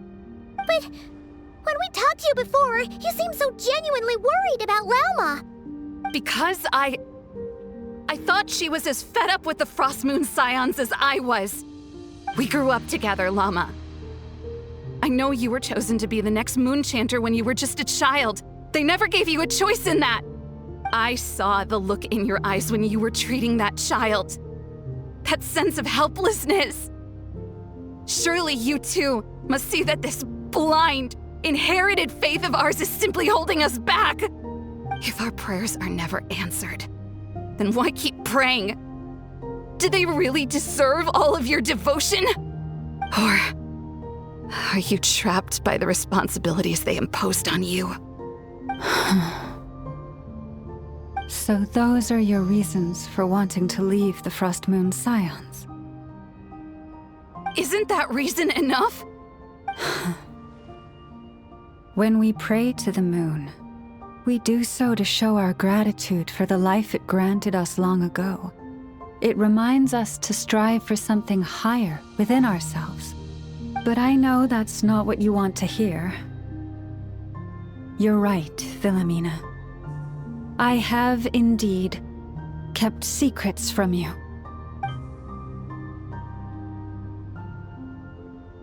I knew it. You don't want to be the Moon Chanter, do you? No, that's not it. I'm talking about the fact that the moon in the sky isn't real. What? You're saying... Huh? I've completely lost the thread now. Oh, do we really have to do this here? What if a Harbinger shows up? Oh, I'm not cut out for fighting big bosses! The pain you sensed in me was the pain of hiding this truth.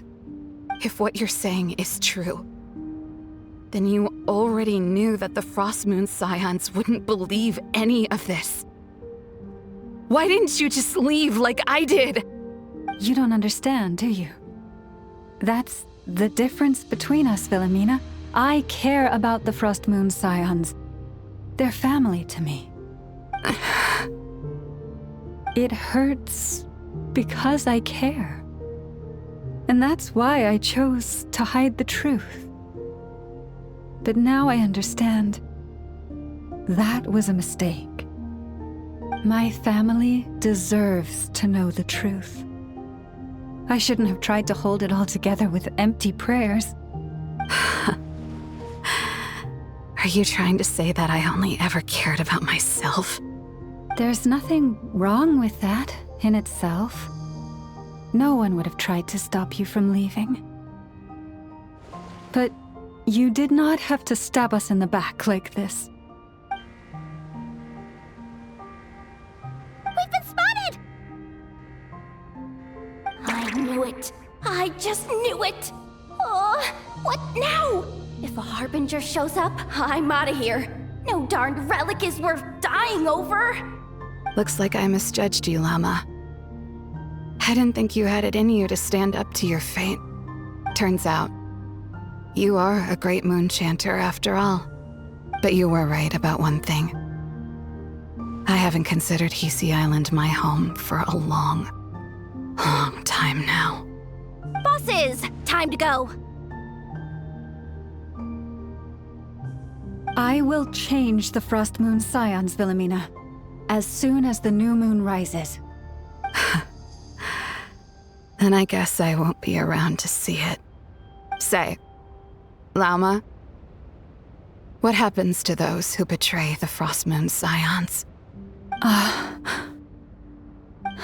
May their antlers be shorn with silver blades, and let them be cast into the long night of unknowing.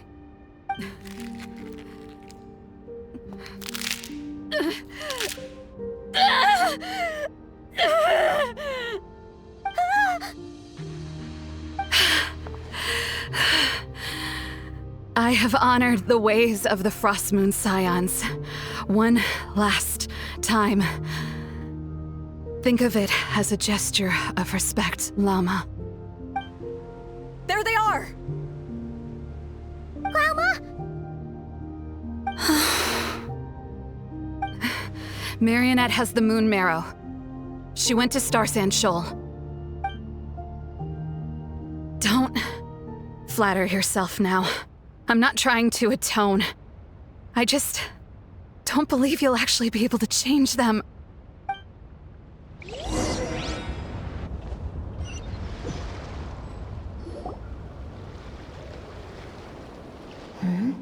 An alarm coming from the Experimental Design Bureau. Interesting. Hey, wrap things up and get yourselves ready. Looks like we might be having some guests. Yes, milady. Perfect timing. This job's been boring me to death. Time to test some hypotheses.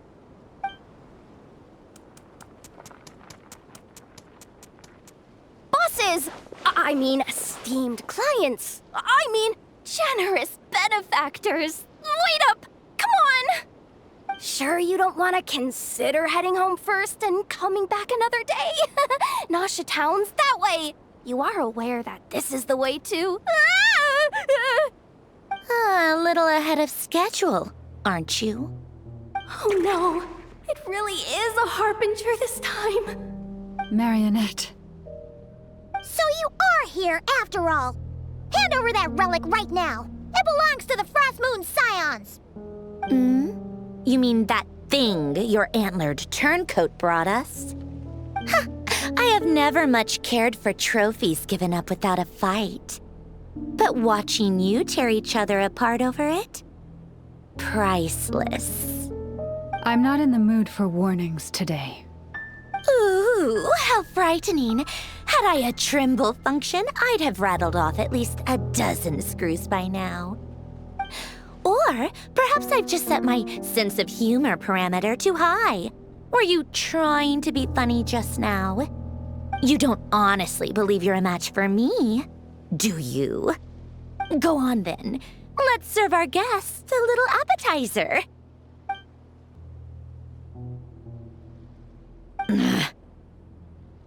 Hey, didn't you hear me? I said let's serve our guests a little... What's going on? Oh no. Watch out! It's the Wild Hunt!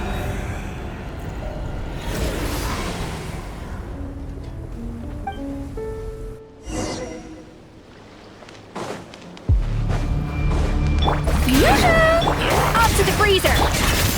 Paradigm shift!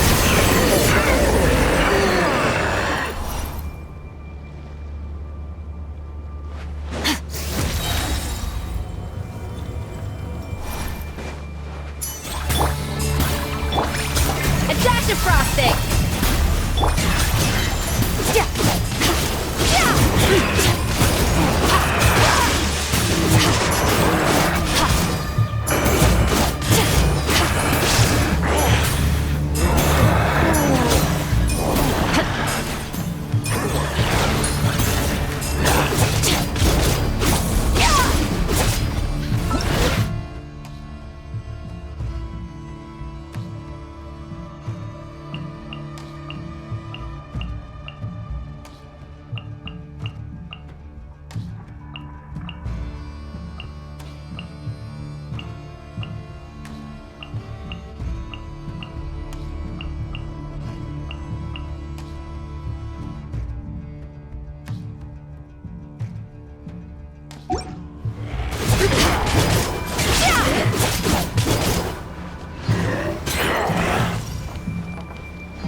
Shadows of fate! Use that device to seal them away! Into the void! Merciless! Shower me with this! Off to the freezer! Delve into destiny!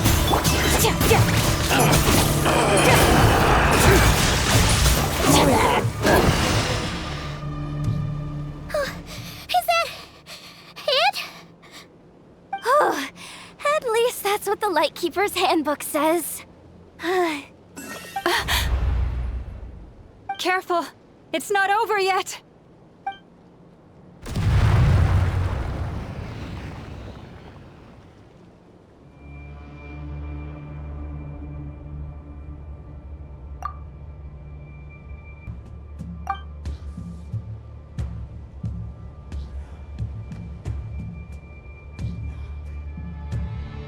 Paimon! Lauma! Yehoda!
Over here! Ether! Quick, grab my hand!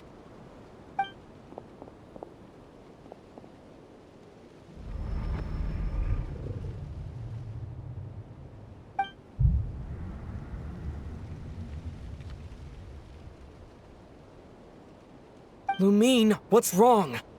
Why are you here at all, Ether? What do you mean? If I may be so bold, what does family mean to you? Why were you after the moon marrow that night, Ether? Among those who entered the final chamber, there was either someone with impure intent, or else an abyssal presence. We can talk about that later. Tell me why, Ether.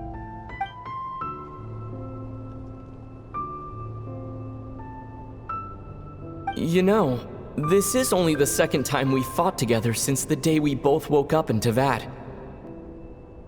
No. Lumine. But when I found you, you were still in hibernation. Even the key to the chamber was still secure on your person. We didn't wake up together. What are you talking about? We don't have time for this, Lumine! Look at me, Lumine! Don't you want to explore this world with me?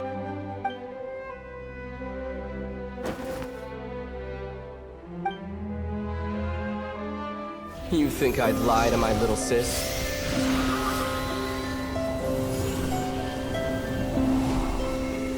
What a letdown.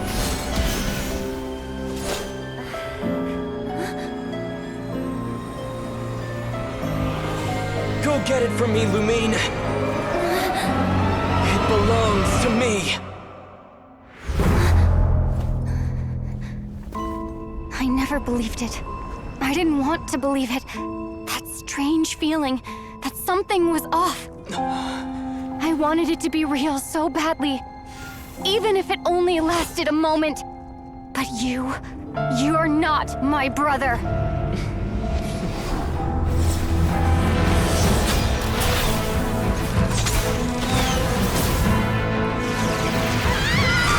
Moon goddess, please save us! Why is this happening to us?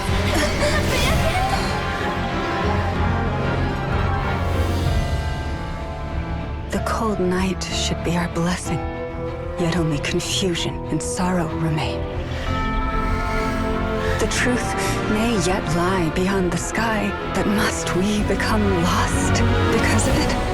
Standing before you, as a scion of Hyperborea and the Frost Moon's emissary, I say this.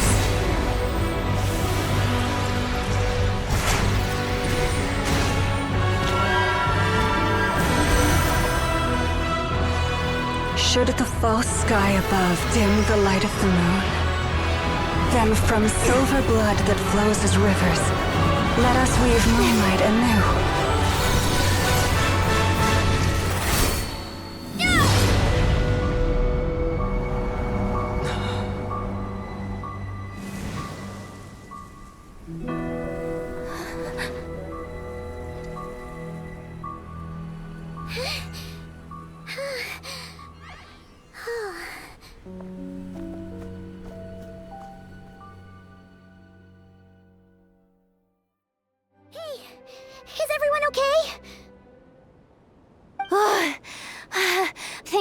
My life flashed before my eyes there.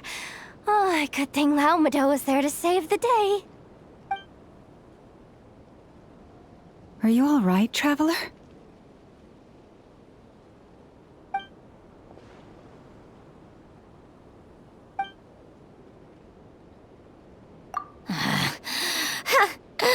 Well, that took you long enough. Seriously, how many of you are there? Pathetic. Oh no. Oh, I spoke too soon. Totally forgot we still have a Harbinger to deal with.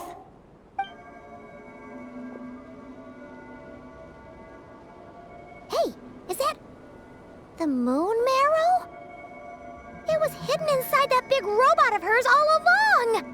But that Ugh, that's Polonia to you, not just some robot. Take it and get lost. Huh? You're just giving it to us? Well, I wasn't the one who put out the order to find this thing in the first place. So if someone wants it, they can help themselves. Maybe even choke on it. See if I care.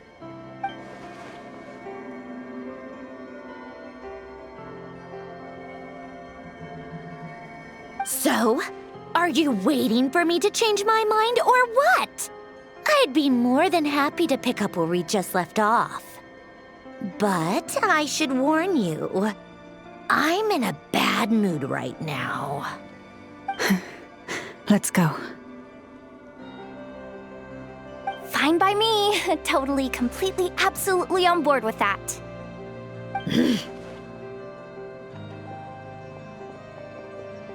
It's finally over. If that doesn't make the most thrilling commission of the year, I don't know what will. Looks like the Fatui are all gone now. Llama?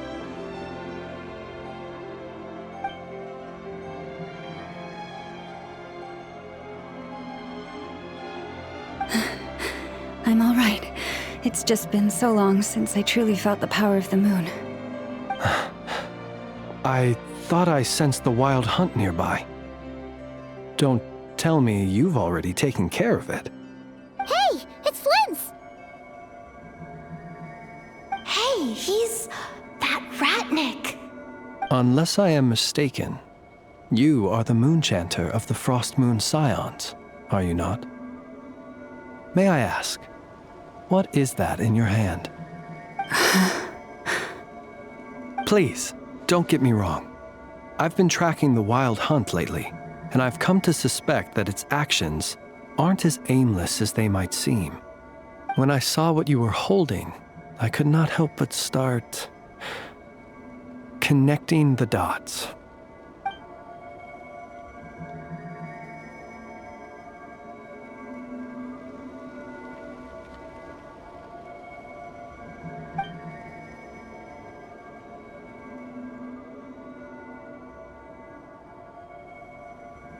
You better be extra careful, Flint. It seems like the Wild Hunt is capable of impersonating people now. Oh, is that so? Funny that. I just showed up completely out of the blue, yet you seem to have no problems trusting me. I apologize. I shouldn't be making jokes like that right now. Anyway, I understand. Thank you for the tip-off. It seems that the Wild Hunt has somehow changed in nature. I'll have to report this to HQ right away. For now, let us part ways here.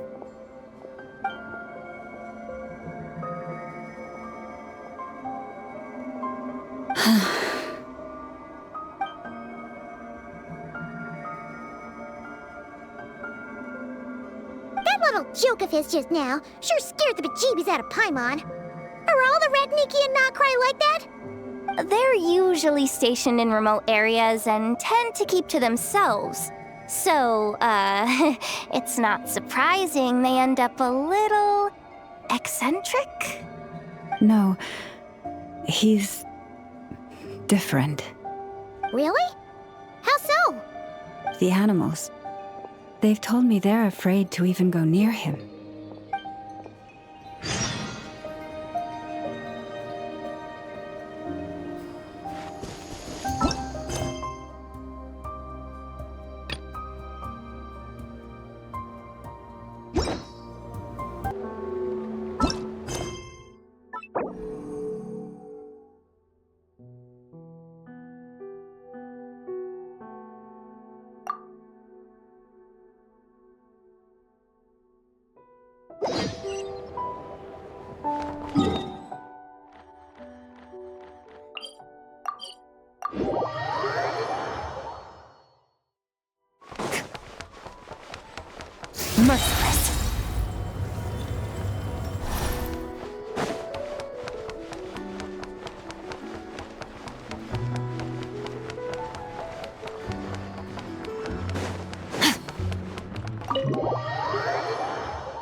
Oh, you're back.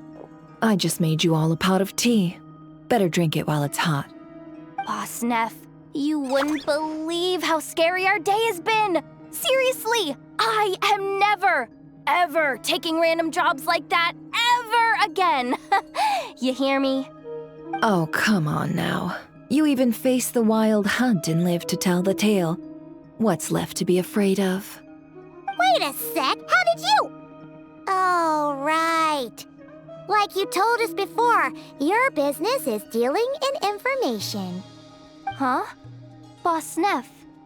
The teacups? Why is there one missing? Did you think I wasn't coming back? My. How could you think that of me? You know the rules. If a member of staff wants tea, they pour it themselves. Your cup's sitting safe and sound right there, in the cupboard. Member of staff? Does that mean you're accepting me back? Wasn't that the deal? Boss Neff! You're the best boss ever! You never change, do you? Everything turned out fine, no? You found exactly what you were looking for. Yet there you are, sulking away as usual. Nefer, that medicine we discussed before, the one for congenital Kuvaki sensitivity, I need you to get it for me.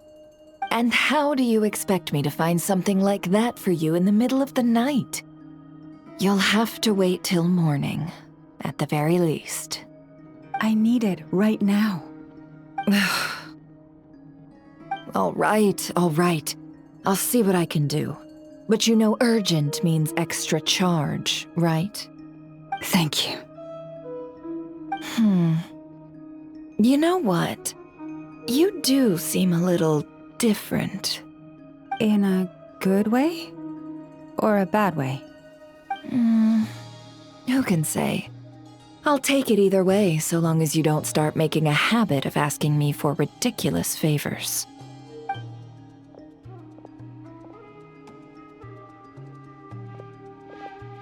Traveler, Paimon, a lot has happened these past few days. I don't know what I would have done without you. Hey, don't mention it. That's what we're here for.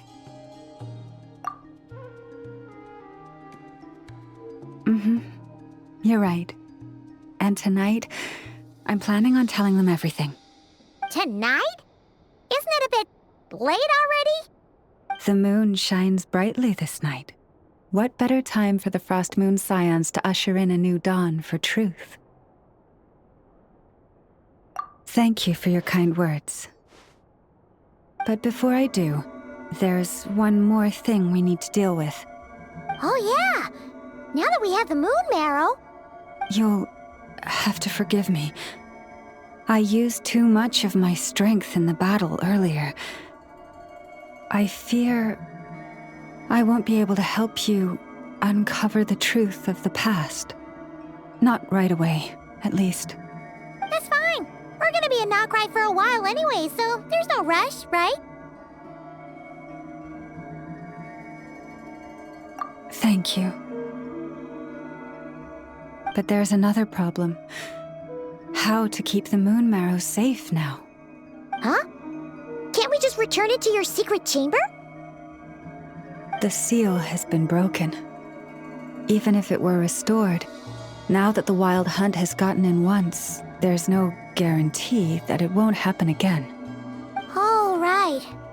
Yeah, that makes sense. Back when the Frost Moon Scion's bloodline still ran strong, in special circumstances, a moon chanter could act as a vessel, safeguarding the relic within their own body. But it is a grueling trial of will and endurance. The moon chanter who did this only lasted 2 days. As for me, I might be able to last 5, at most. Hold on. You'd be using your body as a vessel? Yes. You can think of it like dropping a red-hot ball of iron into a bucket of water. How long the water lasts depends entirely on the bucket's size. Pardon? Hey, that's not a bad idea.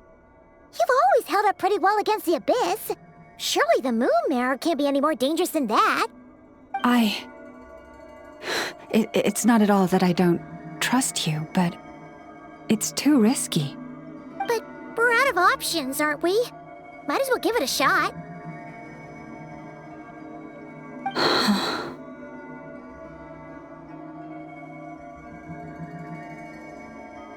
All right. Well, I'll be right by your side. If anything feels off, please tell me immediately.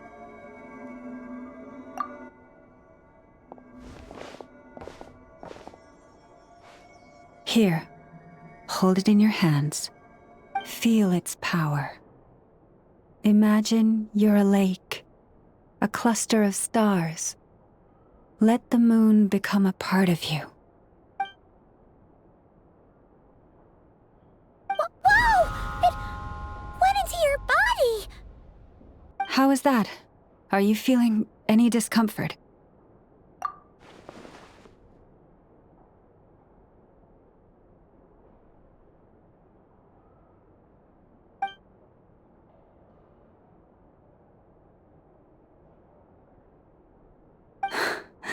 Astonishing. Not even the slightest hint of lingering fluctuations. It's as if all that power just sank to the bottom of the ocean. Well, looks like we won't have to worry about the wild hunt catching its scent now. Phew! Paimon knew you have special abilities, but still, you never fail to amaze. Did I miss something just now? Yes, and it was nothing short of a miracle. Not something I'd be interested in then. Anyway, here's the medicine you asked for. This is all I've got for today. I'll have someone send the rest over when we have it. Thank you, Nefer. I really appreciate everything you've done for me. Please stop being so nauseatingly friendly. It's creeping me out. So, what exactly did you all go through during that wild hunt attack? I'd prefer to hear it straight from you.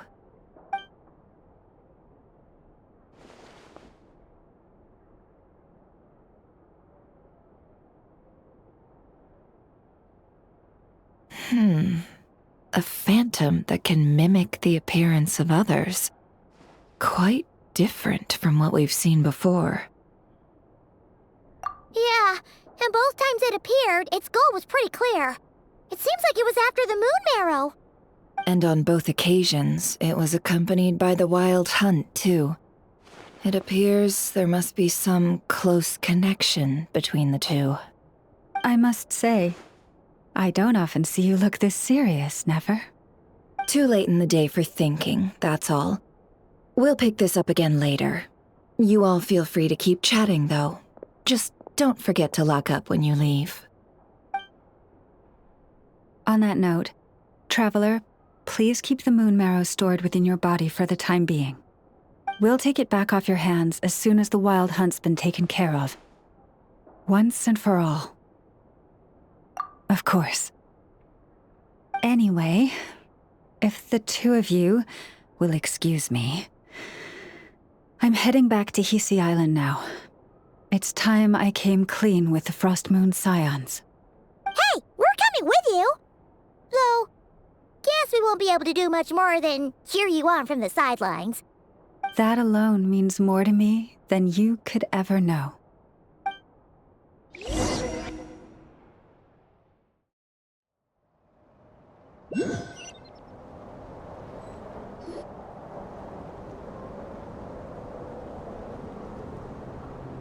What's going on?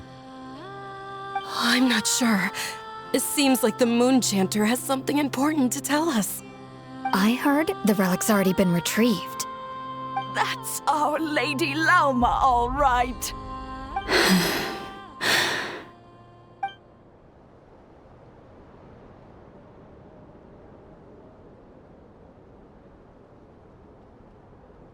Noble scions of the Frost Moon, my kin beneath the moonlight, I hereby declare the truth to you. Long have our ancestors looked up to the frost moon, guided by her serene light. Yet now, she lies hidden beyond the limits of the sky. And so, Lauma began to reveal to the Frost Moon Scions a truth long hidden within her heart. A story of a false moon and the death of gods. Kutar was indeed born of the moon. But that does not give us the right to reap without sowing, nor clothe ourselves without the toil of weaving. As she spoke, some who listened were stunned into disbelief, while others seemed to awaken as if from a dream. From this day forth, the road shall be paved with truth, and we shall pave it ourselves.